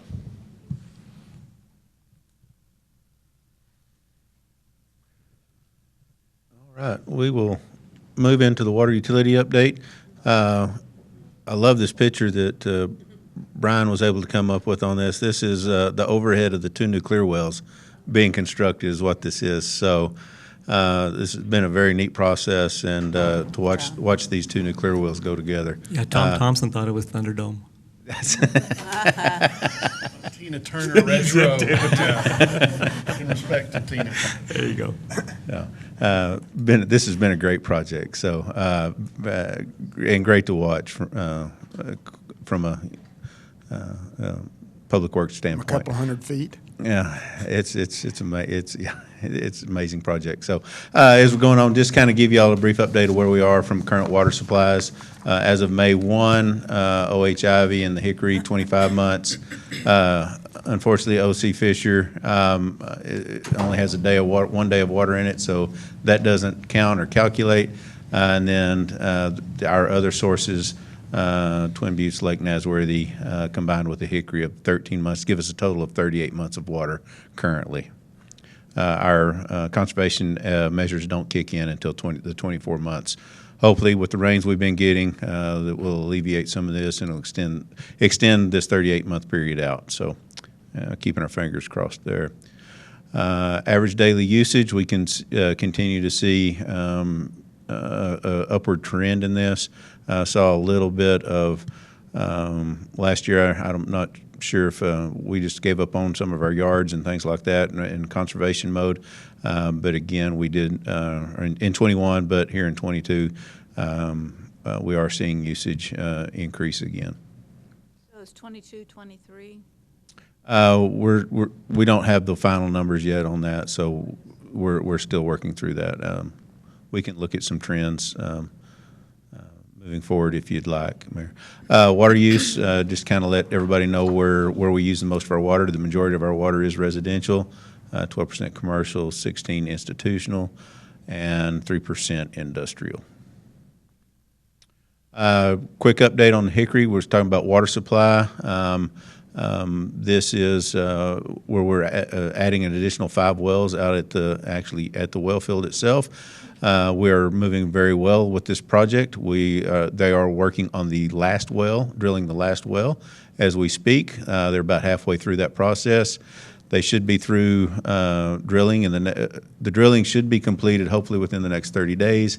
And the drilling portion of the contract 1, hopefully will be finalized, complete, and everything sent to the state and finalized mid-July. That's our time frame on contract 1. Contract 2 with PLW Waterworks will be tying in all of the new facilities out at the well field, tying all those into the pump station, increasing the pump capacity at the pump station, as well as rehabilitating some of the existing wells there and adding some backup generators to the project there. Also part of this, again, just to let everybody know, the goal of this is to get us from the 8 million gallons per day to 12 million gallons per day capacity for water off of this. And then, of course, part of this also is the update to the clear wells, the 2 new clear wells there that we're building at the plant, and also the Hickory treatment plant, the part of that for the upgrades in the actual treatment building itself for the Hickory. Project's moving along well. Total overall construction probably roughly 60 to 70% complete. I put 60% on there just because that's about 2 weeks ago when I was going through all this. That's about what we were looking at. Guys are making great headway on this project. It's moving along well. Concho River Water Project, we went over this a little bit earlier, so I'm not going to dwell on it. But one, we have received the discharge permit and currently working through the bed and banks permit, and we'll be again. We saw the numbers for what some of the improvements were going to be on this. The cost will be for this project and going through the CIP. So we're just looking at that. So other part of this is from a water supply perspective is West Texas Water Partnership. Currently, Where are we on that?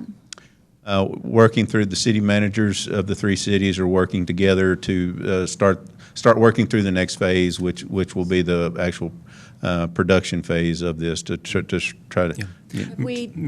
Last time we met, Teresa was going to pull together.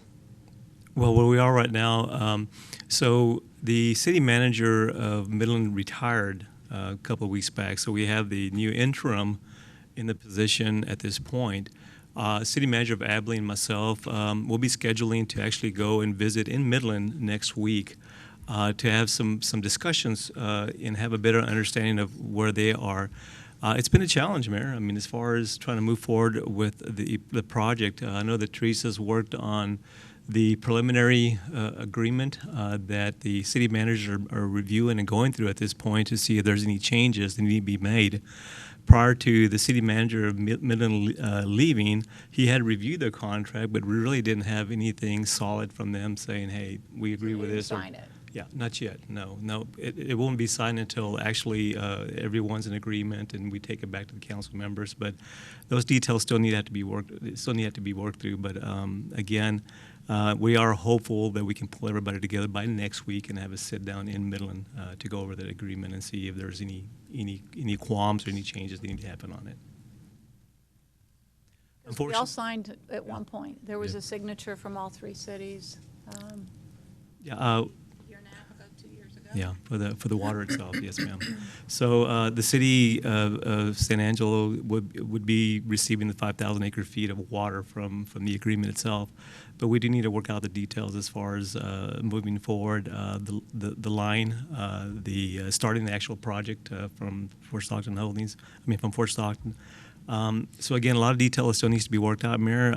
I'd rather not say much more until after we meet with the city managers, have a chance to meet with Teresa. Teresa is the trusted attorney working on the project, and I think all the city managers agreed that we're good with her working out the preliminary parts of it, and then we'll work out the details to get that finalized and sent to the city council members.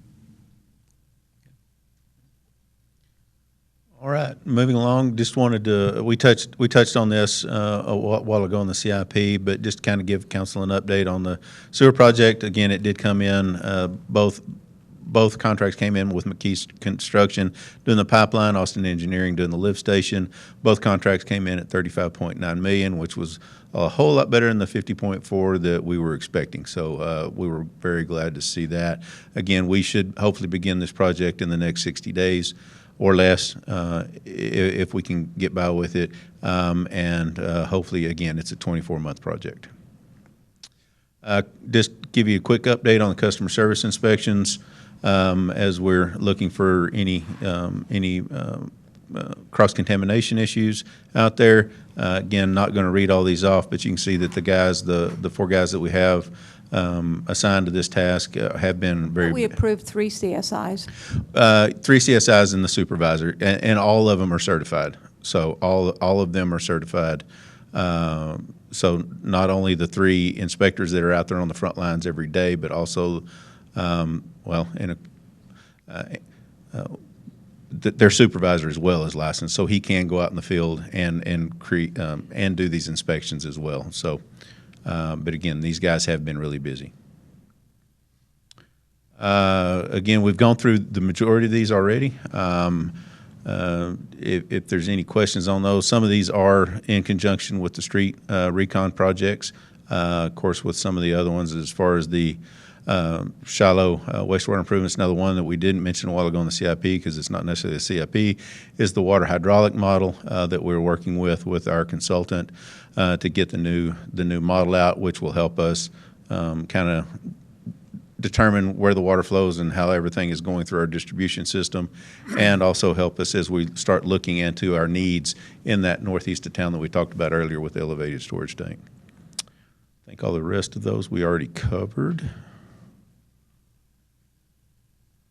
And then I wanted to bring up rates and fees as we look into the future. Now, I'm going to preface this right here as saying that I'm not asking for any increases in rates or fees this year or in this budget cycle. So, but again, as we're looking out into the future, I think, we've talked about this and the mayor's talked about it, trying to be proactive and look at what's going on out in the future and what we need to do as we move forward. And I've kind of broken this up into three different phases and kind of outlay what my thoughts are and get y'all's feedback on it again. But as we look at some things, we have the stormwater fee.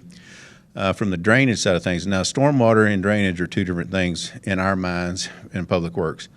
What we think about when we talk about the existing stormwater fee that we have now is the O&M that we do that is to cover the quality component that was state mandated or federally and state mandated component of it back in 2010. And that fee has not, since its inception, has not been increased. It's been the exact same rate. And so that's something especially with the inflation rates that we've seen recently, something that we cannot sustain a whole lot longer without seeing some kind of increase on that O&M side of it, on the quality component side of it as well.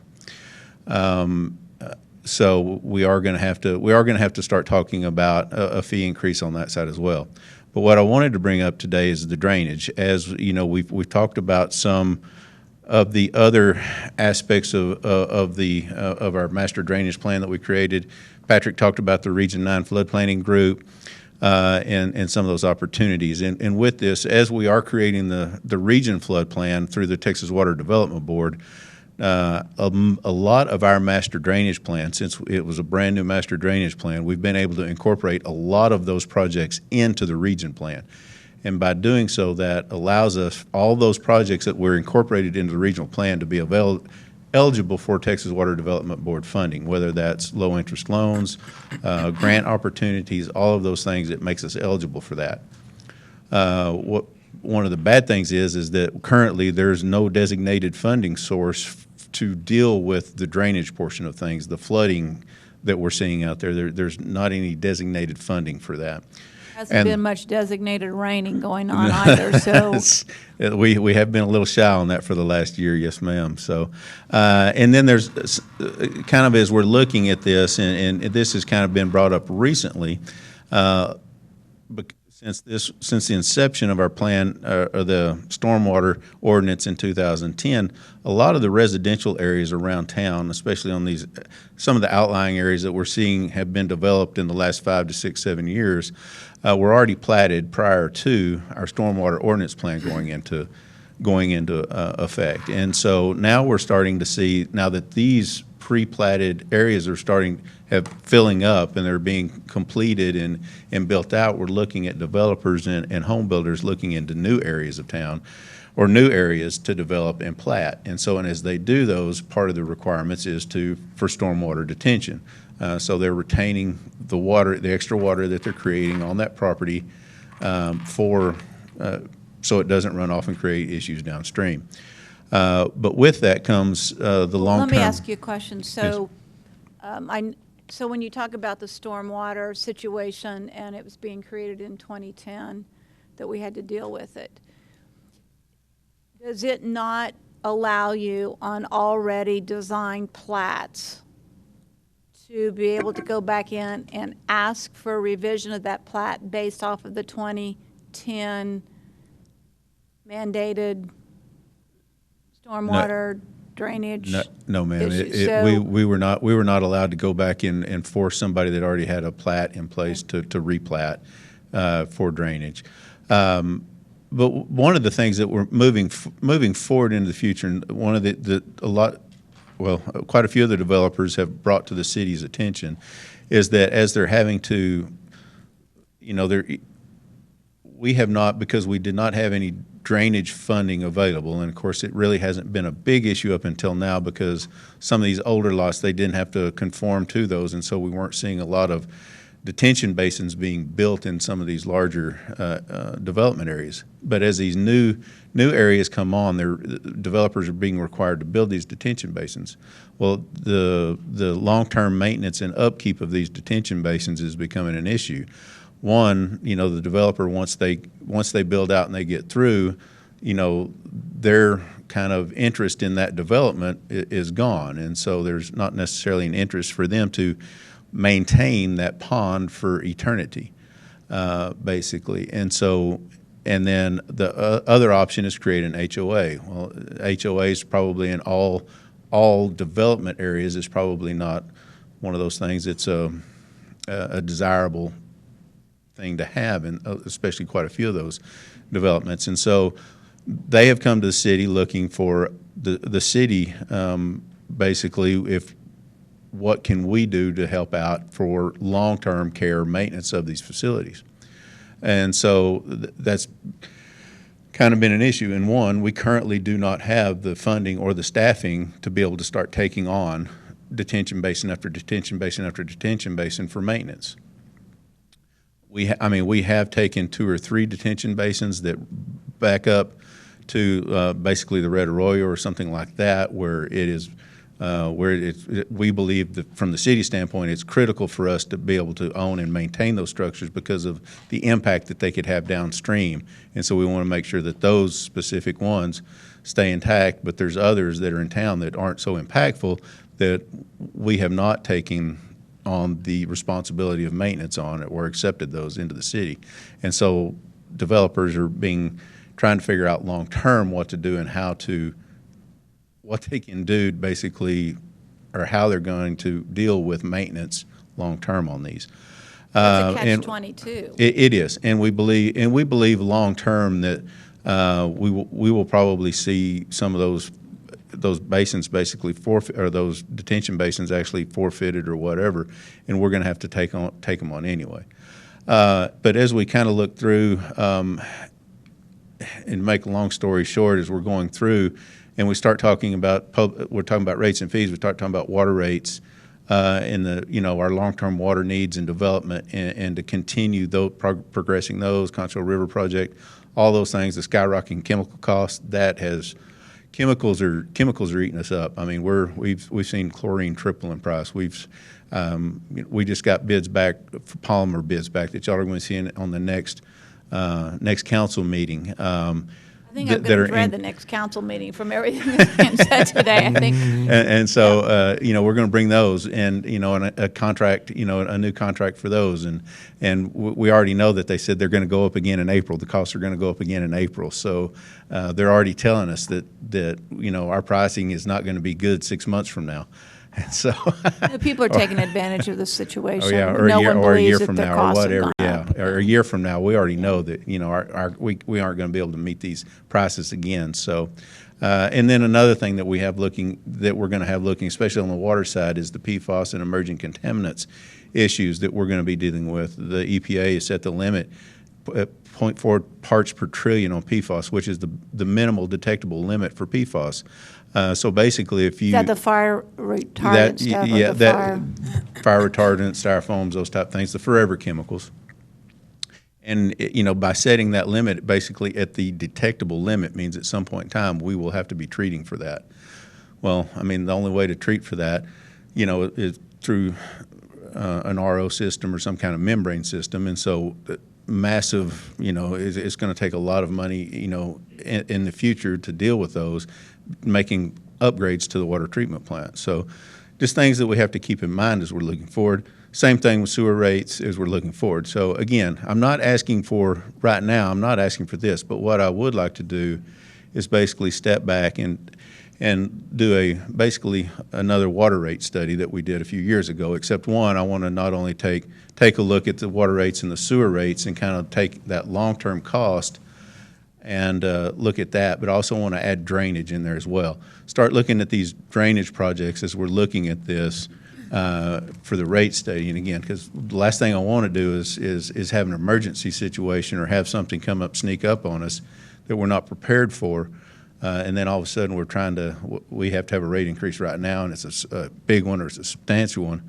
Let's take a longer approach at this and look at this over time to see if we can ease into these things and try to work them through. And so by doing a rate study, we can do that to where we can look at these projects and kind of time them out over time to see what that looks like, and then look at making rate changes very gradually over time to accommodate these needs as we're looking at it over time. But again, that would take a rate study to do that. But again, I believe that us looking at that sooner rather than later will benefit us as we look at some of these issues that we have coming up. Again, we know that one of the biggest things that is really becoming a hot topic is the PFAS and emerging contaminants issues. And so I think us looking at those now, we know the Concho River project is going to be fast approaching. as we go through the permitting, as we kind of ease into this next phase of the permitting phase with the bed and banks, these things are going to start coming up, and we're going to need to move on them sooner rather than later. But again, I don't want us to come up a year from now or 24 months from now and go, oh my gosh, I need, a 10 or 15% increase today to cover these costs. I'd rather us take a longer term look at this and ease into those numbers versus a big hit all at once. Additionally, It's good to raise a red flag, and I think that's what you're doing right now, because I don't think you're saying we need to do it for this year's budget cycle. But what we do need to do is to look at it, as you say, long-term, and look at what the rates and fees are. We hear constantly from the citizens that we have the highest cost of water of any city they've ever lived in. And perhaps we do, because of where we live and what the cost of acquiring the water we need to run our city today and in the future. So no one denies that the investments we're making, whatever cost they are not needed. They're needed for the long-term viability and the economy of San Angelo, Texas. With that said, we also have to be sensitive towards the citizens and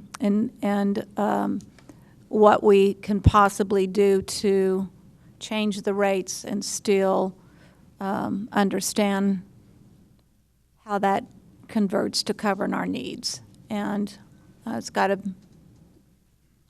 I get it, we got to look at it. Thanks for raising the red flag, and we'll start taking a look at it in a future projection. Mayor? Yes, Karen. It's clear what the burden is on your departments. I'm curious if you feel like you have the employees in place to accomplish all the things on your to-do list. Yes, ma'am. There's days I do and days I don't. And I think where we're really starting to see it's probably on in the field. The guys in the field are probably where we're starting to see the majority of the stress is out the guys in the field. Again, we're the city's growing and we're with the aged infrastructure and everything else, the need keeps growing, and so I think the boots on the ground is probably where we're seeing some of the gap. Of course, we do have issues up in the higher levels as well too, maintaining those. But one of the reasons when they talk about developing plans such as this 2009 plan, the city sprawl, because the more sprawl there is, the greater pressure on the system, not only on the infrastructure, but on people as well. And yet we still haven't taken care of and all of the needs in the core of the city in terms of infrastructure, and yet we're adding more and more and more and more and more, which adds more and more and more. It does. And so, the question becomes strategically how we make sure that, quote, infill projects continue to happen as a strategic plan so that it doesn't keep thinning out what we have and increasing the expense, not necessarily the first year, the second year, or the third year, but down the road, the cost of maintaining an infrastructure quadruples based off of sprawl. And that's what we're seeing. And that's really, and like I said, I think that's where we are. We are starting to suffer and see some of the worst needs is in the the rank and file, the boots on the ground folks, the guys that are out in the field doing the work. We are starting to really see that. See the need there. I mean, we are, and a lot of it is sprawl. We're moving out, we're growing, we're building more streets, we're putting in more water lines, we're putting in more sewer lines, we're seeing more water breaks, and so more sewer stoppages. I mean, the list goes on, and so, but the guys in the field are where we could really use some help. Yes, ma'am. Karen, I do want to mention that. So at the end of this month, city staff directors will submit requests for FTEs, and they have to justify those requests. As far as why those positions are needed, we do a thorough review of that for that justification and determine moving forward when we come to y'all for the budget to say, hey, we do need these FTEs, or no, we're fine. But we do a very good study of that to determine what those look like. Okay. Good. Conversation for another time. Got it. Will be an ongoing conversation. Yes. Continue.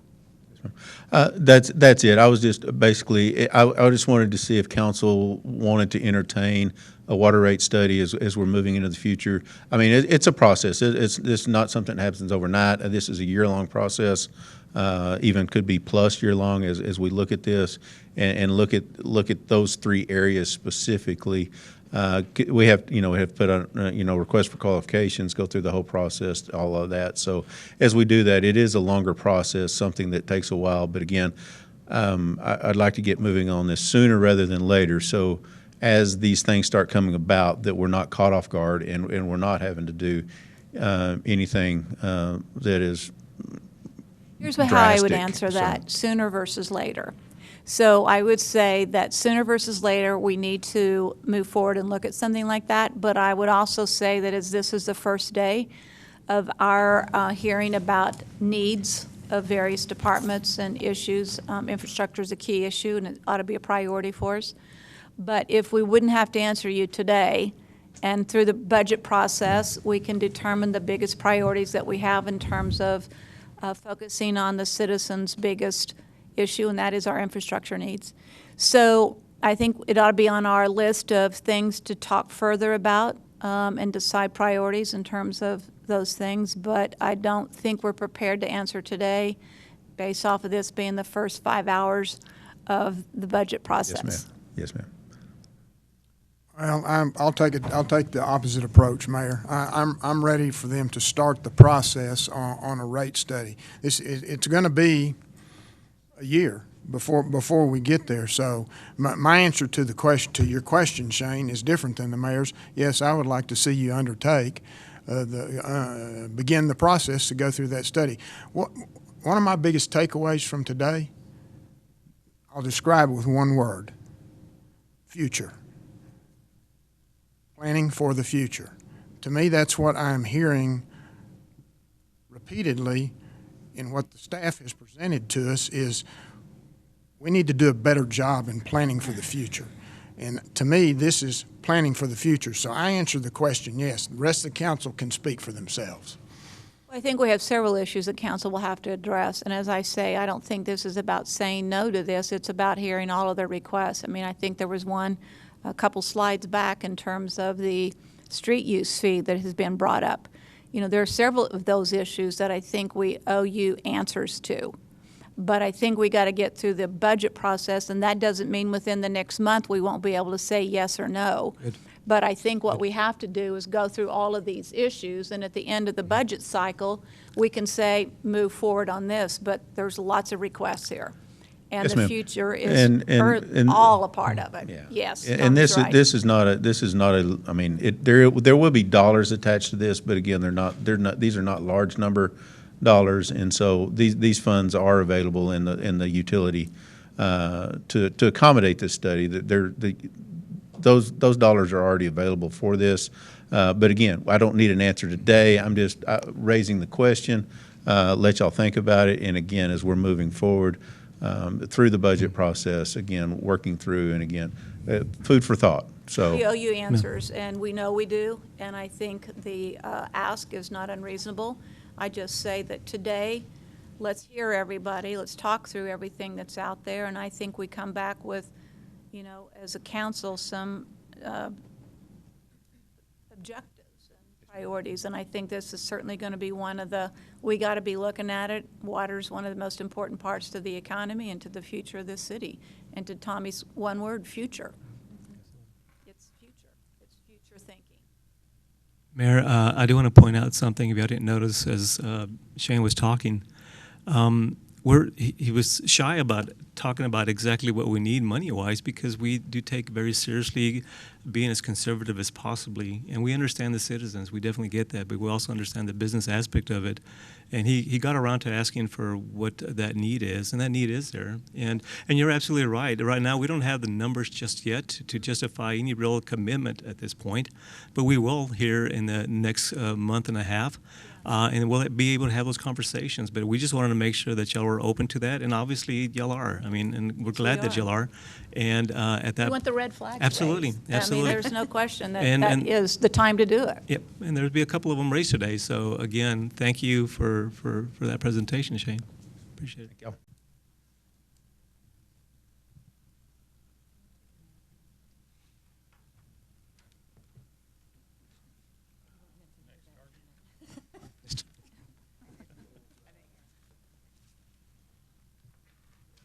Aaron, go ahead and come on up and take a seat, buddy. You know you're going to get there. Just go up front. Don't make him take all the lead by himself. Settle down. Settle in. Today.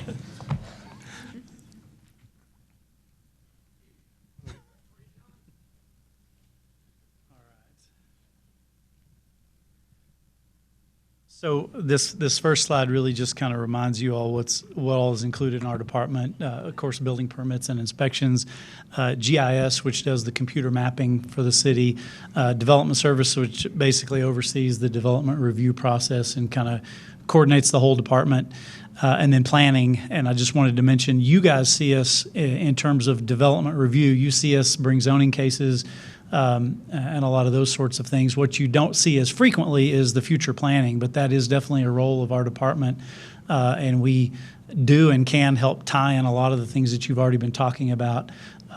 If you look at our comprehensive plan, it has identified needs for the fire station locations, for example, and so Again, because of sprawl.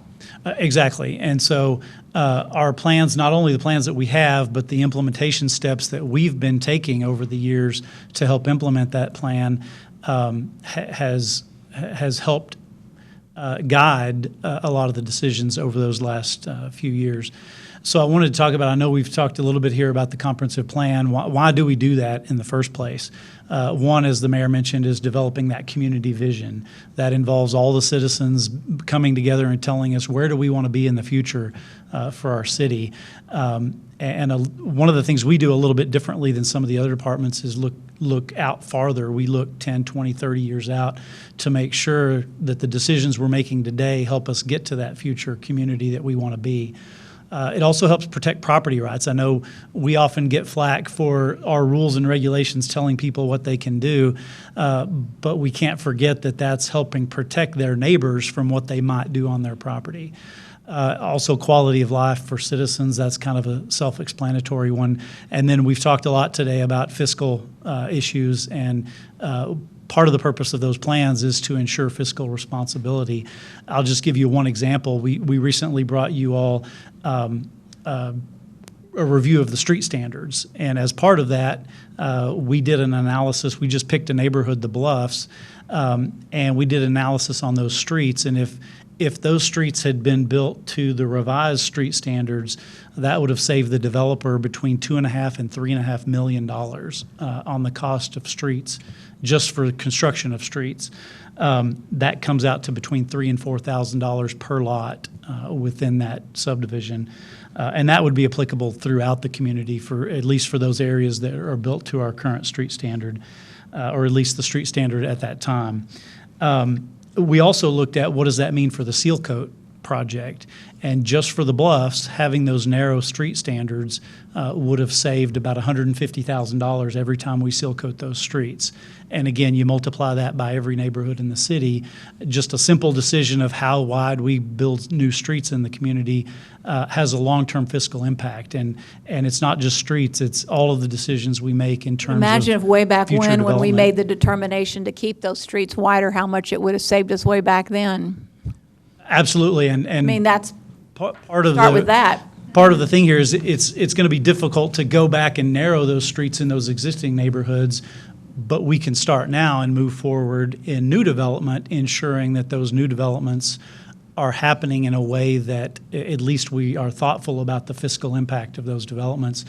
To your point about sprawl, if you know the And I don't mean that negative when I say the word sprawl, but the larger the footprint, the more expensive the maintenance and cost of infrastructure is. So sprawl is not a negative, it's just a reality, and it's something we have to deal with. Right, but it can make an impact on your all's decisions. Yes. As an example, if a new development is on, say, half-acre or one-acre lots versus standard single-family lots, the cost for building streets, maintaining streets, water lines, sewer lines, the length of that for each lot is more, and so it costs much more to maintain a neighborhood with 1 acre lots than it does neighborhood of a typical single-family neighborhood of 6,000 to 8,000 square foot lots. So again, when you approve a large lot development versus a small lot development, you're making fiscal decisions whether you know it or not. And yet, that's- the further out we tend to go, the more the desire for 1 acre lots are. So that also, in some cases, is part of the strategic plan from a development perspective is. Absolutely, and if you all think it's worth that extra cost of 1 acre lots, then that's a policy decision that you all have to make. Well, I'm saying that's a developer's perspective. We don't determine how Sure. many 1 acre lots of a new plat's going to be. I mean, a guy who buys that land determines what kind of a project he wants out there. That's not our decision. But you're telling us what happens when that happens. Right, but you do have decisions to make in terms of what infrastructure you require, how those costs are passed on, so that if a developer chooses to develop in a way that's more expensive for the taxpayers, that perhaps some of that cost is borne by them rather than the taxpayers. I'm That gonna would shift tie ge- back Go ahead. to, that would Go tie ahead, Tony. back to your comprehensive plan too, John. Yes. If I hear what you're saying, to have a comprehensive plan that would speak to that very thing, size lots, et cetera, as the town continues to grow, then we are making fiscal decisions, whether we realize we're making fiscal decisions or It's not. inherent, yeah. So, Exactly. maybe what we need to do is update our comprehensive plan. I'm going to shift gears, and we'll come back to that. I've got a slide on that a little bit later on. This is our development review process. Every year, we update you on the kind of how we're doing in terms of development review. I'm not going to read through all of these. I think you've seen them before. We'll go through them but- because this is publicly, so let's go So through them. this Just read this them. is our goals that were established, I think, back in 2014, 2015, reducing review times, providing good information to applicants, good customer service, ensuring that our ordinances and processes are consistent with the goals identified in the comprehensive plan, and then ensuring the consistency in the development review process. And back to the comprehensive plan, I will mention, I know sometimes, we talk about, we pay consultants to adopt a plan and then it goes on a shelf.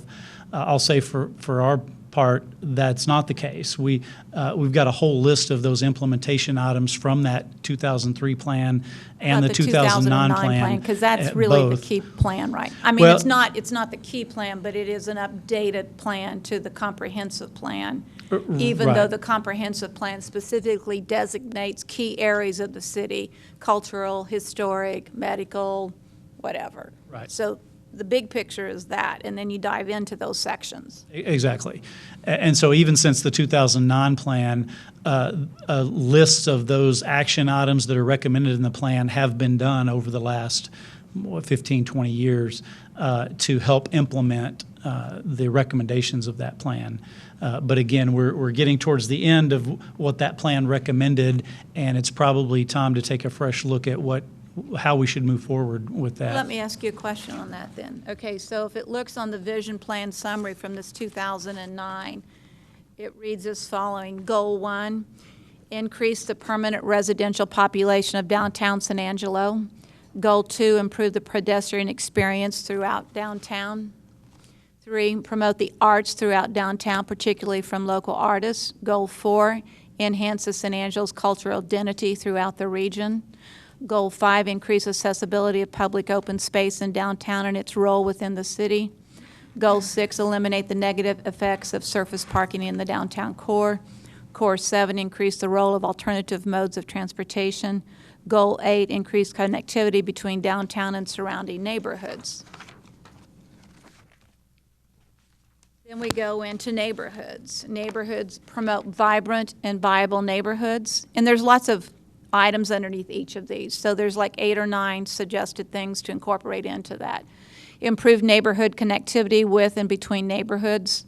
Goal 3, improve relationship between adjacent commercial and residential land use adjacencies. Goal 4, grow new neighborhoods in San Angelo in a reliable, sustainable manner.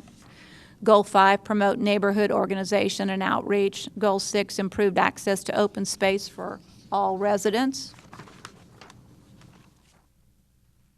Neighborhood centers. Goal 1, contract retail commercial corridors into a series of identifiable nodes or centers at key intersections. Goal 2, reorganize parking strategies. Goal 3, improve pedestrian access to commercial neighborhood centers.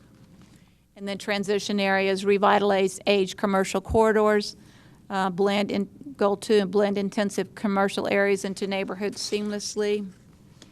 I mean, these things go on, and I think they're so important as we talk through all of this, because institutional and the public improve their physical relationship between the public institutions and the adjacent context. I mean, there's a whole series of these things, and they have action steps and specific things underneath them. And I wonder if we went through these individually and checked off what we have or haven't done, started or not started, incorporated or not incorporated in it, to how we would grade ourselves.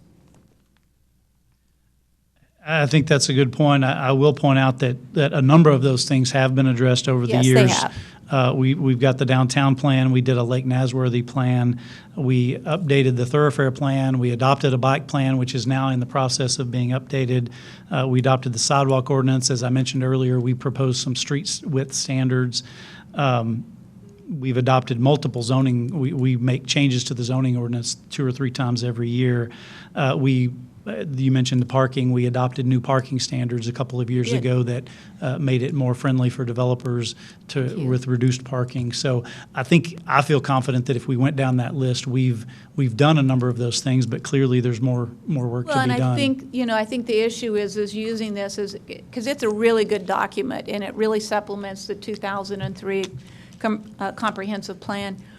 And just as I think on an annual basis, it's important for us to review this vision plan and grade ourselves, number one, but then number 2, realistically decide what can or cannot be addressed on a timely 5-year plan, 10-year plan, whatever.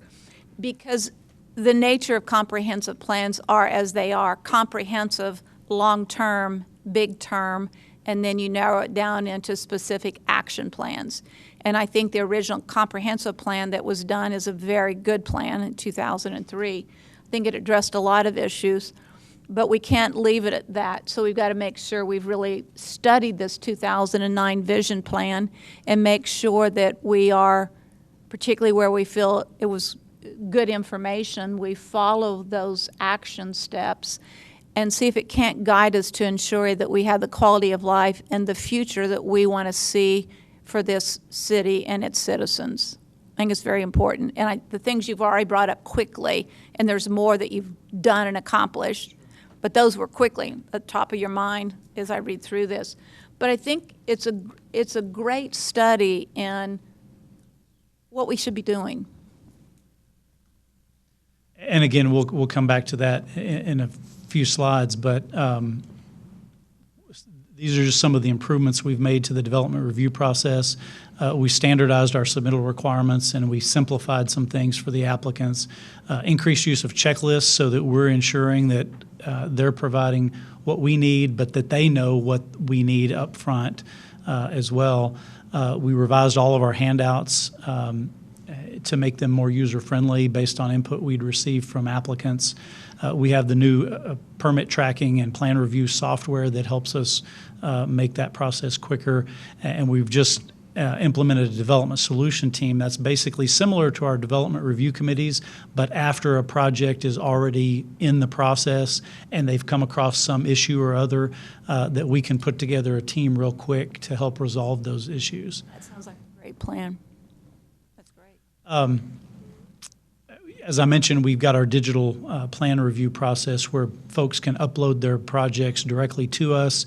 It can be sent out to all the reviewers immediately. In the old days with paper projects, those were passed around and review took longer. This is just a listing of how many projects have gone through that process just recently. And fire prevention will begin using this for their plan reviews in the coming years as well.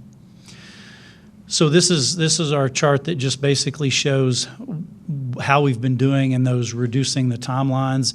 And as you can see, we pretty consistently, this thing works. We've kept these numbers pretty low. You may recall from before 2017, those numbers were up to 15 to 18 days on average times for review, so we've got those down. You will notice that last year was a little higher than normal. It's still well within our 21 days for our goal for reviewing projects, but it increased slightly. That's partly because of the number of projects, but also some short staffing, not only in our department, but also Fire Marshal's office and engineering, who also review most of you had these. fewer projects, but double the amount of days from one year to the next. Yeah, we And had the highest number of days in a 5-year window. Yeah, some of that had to do with some big projects. For example, Shannon is really one project, but it's the Multiple. equivalent of multiple projects.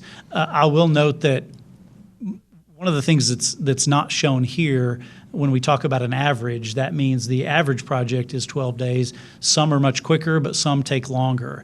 And I know many of you all have heard from some of the folks that for whom it's taken longer. I just want to note that those tend to be the rare ones that you all end up hearing about, because we process hundreds of permits and plans and projects every week. And it's only the handful that take longer than our normal processes. But again, those are the ones that end up making your phone ring, and we try to work those as best we can. And this is a similar look at residential plans. For example, our goal is for a 3-day review. We're at about 4.8 days, or just under 5 days for reviewing those. Again, I think we're pretty confident that we're close to where we want to be. Part of that is just the volume that we've seen, although as you'll see in a minute, that volume is decreasing a little bit. Similarly with planning projects, our goal to meet the state law is a 30-day review. We've got that under a week, and so we're pretty happy about that. And similarly with engineering projects reviews, they're well within the 21 days which is our goal for those reviews. And it's really not on this slide, but I'll point out that as we look to other cities, there was some testimony in the state legislature about some bills that would require reduced review times for things like building permits. And the complaints that were in the testimony before the legislature were talking about, it should take weeks instead of months. Well, we're already at weeks, and our goal is to do it in a number of days. And so compared to many of the cities around the state, our processes are much quicker than many of them. I mentioned earlier the consultations. Those are where we meet with developers in a pre-development meeting before they even come in for an application. You can see that the number of those have increased as we've encouraged projects and applicants to do that. What we find is folks who come in and meet with us before their project have a much smoother process than folks who just come in and drop off an application, because we are able to sit down with them and help step them through that process and answer some of their questions. Yeah, I think some of the biggest complaints people have about this is that when they have set up a meeting, for example, that all of the persons that need to be there are not there. And so they don't get the answers that they need. So there's not sometimes the ability to get everybody from our planning side, fire marshal's side at that meeting. So then the next time they meet, different officials are there. They weren't the same officials from the last meeting, so there's contradictions between what was said in the first meeting versus what's said in the second meeting. And I think that's where the biggest complaints come from, is the inconsistency when there's been more than one meeting or missing members of our team at that table. And that's something we're focusing on right now, is to ensure that if the main decision maker is not there at the table, that information gets back to them, and we get them. That's one of the things our development services staff do, is reach out to those other departments to get those answers. And in fact, for the development review committees, we take notes that are sent to the applicant after the meeting to identify, here's all the things that we told you, here are the outstanding questions that we still need to resolve. And that's partly to help address that concern of consistency so that we know what we told them the first meeting and so that we're not telling them something different the So next when they meeting. leave that first meeting, do they have a written document that describes what was just said and done? Well, Because not- that's the other thing. 'Cause Yeah, they not at the meeting, but it comes to them after the fact. Because they then think that what, and again, I'm saying words for other people, so I might not get it right, but that there's inconsistencies from one meeting to the next, and primarily because some of the individuals that needed to be there weren't there, but then when those individuals are there, there's contradictions between what was said in the first meeting and the second meeting, and it's very confusing to people because it's not what they do. I guess the thing I would say about that is similar to the comment I made a minute ago. I don't think that's generally the situation with most of the meetings like that. To be sure, that's probably happened in the past. I would not call it a systemic issue that every time somebody comes in, they get told something different later. No, I don't think it is systemic. But I do think that's something we are actively trying to Good. reduce the number of, or the frequency of that. Good. This is just one example of an email. We've received a few of these over the last 6 months, but again, I know you guys get the negative phone calls. You don't necessarily always get the positive ones, but this is from an architect on a project, basically commenting on the professionalism of our staff, returning phone calls very quickly, and so just wanted to share this one example of a consultant on a project that was very pleased with our process, especially when compared to other cities where they work, saying that our process was better basically than those other cities where they work. And they wish that those other cities had our process. So we like to hear these kinds of compliments to our staff. So here's just a quick overview of the development activity in the community. These are the number of multifamily developments that we've had. You can see apartments go up and down. Some years we don't have any. This past year, or this current year, we've had 36. We're seeing more duplexes. You can see in 2019 and 20 we saw a lot of them. This year we've only seen 8 so far, but we've gotten more interest in that. You may recall from the housing study that was done, one of the pieces that the housing study identified as missing is what planners call the missing middle. We get a lot of single-family homes. We get a lot of large 200-unit apartment complexes. We don't get those middle range of duplexes, fourplexes, but there's a big market demand for those. And there's a lot of reasons why those aren't being built, but we're starting to see more interest in townhomes, duplexes, and those kinds of apartments. I think those 13 apartments, that's the project behind where Jim Bass Ford and all that is on that, and those apartments Most are, likely, right? yeah, they're That's income-based apartments. right. I think that's those, and we do have some more that don't show up in these numbers that we know are coming as well. I think their second project is the one out there by Sam's, by Kohl's, by the Boulevard Apartments. Right, yeah. And these are just the number of single-family homes. You can see we had a big increase there in 2020, over 700 single-family homes, but we're typically pretty consistent at between 250 and 350 homes per year. You can see this year we've had 78, which if that trend continued, puts us on track for 199 for the year. That's a little low, but with the economy the way it is and interest rates, that's not unexpected. They said it's picking up again, the housing market, so. So just lastly here is a kind of an overview of some of the recent updates and what we've got in progress. I mentioned the Downtown Historic District that was just approved recently, and you all approved the building codes. Some of the things that we've got in process, you all had that joint meeting with the Planning Commission, and one of the things you talked about was accessory dwelling units. We promised that we would come back with an alternative proposal on that. We've been waiting because there's some bills in the legislature, one of which just got voted down this Very close, week. missed it by two votes. That's It right. Almost passed. So we didn't want to bring something that would just immediately be overruled by the changes in state law, but that should be coming pretty soon. As was mentioned earlier, we're working on a parkland dedication ordinance that we'll bring to you all sometime in the near future.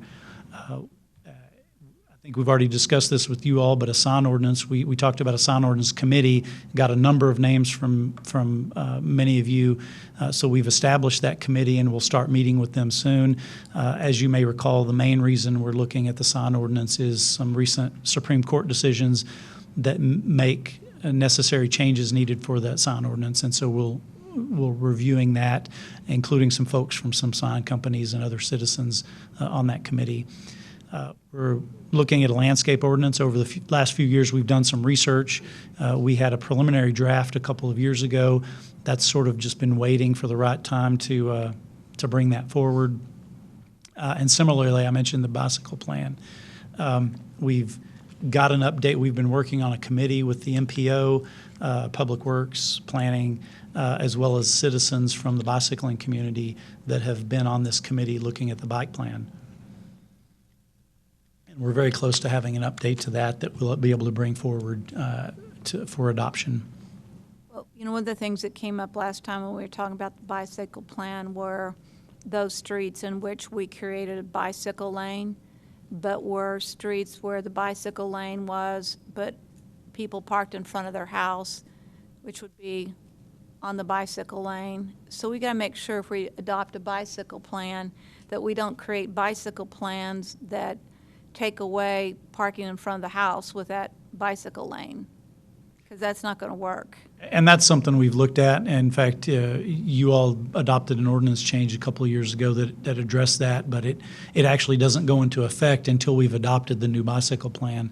And so as we look at where bike facilities should go, that's definitely something that committee has looked at in addressing that particular issue.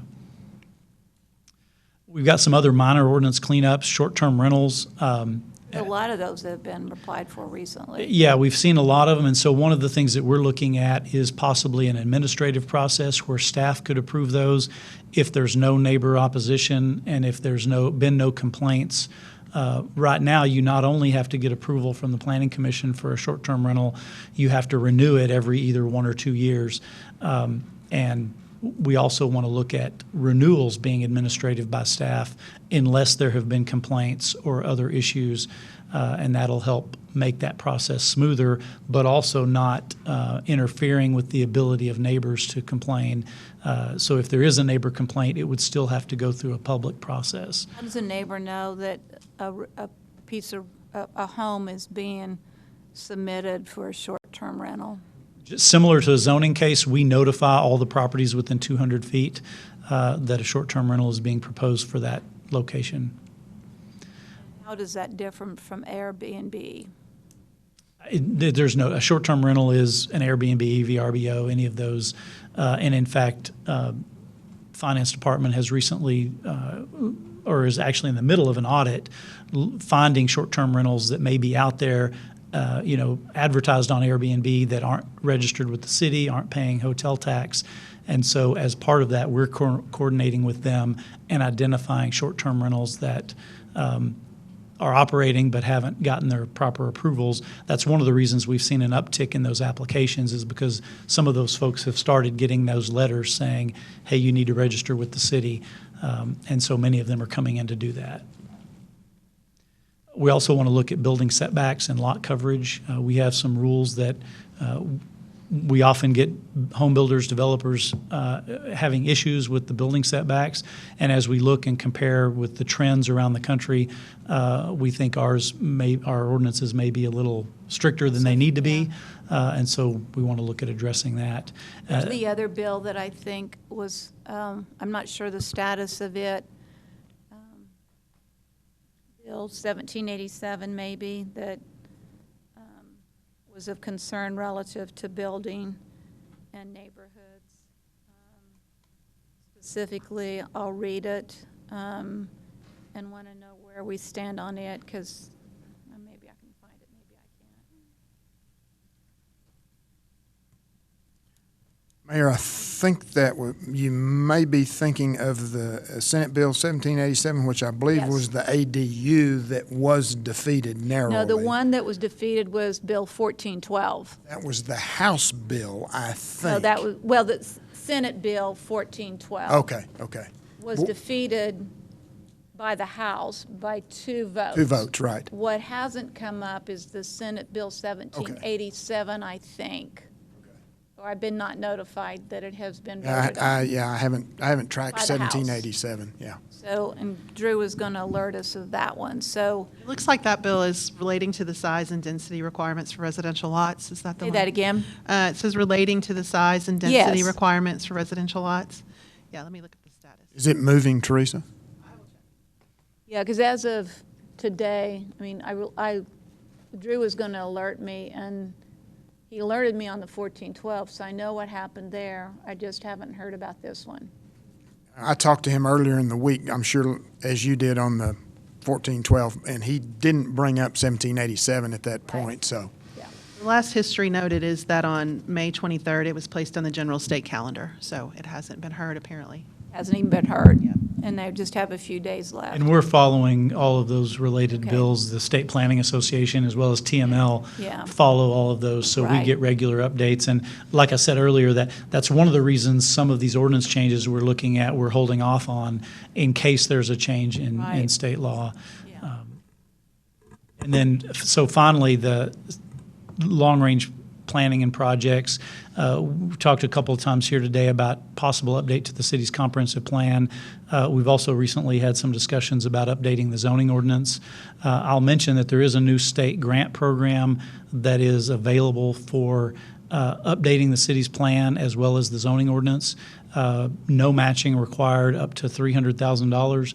A couple of issues with it. Number one, in order to get the funds for a zoning ordinance, you have to have a comprehensive plan or land use plan that has been updated in the past 5 years, which ours does not. So we wouldn't qualify for that grant unless we use it to both update the plan as well as the zoning ordinance.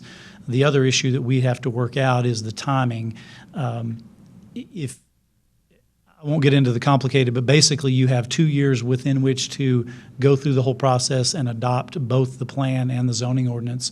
Otherwise, you don't get the money. And so we would want to make sure we have a process identified that could happen through adoption within that 2 years.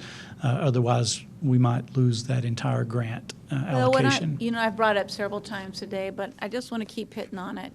I don't like things sitting on the shelves, and we do a lot of that. This strategic plan from 2009 was really well done with lots of community input. And I think we owe it to ourselves to go through this and go through the vision plan before we look at the city's comprehensive plan, make sure that this 2009 update is inclusive. Because you don't realize it is when you read the label on the package, but part of it is in here. But this, for me, the issue is comprehensive plans are great. They're meant for big, bold statements, long-term, the future of the city. Sometimes they don't get into specifics enough because they are big, bold, broad, long-term plans. But when we have a update, a vision plan that goes with that comprehensive plan, I think we need to make sure we've paid attention and worked hard to adapt the vision plan into reality.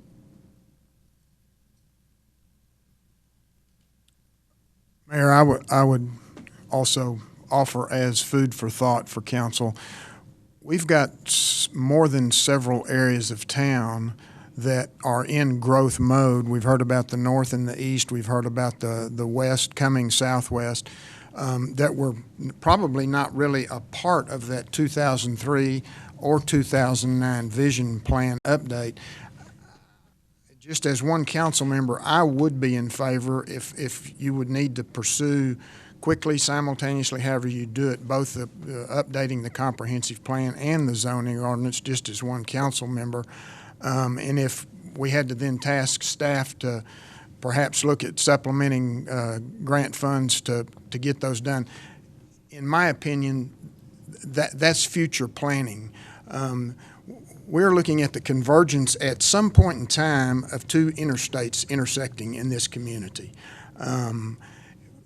That area of town out there, if I am doing my job as a council member, I am thinking longer term about the growth of those areas for future councils. It's not going to affect this council really, but to lay some plans in place. So I would be in favor of updating both our comprehensive plan and our zoning ordinance.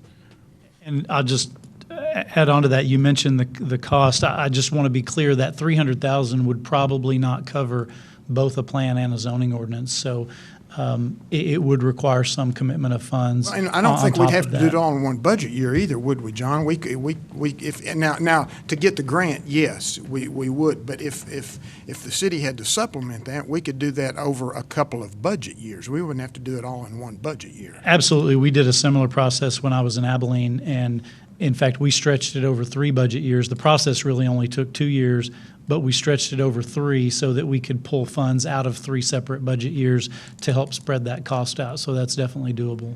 I'm in favor of, I'll say this to you, Daniel, I'm in favor of pursuing an update to the comprehensive and the zoning ordinance. Okay. That's all I had, unless you all have more questions. Thank you very much. No, but Mayor, if you don't mind. When we go down that path, there's certain parts of town that this applies to and certain ones doesn't. And this goes back to a conversation I had with Michael, Dan, and Rick in 2017 or 18.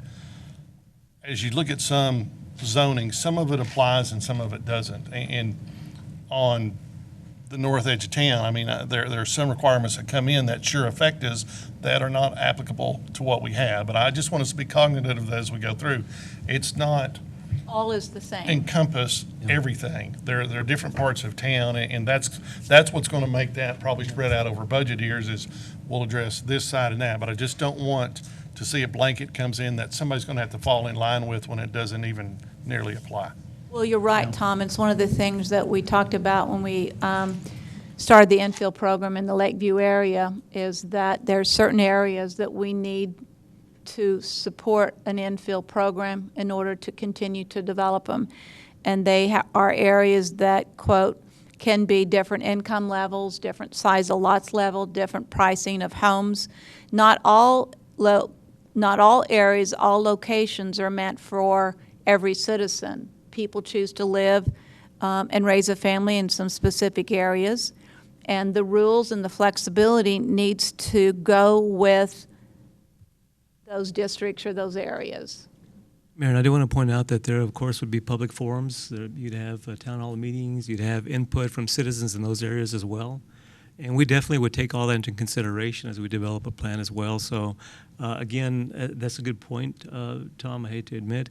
But I think that when she went, "Oh, Tom's right," I was like, "I'm going to talk this." Well, not everybody gets the same blue ribbon. Okay, it goes back to that. Okay, but no, there's a way for us to make sure that all that is accounted for, and of course have that input as well. So, absolutely, y'all are all correct. I mean, it'd be great if we actually did come up with a plan that actually helped us to kind of customize to the needs of those areas. So. That's exactly what we could get out of this, yeah. And one of the issues as it relates to Tommy's comment about the interstates coming through here is that until we have started the planning and engineering of those interstates, we don't have the direct routes that they are going to be taking. So a comprehensive plan cannot necessarily incorporate all of that right now because the planning and the engineering and the buying of property to execute those interstates, we're not at that level. We do believe in this current, as of yesterday, in the current legislative session in the Transportation Committee, not Commission, that they approved the funding for the planning and engineering of what we call Segment 3 of the I-27 corridor.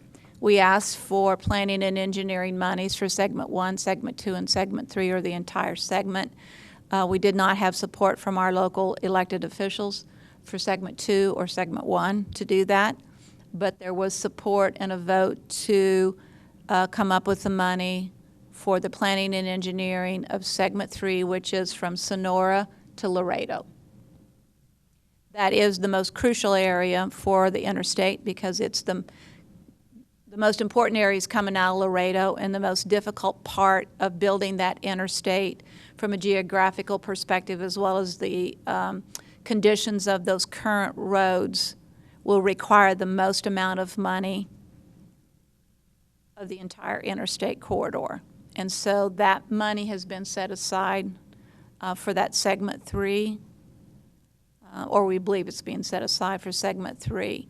So part of that, trying to plan around the interstate right now from a conceptual perspective is correct, but even from a logistics perspective, we don't have that route totally worked out, as well as the reliever route. We have designated the reliever route in terms of going from point A to point B conceptually, but we've not even laid out exactly that route, so we don't even know which lands will need to be acquired, the angle, the direction, et cetera. So some of that is so preliminary, it would be hard to put into a comprehensive plan right now. Although we know it's coming, but we're not there yet. And none of the planning documents have been created. Mayor, it could be that not everybody knows your role. Would you put that hat on and introduce yourself for the... Well, I am Brenda Gunter, and I am the mayor of the city of San Angelo, but I'm the treasurer of the Portage Plains Committee, but I'm also the I-27 Advisory Committee president or chairman. And so we presented yesterday to the Transportation Commission, not the committee, the commission, a Portage to Plains strategy behind the I-27 corridor and the importance of it. And we were the only city, the only group really that came forward and made some very strong points towards the Transportation Commission on the importance of the I-27 corridor. And so, yes. Thank you. It's nice to meet you. Thank you.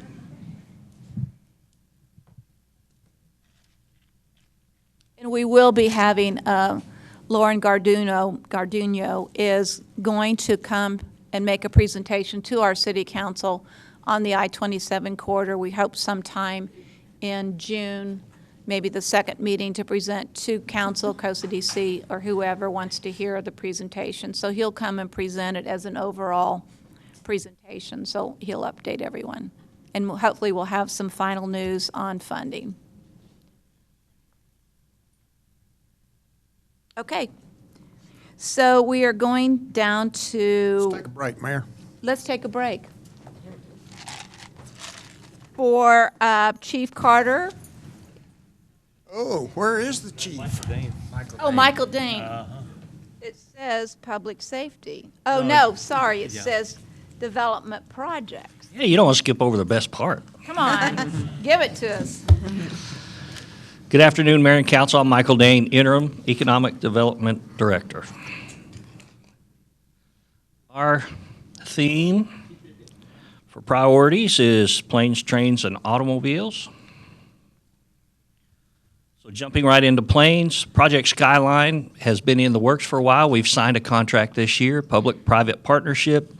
The public side of the dollars, $3 million in a commitment from COSA DC. That is a fixed commitment. As prices vary, they are responsible for the amounts that it's going to take above the $3 million. They also, so they control their fate somewhat to the extent that they can value engineer against the inflationary pressures. And they also control, to a great extent, the construction schedule and methods. That's on them. They will construct, and they will pay, and we will reimburse for up to $3 million. Very excited about this project. It will renovate the GTE hangar, a fixture at our airport for a long time, put it back into use. I was told once the best way to preserve an old building is to upfit it so that it can be currently used and in an everyday fashion. So we're excited about that. There will be new construction on the air side. The FBO part of the facility will be all new, and they will construct that. A projected timing on that, Michael? We signed the contract, and we hear that their contractor is working through the permitting process or the planning process in advance of the permitting process. I don't know specifically where they're at. I think they want to move within a year and be operating, but I would be surprised if it moved that quickly, but that's very much in their hands.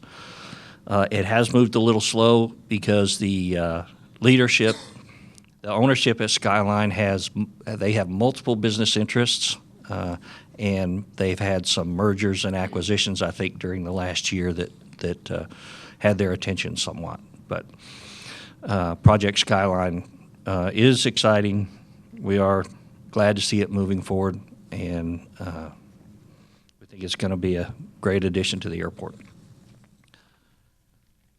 Another. Go back those bottom line things. So add new, Tom, to your point, add new parking facilities, general use parking and rental car parking. So we know we're moving some of the rental car out, expanding the general use, and when it says add new, I guess that's what the new is the rental car area. Yes, ma'am. I'm sorry, I skipped over that. They are reconfiguring and updating the parking that is over on that block where the hangar is now.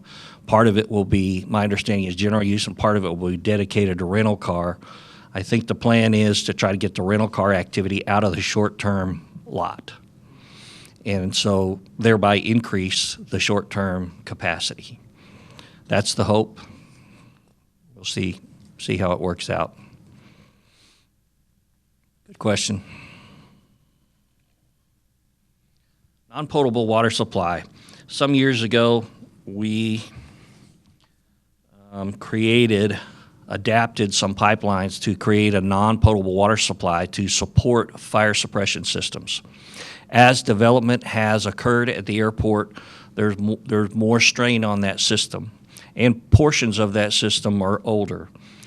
At COSA DC, we are continuing advocates for development at the airport, and we need to consider whether the capacity and condition of that system in light of our ambition for continued development.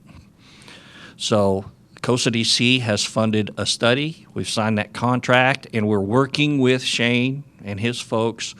We have a mutual interest in determining that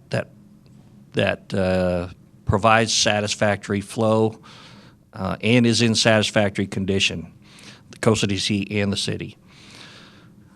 So we're working together on that, but COSA DC is funding it because COSA DC are the primary proponents or advocates for development at the airport. Once we get that back, I think the deadline in the contract is sometime in August to get us the results.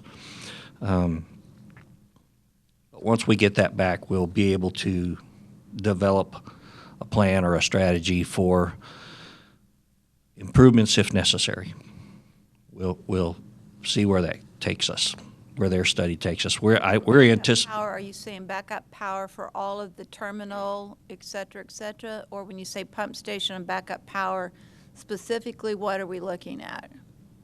Well, I think they're thinking about a backup generator to provide electricity. So in the event that we lose electricity, that we can still utilize that system to put out fires. In other words, that system can still be pressurized to provide adequate pressure for fire suppression systems.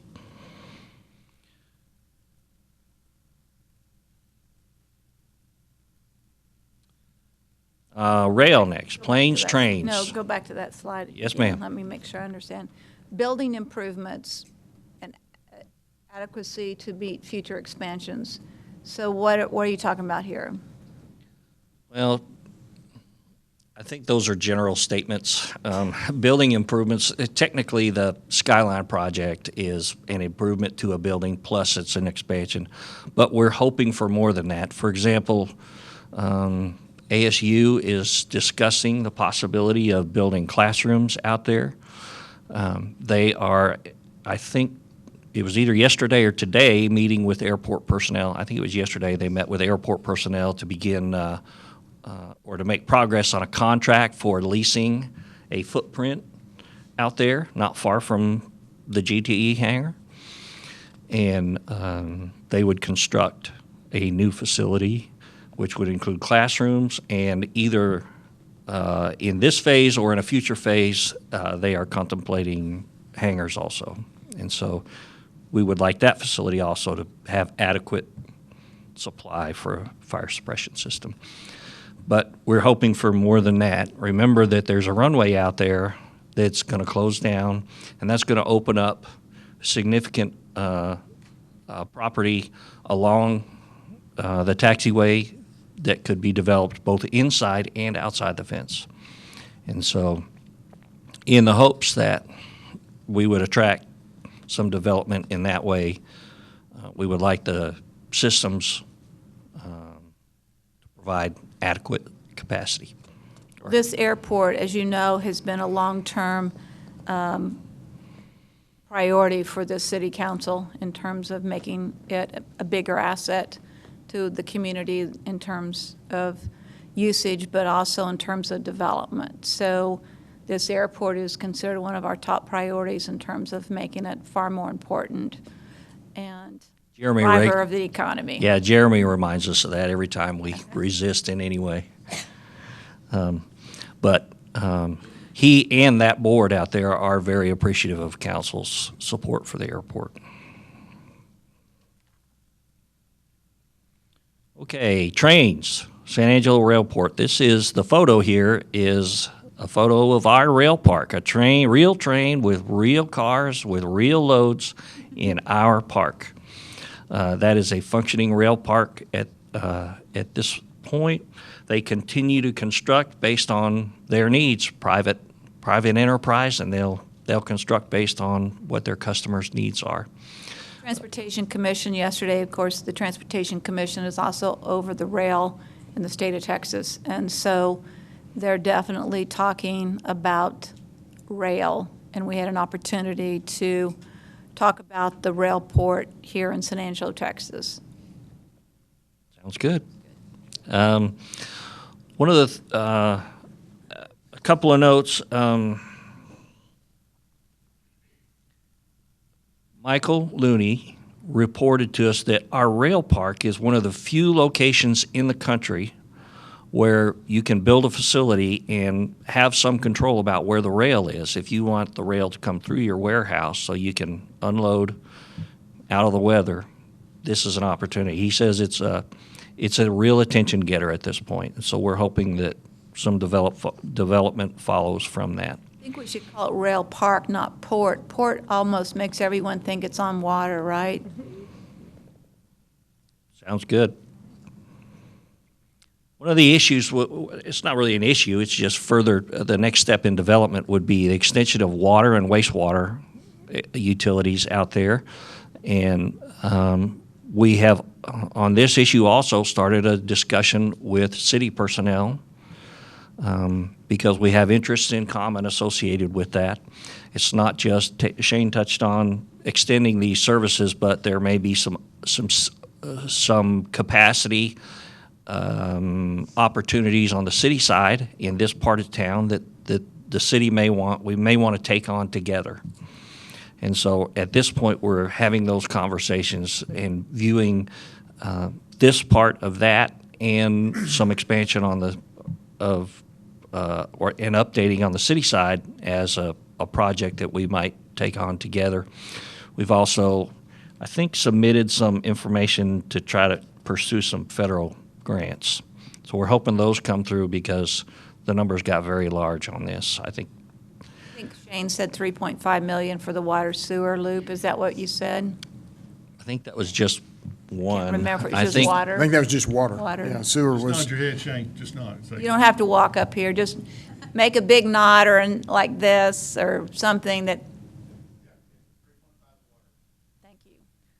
And I think our recent lift station bids caused Bob's update on that to go up.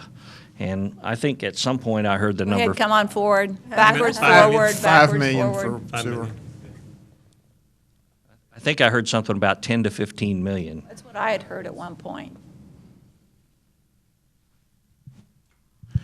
The lift station would be roughly, based on the numbers we just got back in for the Lake Nasworthy project, be roughly 5 million, 5.5 million on the lift station. And so, and that's the lift station. Of course, there is some piping that would have to occur with that. Now, one of the other issues is, as we start talking about water capacity for the rail park area, again, we talked about the elevated storage tank up in that kind of that northeast quadrant of town. That's where we start getting into the 11 to 15 million. I knew it was going to be big. Shane doesn't walk across the room for less than $10 million.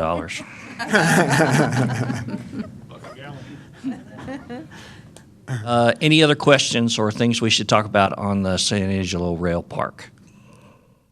Sooner or later, I'm sure, about the expansion, the additional property that might be needed, and the city owns it, so we're protected from that perspective. We are, and of course, I've got my Coastal DC hat on, and I'll be looking for a very favorable rate on that land. We touched earlier on I-27. The next two slides are I-27 and I-14. I think kind of a significant milestone was reached this year. Didn't I-27 receive its federal? Received the federal designation of a future interstate. We were already considered a high priority traffic, but we got interstate designation. And then in April, we also got the formal designation of the number. So until you get a number, you're an interstate approved, but you're not a numbered interstate. And we now have the official I-27 designation for the entire route of New Mexico and Texas. Outstanding. Congratulations. The mayor has represented the city for some time on that, and I'm sure she's proud of that work. The concerning thing I heard earlier was designation for different segments, and our segment didn't have enough political support. Well, that was what originally had been requested, Michael, was $1.2 billion for planning and construction of the entire, or planning and engineering of the entire corridor from Laredo to basically Amarillo. And then we submitted separate segments, because we're 3 segments, we're segment 2. So we provided statistics on each of those segments, but we had to prioritize those segments. And so we made segment 3 the number 1 priority, because a lot, even in our segment 2, either is 2-lane with passing lanes, or from San Angelo to Big Spring is 4-lane. It's not 4-lane divided with frontage roads, but it's 4-lane, and then from Big Spring, it's the same thing. So things will happen in steps, but the most important part is getting it out of Laredo to Sonora. And interstates are, you can't put up a sign that says you're a designated future interstate. No, signs are permitted unless you already are connected to an interstate, and we are not. So we cannot put up any signs or any designations for that. And then interstates have to connect with interstates. And we will be, because I-20 and Big Spring will connect to our 87 loop or I-27 loop, and in Sonora to I-10 or I-20. And so ultimately, we'll be able to do that. But the rule is no signage, no anything until you're connected to a future interstate with your interstate connection. Coastal DC continues to pay for the memberships for both of those, but the mayor has been our representative in those groups. Industrial Park, Phase 1, there were no property sales in 2022. There's approximately 24.6 acres still available in Phase 1. I'll give you a financial summary here in a minute.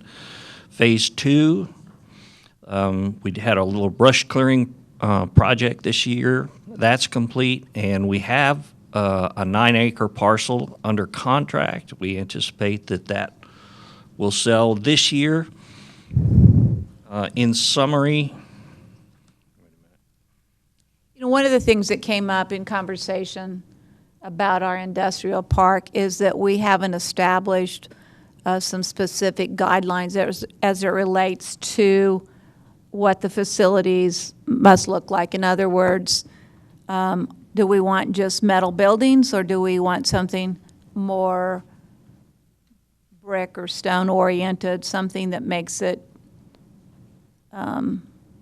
a higher, I don't want, maybe Brings higher value. end. It brings value to Brings more better part of it, value to it. And I think I would ask that somewhere along the line, whether it's, that it needs to be discussed in COSA DC, perhaps what we want the industrial park to look like.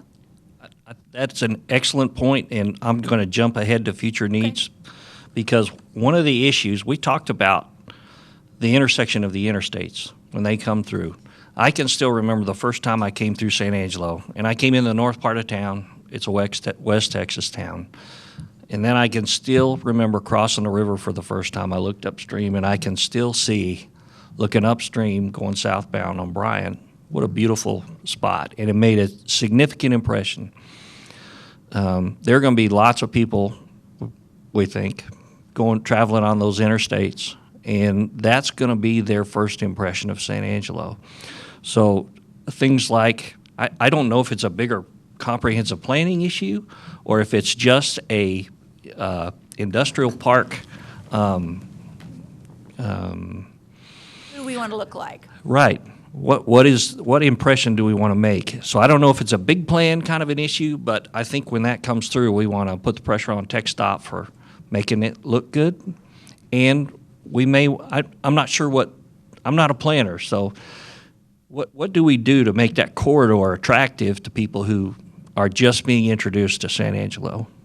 And so whether that is part of a bigger plan or if it becomes a small piece on its own, I think that's something we need to think about. And whether that's a COSA DC funded item, I don't know if that's legal, but people who know something about real estate should be in the loop on that and participate in, just like the comment about what should our industrial park look like, what should it look like from when you're going over those overpasses, going around San Angelo?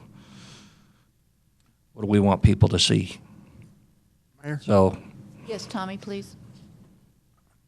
Michael, I'm sitting when you're, to the mayor's point, I do remember a conversation in COSA DC some years back about early in the life of the park, business park, appearance standards. Now, whether they were ever adopted or okay, you're right. There were some we had discussion about conversations covenants. about that. I don't know if we ever passed them or Okay, not. okay, We'll have to dig that up.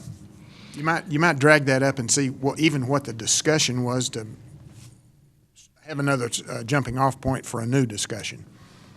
I think that's good if there was an initial discussion. There was. Seeing what it was, because it hasn't been executed, and it was brought to our attention this year that it seems as though, and I don't mean this to, that we're just so happy someone bought some acreage that we don't worry about what they put up.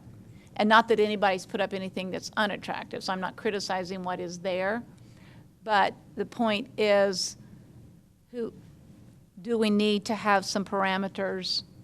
Well, the reason I think I even remember the discussion, we dug down into the weeds so much that we got to talking about landscaping.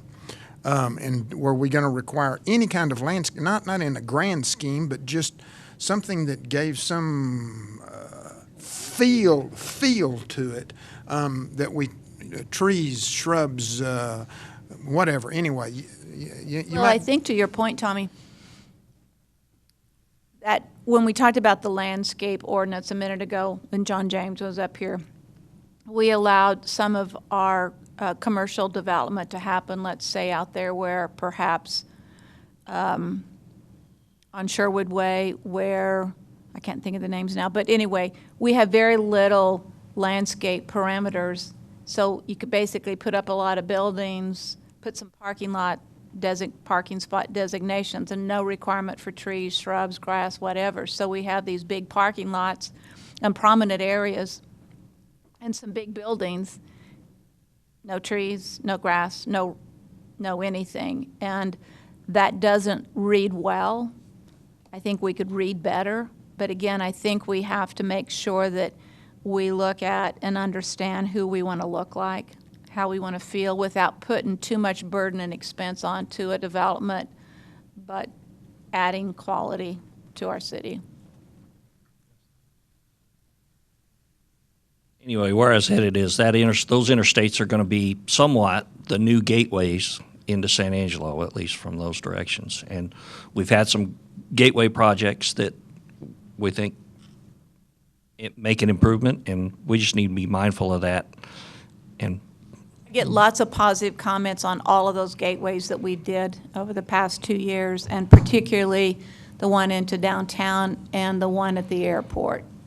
Lots of positive comments and feedback. all right, well, I skipped ahead this slide, then didn't talk about anything on it, so I better. Workforce development has become a topic in nearly every project that we talk about, so we need to be mindful of that. We are continuing to hear, we started hearing about quality of life initiatives and placemaking. That has not faded. We still hear about that kind of thing. And so,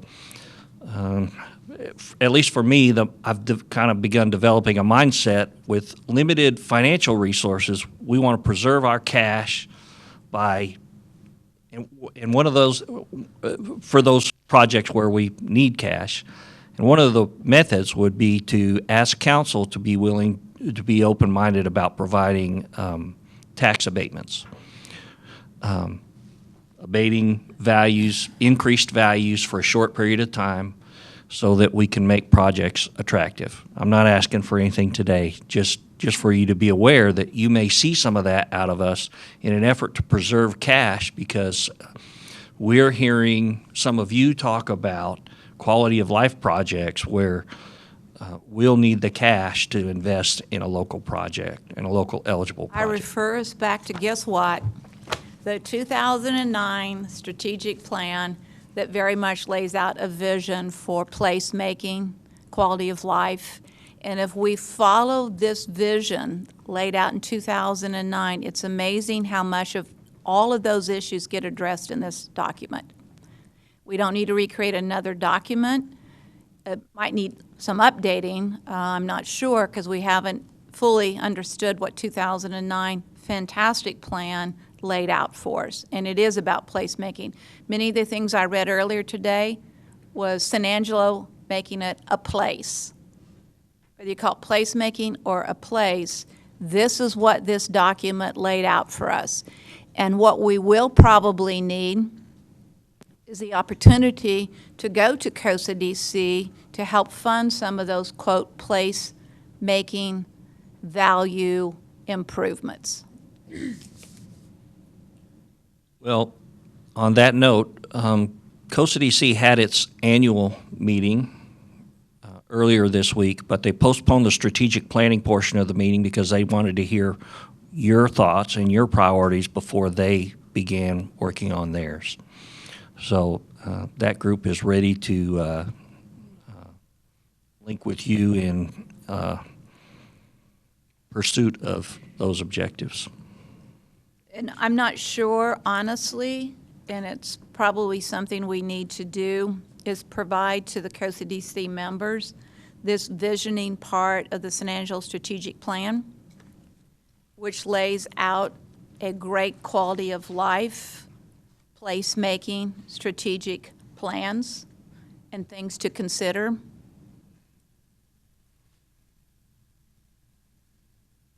Because it should be the guiding document we use and the guiding document that they use in combination with visiting with us to implement place-making decisions. It's well laid out. All All right. I think that's all I have for you. Do you have any questions or comments or questions for direction Michael? for me? Thank you very much. Thank you. Commercial, okay, that was commercial development and industrial development altogether? Okay. All right.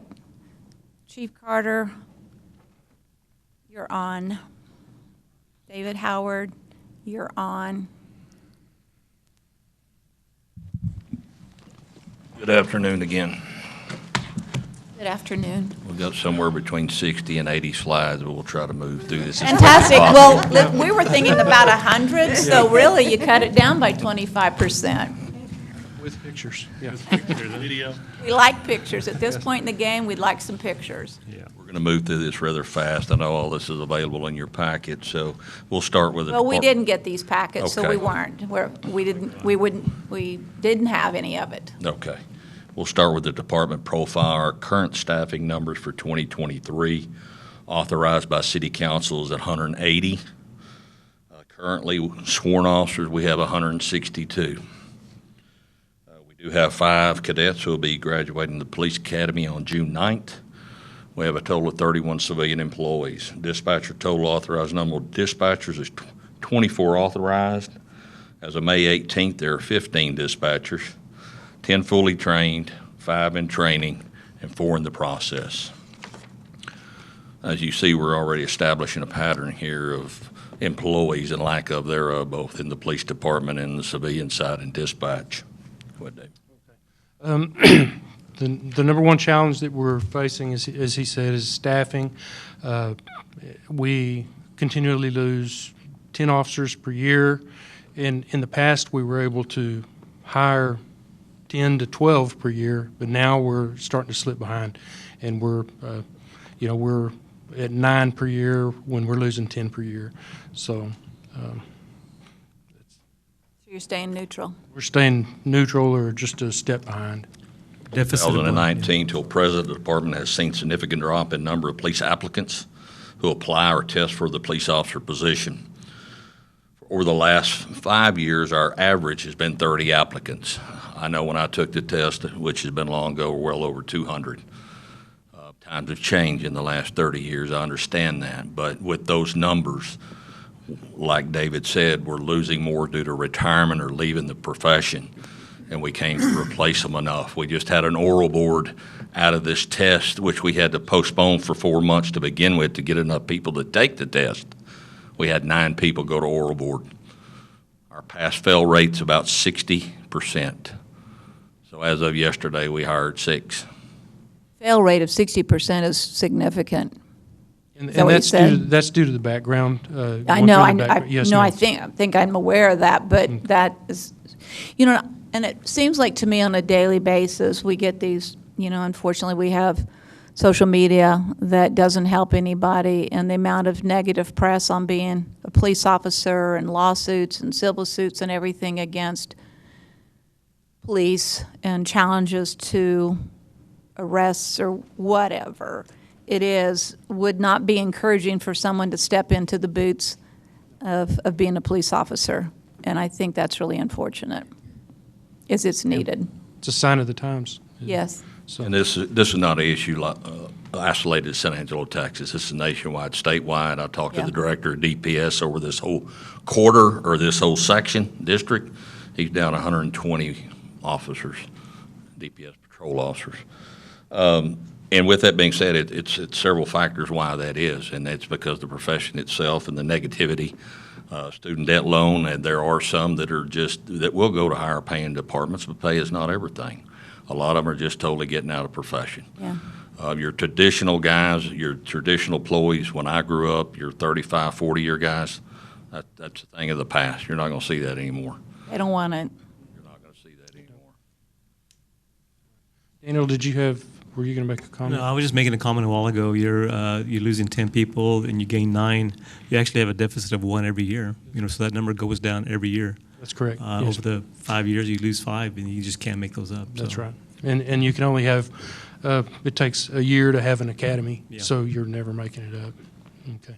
Keep that in mind right quick, David. We just hired those folks. It'll take better part of a year, if not a little bit more, before we can ever hire somebody again. So with those that haven't even started today, that brings our numbers to 174.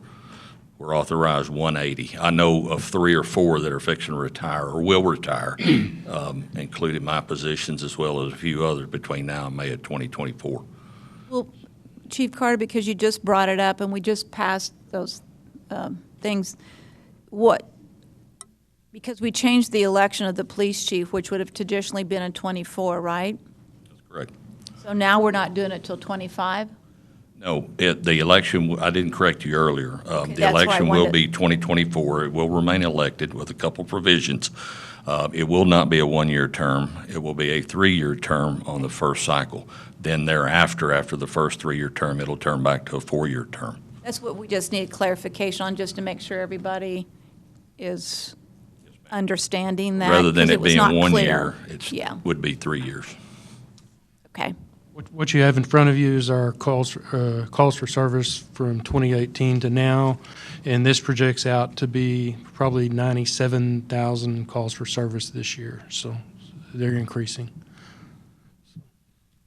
Next slide will be our crime stats from 2016 until current, May of 2023.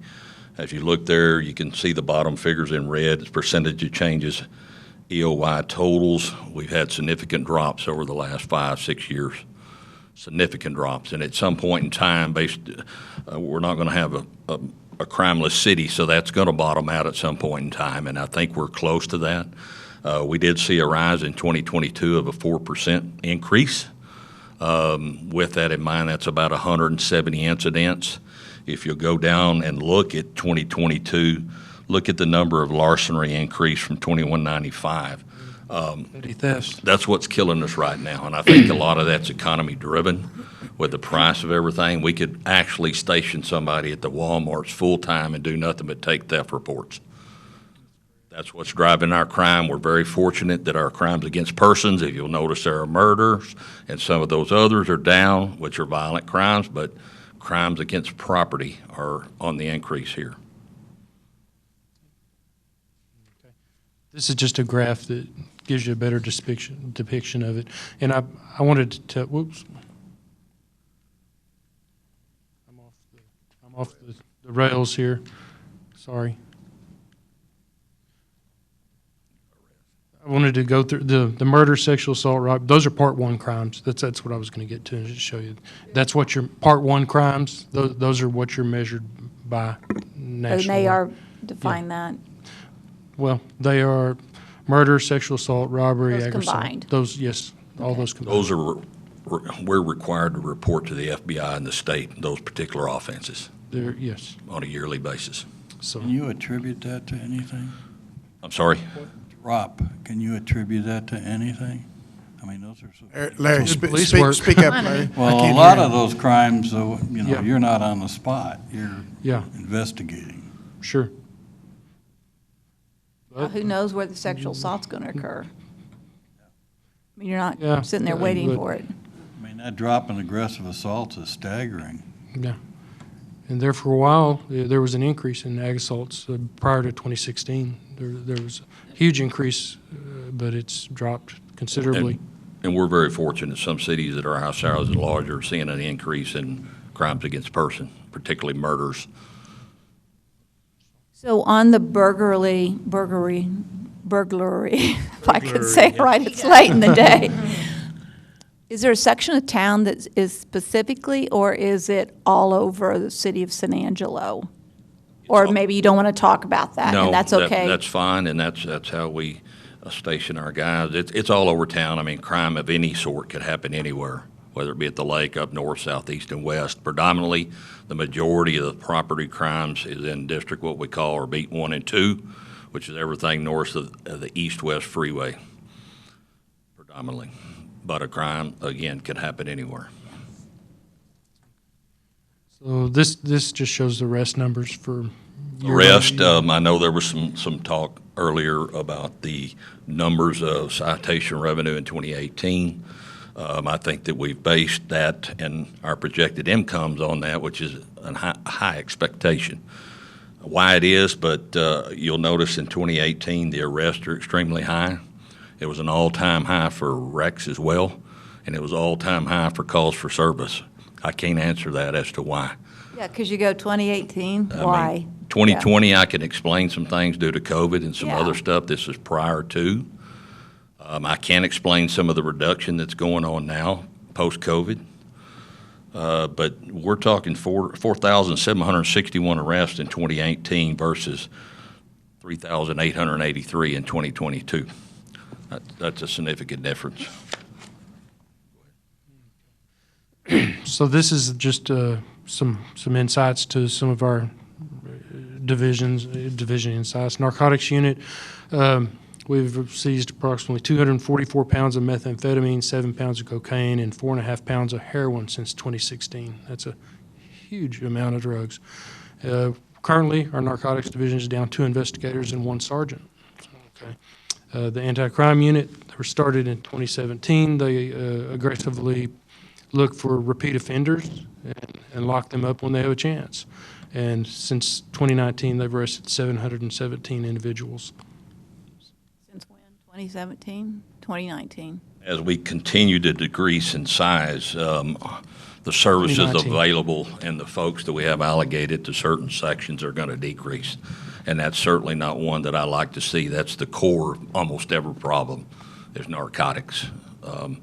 So we are down 2 at the moment. As we continue to decline, we may have to cut calls for service and other things. Back when we were fully staffed, we did make it to 180 officers, probably 2 years ago. It was short-lived. We were able to add a couple extra detectives, a extra cold case detective, in which we used very well. We solved 2 cold cases, one dating back to 1986, Dubby Dykes case. So, and the Jordan Holden case. So we're very proud of that. But with that in mind, we were able to staff and a child crime detective. Traffic safety program, what we've done is the officers are focused on high accident, high complaint zones in an effort to reduce the number of problems at those locations. And we've had a decrease of 12% in accidents since 2016. Street touch. 7th Street continues to be a problem, right? Both at Chadburn and Bryant Boulevard. Talking about with the homeless underneath? No, I'm just talking about the number of Yes, ma'am. accidents that happen on 7th Street, whether it's at Bryant Boulevard or whether it's at the bus station constantly. Oh, yes, it's such a high traffic area, yes. Just touch on it briefly. Ticket revenue, there's multiple reasons why that is. This is actually one of them. It's a traffic safety program. A couple years ago, we got a program where we actually can look at all intersections in the city and see where the majority of the accidents are located or happening. So we're trying to focus during our traffic safety program, which these officers actually getting paid overtime to go out and write tickets, focus their time on that, or citizen complaints that come in through the PD or they come to me. I will tell you those and school zones, and I will tell you those locations are probably not as productive as somebody that sits out on a flat, long stretch of road where somebody's probably going to be speeding, but what's the result other than a ticket? So we're down 12%. I like that figure. Whether we can attribute that totally to less wrecks, as you'll see here. I just told you a while ago in 2018 we had the highest ticket revenue, which Yard Basin. We also had the most wrecks. Well, do they correlate or do they not? But our mission is safety. I don't care if it's a warning, verbal warning, a written warning, or a ticket. And by law, I cannot tell an officer which law to enforce, which law to give a warning on, and which law to give a written ticket on. I can't give a quota. I can't tell Officer X you're going to write 2 tickets per day. That is against the law for me to even discuss. Anyway, those are just a few of the reasons why our citations can vary. The DWI STEP program, a lot of emphasis was placed on it. We got some new software, and it streamlined the process. So DWI arrests have increased 120% Used to, a DWI arrest would take you 3 or 4 hours. You'd be off the street for 3 or 4 hours. That time has been reduced to about an hour and 25 minutes now, so. Total number of accidents graph in 2018, we'll discuss again. There was 2,613. We'll move forward to end of year 2022, 2,297.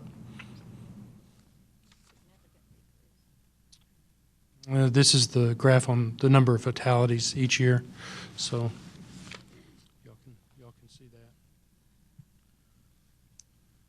Grant funding, 2022 and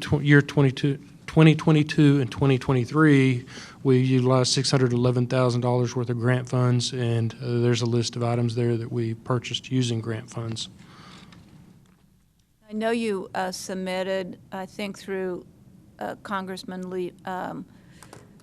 Pfluger's office for some things, and when I was in Washington, D.C., he specifically said that the one you guys requested was one he was going to push forward hard to make happen. So there were 2 things he was really going to focus on, and that was one of the key ones that he was going to try to push forward. I don't know where it stands. I don't know that. Have you had any word back on anything? His secretary did just advise me that it was one of the grants that they are looking at. It'll probably be several months. It's a cooperative effort and basically a radio upgrade, system upgrade of several $1 million. If that grant goes through and it does happen, we'll get an additional 7 to 10 years out of this radio system. So that'd be a big deal.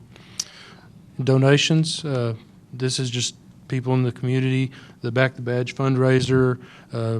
We've had $185,000 worth of donations, and using those donations, you can see the list of things: canines, gym equipment, safety equipment, door entry kits to make access into like buildings that are locked, school buildings, if you need to get into a door, and firearms. So, just trying to paint a picture outside of our budget, which is very slim.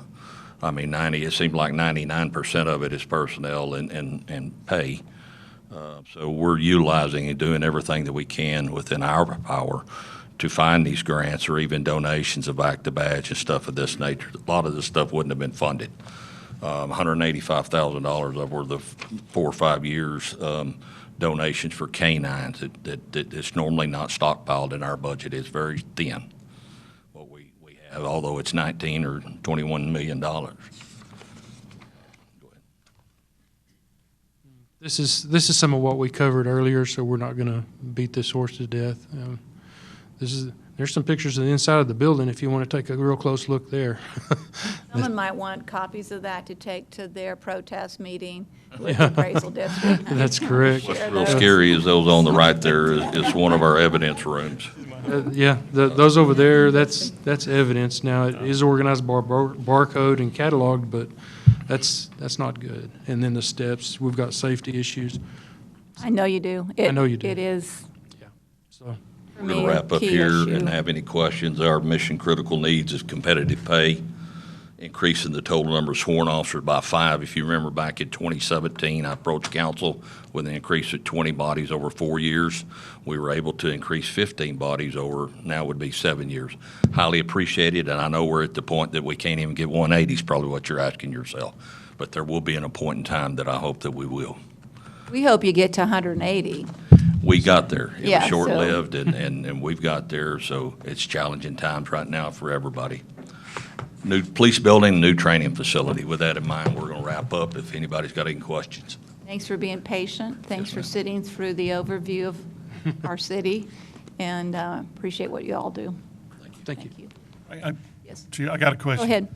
So when y'all go through the applicant process and you get somebody to apply and this is going into the recruitment phase, tell me how their compensation starts. Do we hire them and they start getting pay? Is there a training period? You had student loan debt down there. I didn't know kind of how that applies. So just give me an idea what those kids have to do. Sure. We're civil service department, so we can't hire like a lot of people do, or sheriff's departments, lateral transfers. I know you hear that. Right. And we have our own academy. So once they take a civil service test, an entry-level exam, and of course they go through the background polygraph and everything, we decide, okay, we're going to hire them. Once we do, we give them a conditional officer. They go to actually our academy drawing a salary. And they'll complete that academy. I don't know exactly how many months to the day it is, roughly 8 months. When they complete that, their next cycle would be riding with an officer for a total of 16 weeks. They complete that, then they've got roughly 6 more months left, and then they're no longer a probationary officer. They're vested. So that's the process. It's a very long. Now, if we were Paid not during that process. That's correct. They are getting paid the entire time, cadet pay.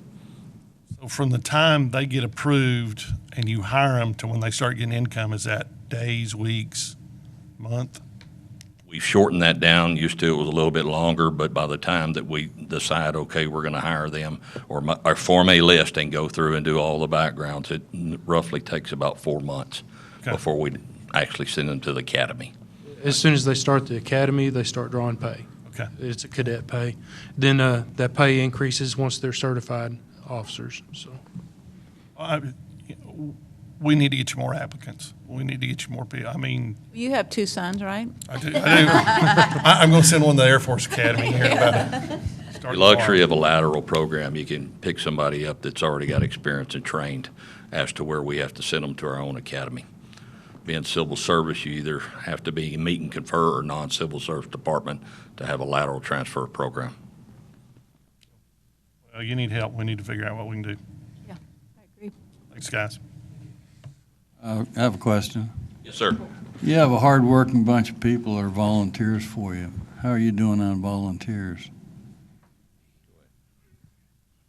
Right now, I think our last count, we had 12 volunteers. We work with the RSVP program, and they'll send a letter, and what are your needs? We have this person that fits this mold, and in some areas, the technology has caused us to not be able to use some of those volunteers in areas that we used to, but they do actively participate. They go out and they do they love the handicap enforcement. They're a big help to us and the public. So we do have a bunch of active volunteers.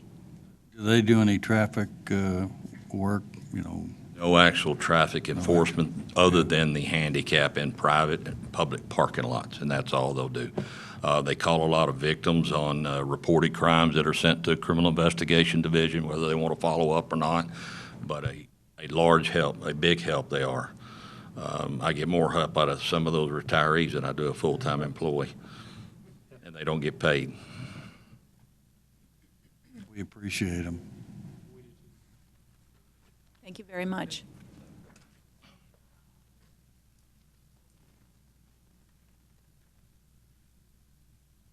We need to take another break.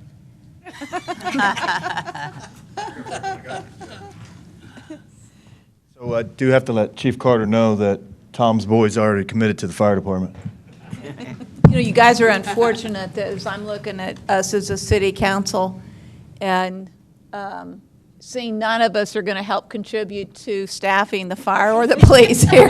We don't have any candidates sitting up here who can push that agenda. Go ahead, Chief Brady.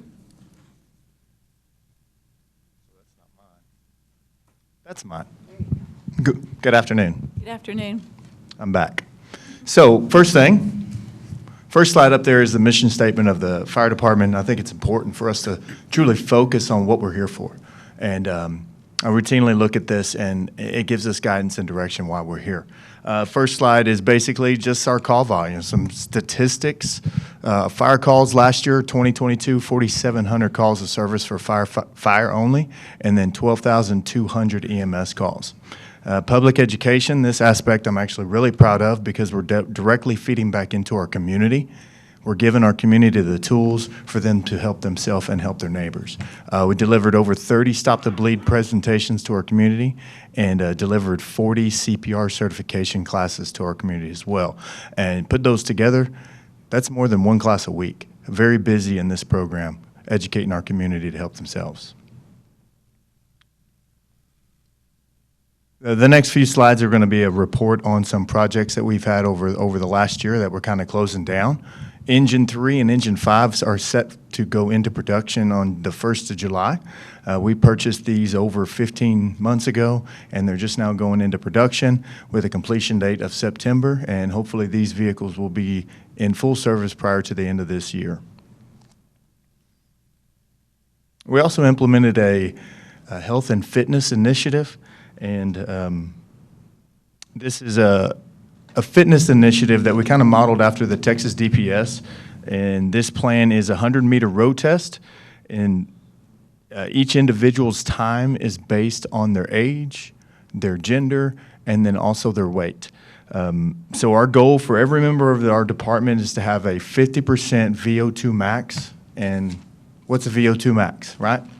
So basically a VO2 max is the efficiency that your body consumes O2, oxygen, and then how your body translates that and uses that oxygen to convert it to energy.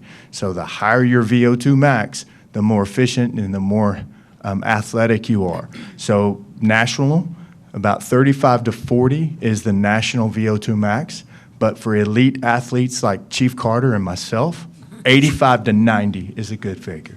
And Where's about Chief the Carter? city council, what would that number be? I just wonder. 35 to 40 is average. Now keep in mind, we set our minimum standard for our department at 50, okay? National average for male is 35 to 40. So we also mandated a daily PT program. Every day a firefighter's on shift, they're required to participate in some sort of PT activity. So yearly we did a road test to evaluate the performance of our personnel, and we had 100% participation in this road test. And 2021, 94% of our department met that 50% standard. And 2022, 96% met that 50% standard, and we've got a goal in 2023 of 98%. And yes, we do have several of our members that are 85 all the way up to 100%. And I gave that figure of elite athletes or above 85. We have a lot of really good athletes in our department, a lot of folks in great shape. So we've also increased our TIFMAS capabilities. Last year we had one strike team leader trainee. That person is now a full-fledged strike team leader. And out on the wildland incident scene, this person would be in charge of 5 units with 3 to 4 personnel on each unit. So pretty much in charge of the entire incident. So that is a very high-ranking position in the wildland world. We also maintain 7 engine bosses and 40 deployable team members. And we've maintained our REM team, which is a rapid extrication module. And with these TIFMAS, that's Texas Intrastate Fire Mutual Aid System. I forgot to tell y'all that. But anyways, on this REM team, there's only about 3 of these teams across the entire state. And at a certain level of incident, they're required to have a REM team deploy on this. So we actually went on 1 REM team deployment last year. Some of our other deployments, we had 5 wildland deployments. We also had 4 wildland paramedic deployments, as where a paramedic respond with a 4-wheel drive vehicle or an ambulance unit, and they're there for the firefighters on the fire line. A wildland event is a true wildfire that our guys are out there working on different communities across the state of Texas. And then also border support. We have an engine staged to protect a prison, and that program has been continual up until this point.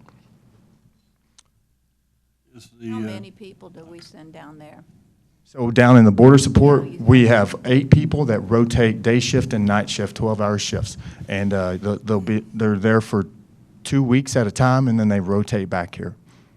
Larry, did you have a comment? Yeah, is the city compensated for those? Absolutely, it's zero cost for the city. Our overtime that the members that are deployed make, the overtime for the backfill to fill those positions at home, and we are also compensated for that for our units that are deployed. So a Type 1 engine receives $81 an hour when it's on deployment. So my next slide, I was going to come back to this. Well, it was mentioned earlier which one of these programs, not necessarily my department, but which one of these programs has the highest possibility of generating revenue? Well, I've got 2 different programs where a fire department doesn't necessarily generate revenue. It's a service for our community. Well, we have found a way to generate revenue in multiple different aspects. Our training center being one of those, and being members of this TIFMAS program, also another ability to generate revenue. Because of the classes you hold? Yes, ma'am. For all the certifications, you can't just jump into the TIFMAS world. Let me back up one. So the way the progression starts is these deployable members, they're called Firefighter 1 and 2. You have to open a task book for that rank, and you have to spend hundreds of hours completing that task book. You actually have to go on deployment. So you're a firefighter trainee first, and you have to do that for a period of time, and then you'll open up a engine boss task book. Same thing. You have to do pack testing. That pack test is where it's a physical fitness test that shows that you can make it on an actual wildfire event. You have to take certification courses from the Texas Forest Service. There is a whole lot to go into each one of these ranks. That's why as you see it tiers up, there's less and less people that are at those higher ranks. So a lot goes into it, and it should. It keeps people safe. This is a thank you back to council. Our bunker gear project, if y'all remember last year, y'all approved for this project to be fully funded. We now have 2 complete firefighter ensembles for every member of the fire department. We've also installed a bunker gear dryer at every fire station, and then also an extractor, which is a firefighter bunker gear washing machine. It is a special machine to pull the liquid out of the fibers of the bunker gear without destroying them. So, but thank you, council, for fully funding this, and this program is closed down now. Training Center. This is a program that I just got finished telling you I'm really excited about, and actually really proud of the success we had last year. We hosted 2 regional area schools for our local volunteer community. We just finished one up last month. It was a vehicle Tech 2 extrication class, and some of those pictures are actually on this slide. And by the fall of 2024, we will be offering our first basic fire academy to outside students. We talk about generating revenue. If we allow outside students to come into our academy, they will pay for us to do that, okay? We are already teaching our students. So it doesn't cost us any more to teach 1 or 2 or 3 or 5 more students, but we have the benefit of generating a little bit of revenue for that service. What's the revenue? So that question's kind of still up in the air, because some of these other departments or some of these other educational facilities offer a 100% online course at an extremely reduced price because they get reimbursements back from the state to offer that fire academy. Well, with us doing face-to-face, we haven't quite decided on exactly what the tuition would be per student. It's somewhere between $2,500 to $5,000 per student, with the potential of having 20 to 30 students per class. No, that's too much. Not until I get my training center additional classroom. That's what I mean by busting at the seams. We could probably realistically do 15 to 20 fire students at one time. And if you have 20 of those students outside, there's a potential for a large amount of revenue. Can't make any promises because we're not there yet.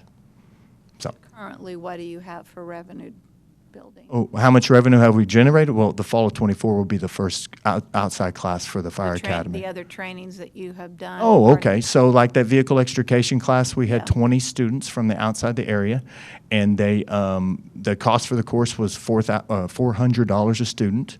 And of course, we have some overhead costs, overtime for my personnel, food costs for the students, and just some general operating expenses. Well, we netted about $6,000 for the course. Over a 3-day weekend, we netted about $6,000. Well, I have a huge need out of the training academy and no way to fund that need, which is to put up a fence around the property. Well, I don't think $6,000 is going to be able to cover a fence to surround the property, but it's going to certainly take care of $6,000 of that expense. So found an additional $6,000 to help us with that budgetary problem that we have. So. Chief, and not to mention heads and beds, people staying here in our community. Oh, absolutely. For that time frame as well. We brought people from outside of our community, came all the way down from South Texas down by Houston. We had students from all the way down there, had a couple out of the Panhandle. So not the food, restaurants. So the next point on here that we acquired an aircraft prop. One of the goals that I had last year was to acquire an aircraft prop, and this just kind of fell in our lap, and it cost us next to nothing. This is a firefighter prop that is plumbed with propane, and it's all rudimentary steel, and it kind of looks like an aircraft. And right now we have the prop. Now we just got to find the funding to put it into place. And the very next item that we purchased, an American Airlines aircraft, that one truly did fall in our laps. We were reached out to by a carrier that wanted to sell us this aircraft for about $35,000. Well, through some negotiations, one way to another, we ended up getting it delivered for less than $6,000. So what would we use an airplane for? I don't have a pilot's license. I'm not going to be flying back and forth. This aircraft was decommissioned, wings taken off of it. It is used for our aircraft rescue firefighting training, for search and rescue within the fuselage of it's one of the objectives of getting that certification that we have to have for our aircraft personnel.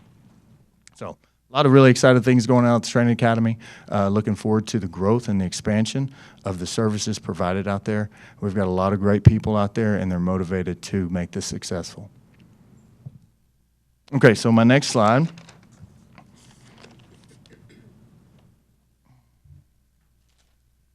Sorry. So my next slide, this is a coverage map of San Angelo, and you recognize the red line is the city limits within the city, and each one of the blue circles is a 3-mile diameter circle, and the center point is a fire station.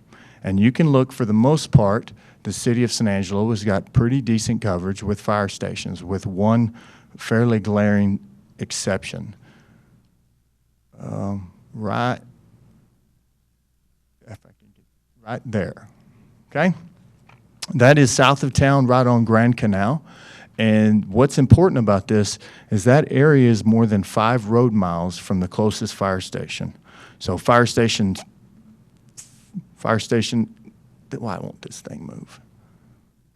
Okay, so fire station 7, which is just immediately north to that area, fire station 4, which is northeast of that area, out on Chadbourn, or the north or south gate of Goodfellow Air Force Base, and then fire station 8, which is out by the airport, which is southwest of that area.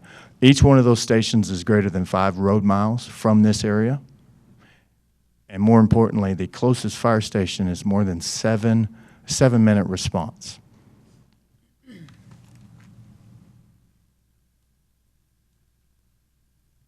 So this next video, it's actually a video that was put together by Underwriter Laboratories, and it was based on some research from the Fire Service Research Institute. And the video illustrates, Tina, I don't know if I can push it. There's like a play button at the bottom.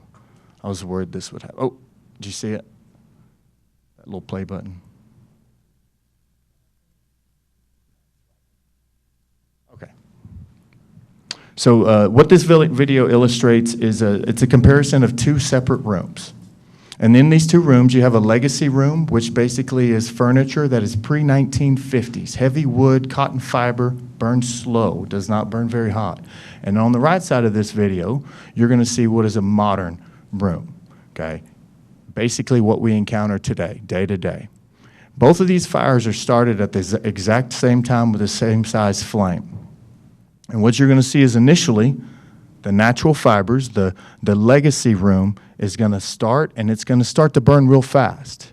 But I want y'all to pay attention to the smoke production, because that is what is lethal inside a fire. Smoke production and that time counter. Now this is time lapsed, and it has picked up the speed of the time, but the 2-minute timeline, that is the actual real time. It's just sped up, so we don't have to sit here for 20 minutes to watch a video. So at the 2.5-minute mark, you got heavy smoke production in the top of the right room. Within 3 minutes, you had lethal amounts of smoke in the top of the room. This is still survivable. This is still people could still occupy this space. But in a very short time, a fire doubles in size every minute. Well, I'm glad I have all natural. They won't have to hurry to your Then I have to hurry. I can be in that 7 Well, minute response. I will tell you time. that if you've replaced your carpet in the last 50 years, or replaced your drapes in the last 50 years, or your couch in the last 50 years, you have the modern, you do have the modern furnishings, okay? And they're heavy plastic laden, they're full of carcinogens, they're full of foams, polyurethanes, polystyrenes, and they burn at twice the rate as natural fibers. The reason why I selected this video is the important note of time to flashover. Flashover is an unsurvivable condition. That's when everything within that space instantly catches on fire. And I don't know if y'all saw in that video where there's a point where a bunch of stuff was on fire and then everything was on fire. That's flashover. It's unsurvivable for occupants, and it's also unsurvivable for firefighter and turnout gear and we are protected. What was the time on that flashover? 4 minutes, 50 seconds.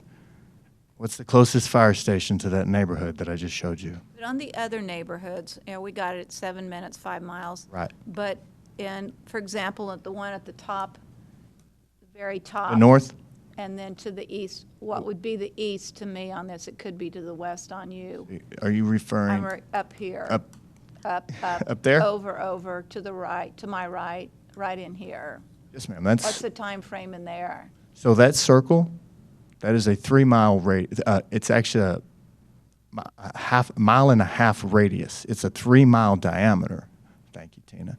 Is that where you're talking about? No, go further north and then to the right.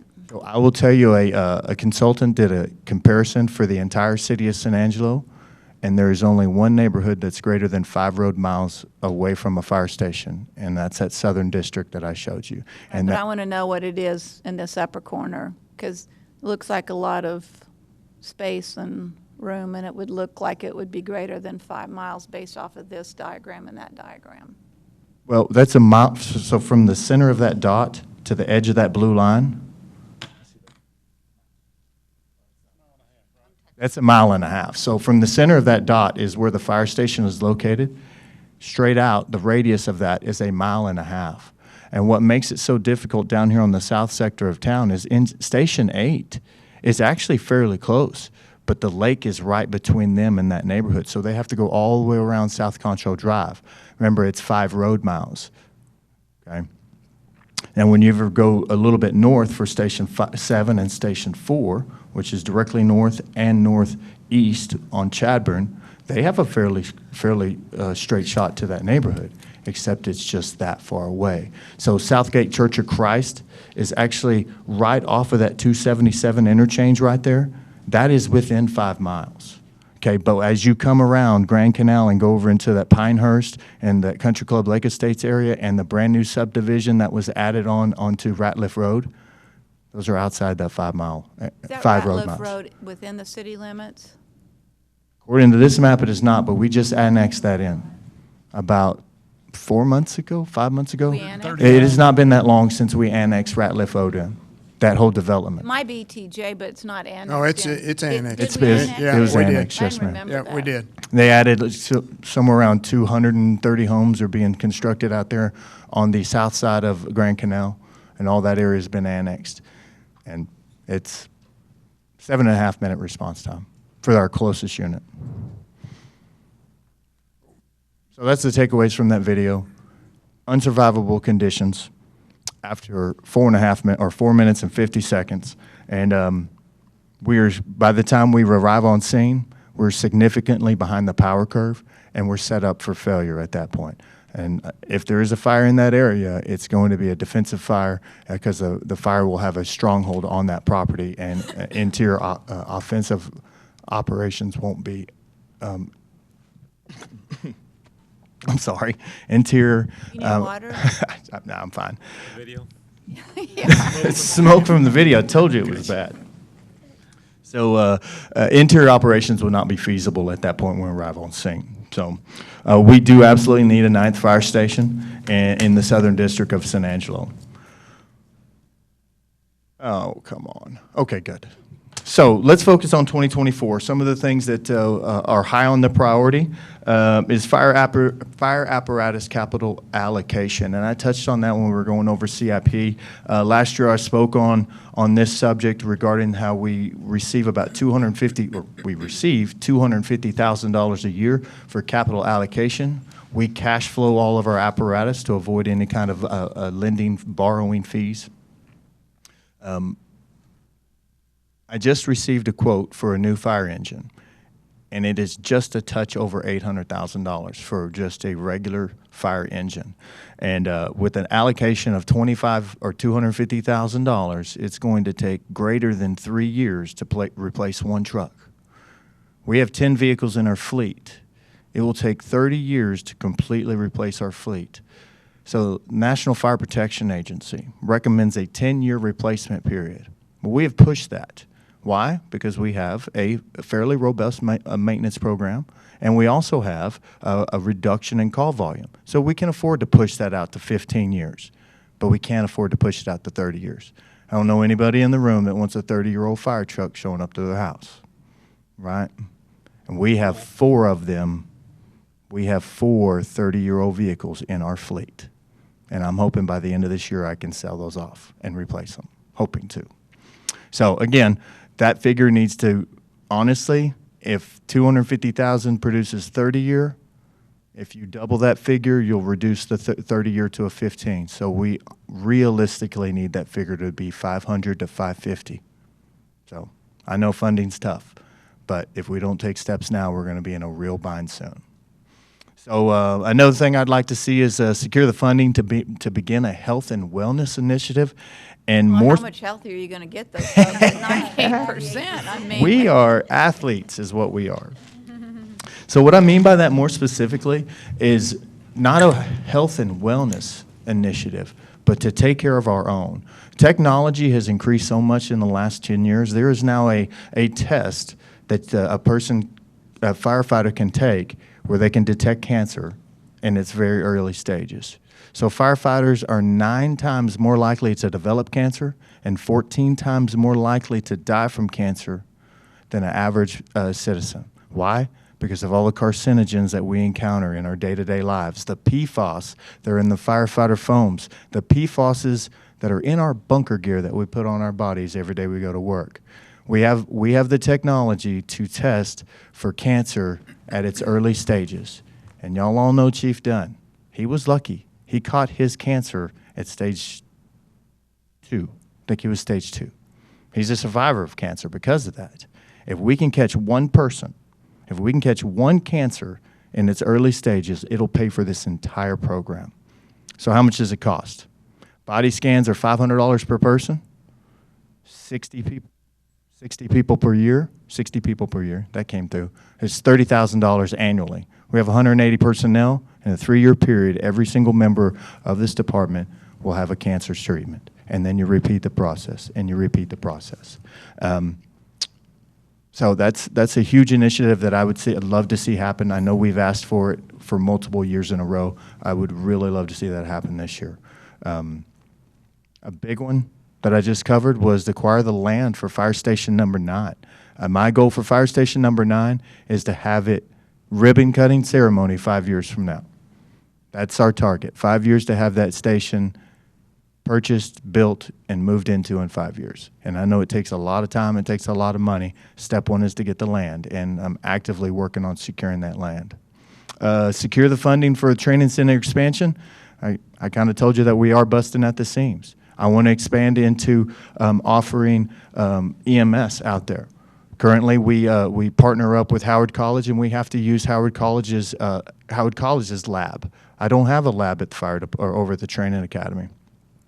I want to run fire and EMS simultaneously so I can potentially shorten my recruit academy, where I can have one group of recruits going through fire school and another group of recruits going through EMS school, so I overlap my academies, so I reduce that 15-month turnaround time down to about 12-month turnaround time. So, and that's in training. So that's all I have. If y'all have any questions, I'll be more than happy to answer any. Tom? Patrick? Yes, sir. When you take these old units out, is there any residual value to them? No.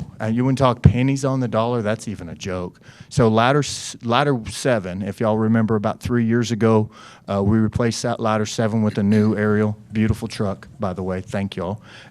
We took ladder 7, put it through the auction.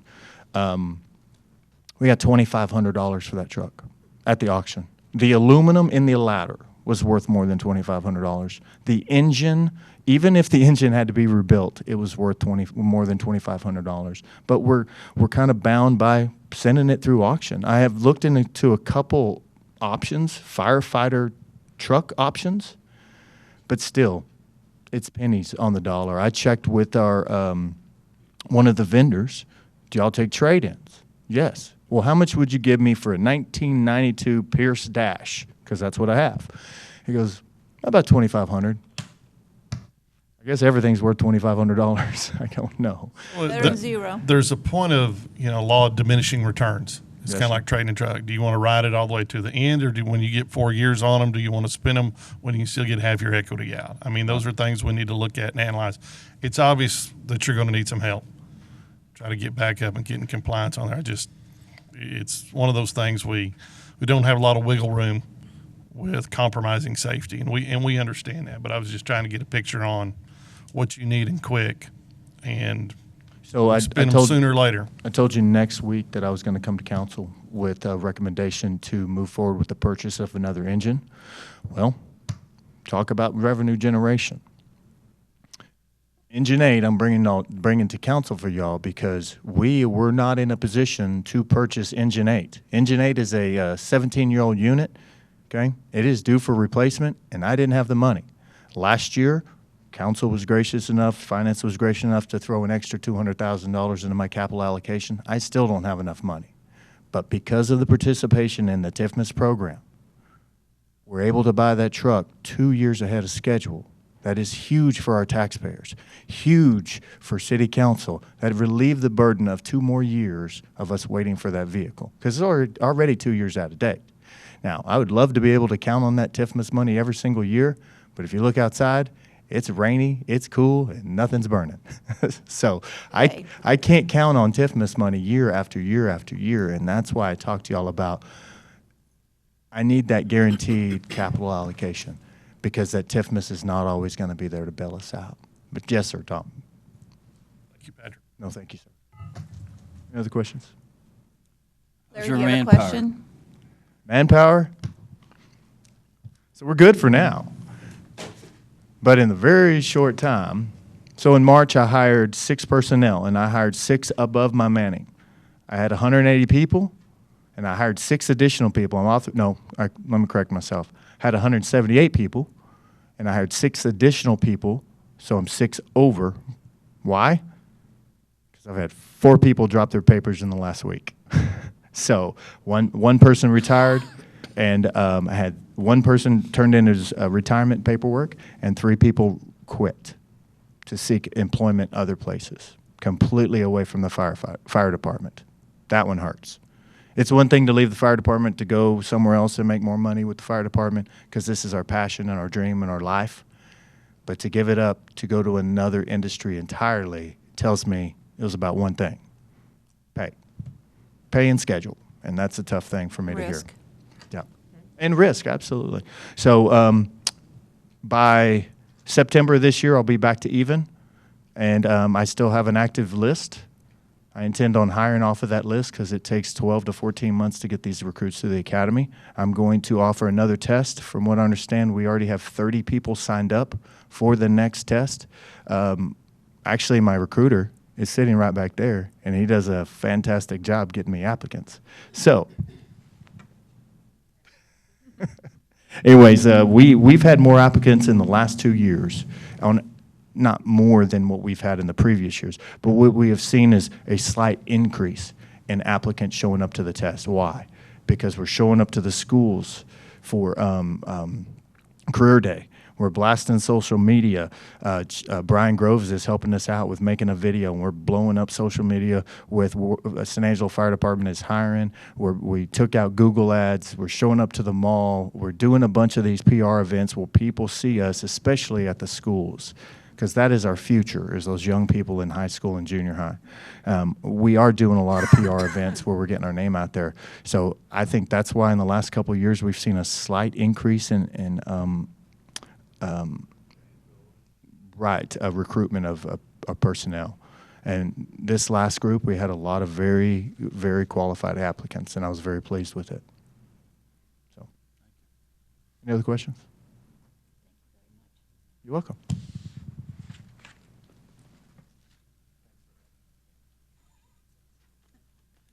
Mayor, that's it for the presentations. Now we go to the next phase, which is the last one, is to discuss the priorities, whether we want to confirm the priorities like we've had them in the past 6 years. Again, that being public safety, infrastructure, and economic development, or if council wants to entertain adding to the strategic priorities, any other items that you feel should be considered at this point. So again, this is your opportunity, council members, to talk about areas that you feel should be included or maybe removed from what we have right now. I think we have a pretty solid list, but it's your opportunity right now to speak up and say, hey, this is something else we want to see as well. One of the things that we keep hearing about over and over again is the importance of quality of life as our city, and it is our greatest recruitment tool for economic development.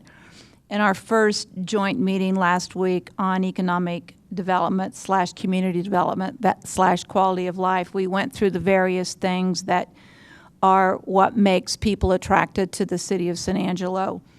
And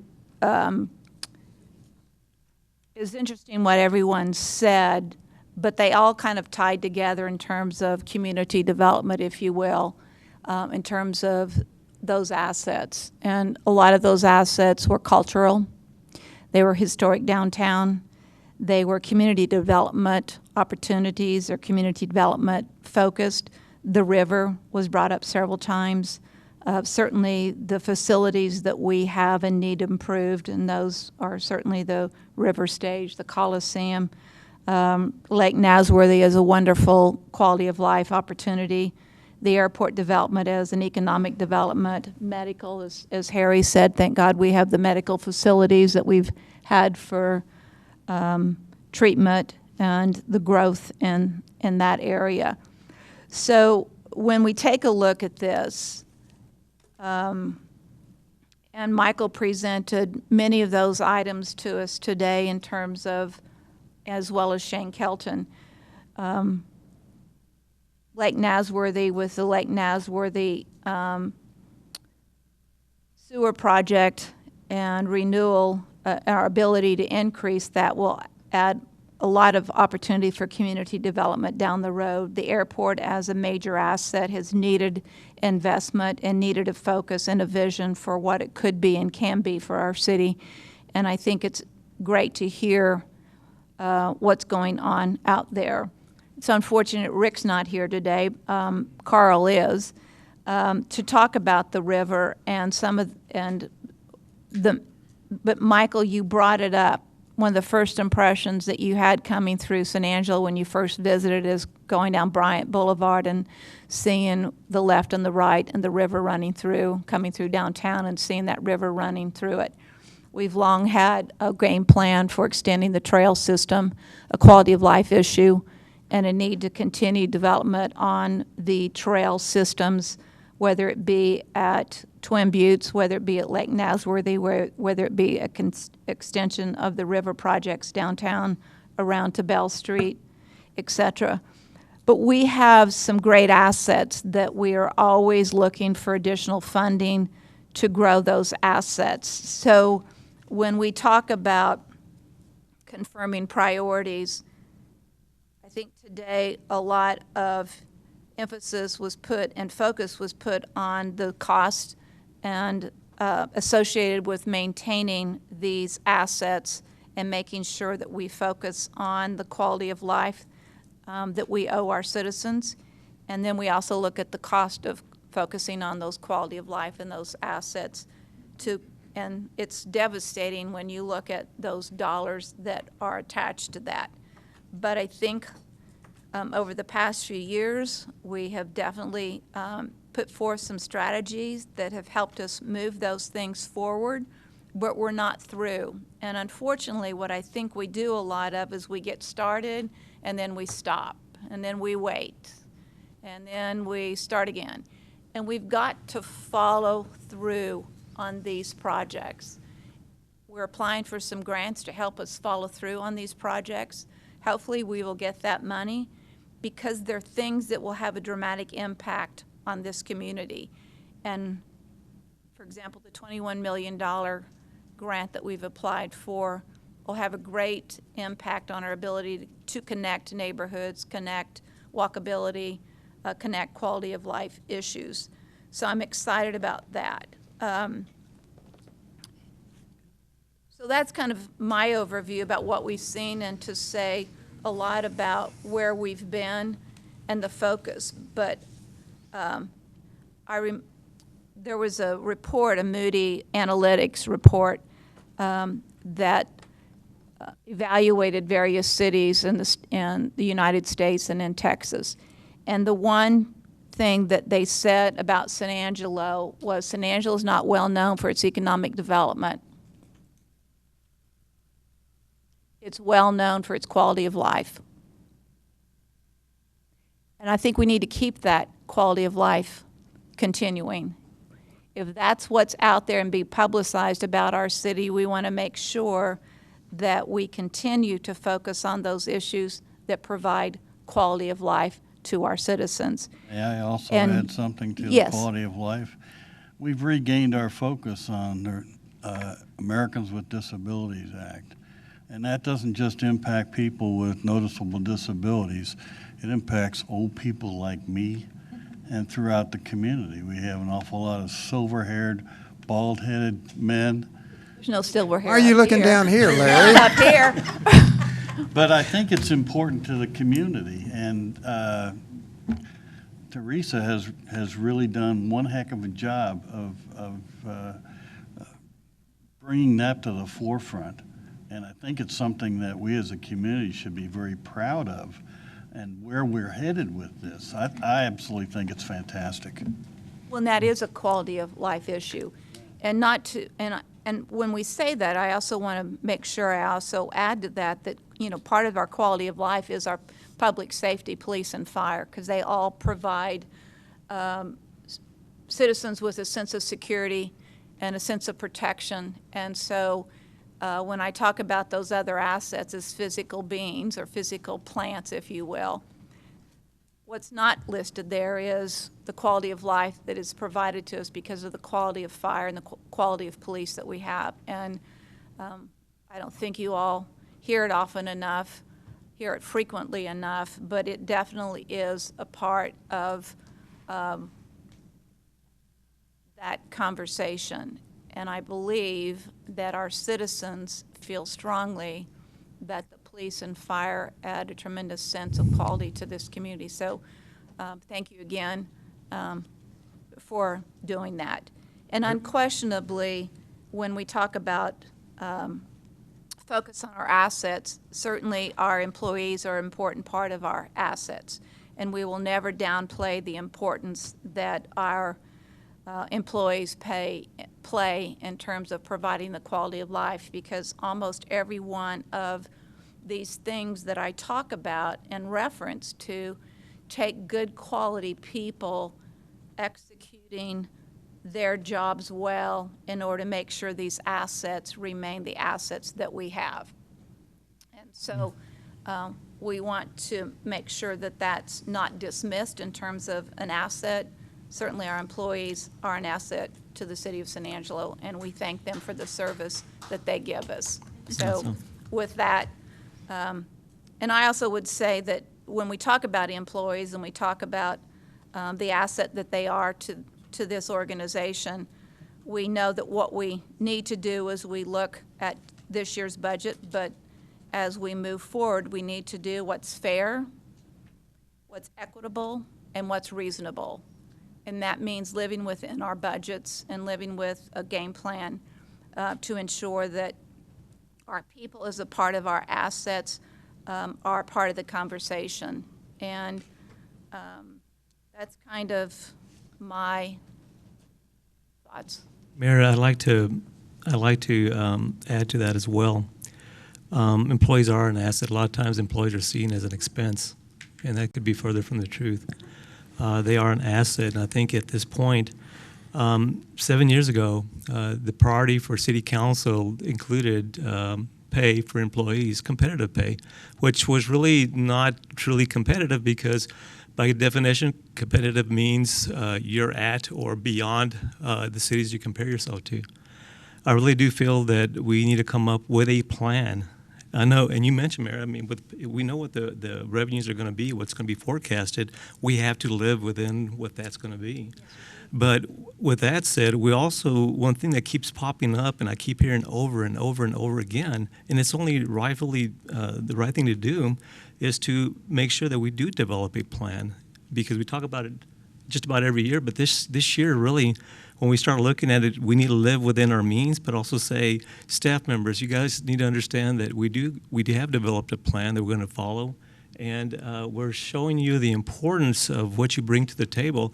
Quality of life, yes, police and fire, heck, parks and recreation. I mean, there's a lot of employees of the city that contribute to that quality of life.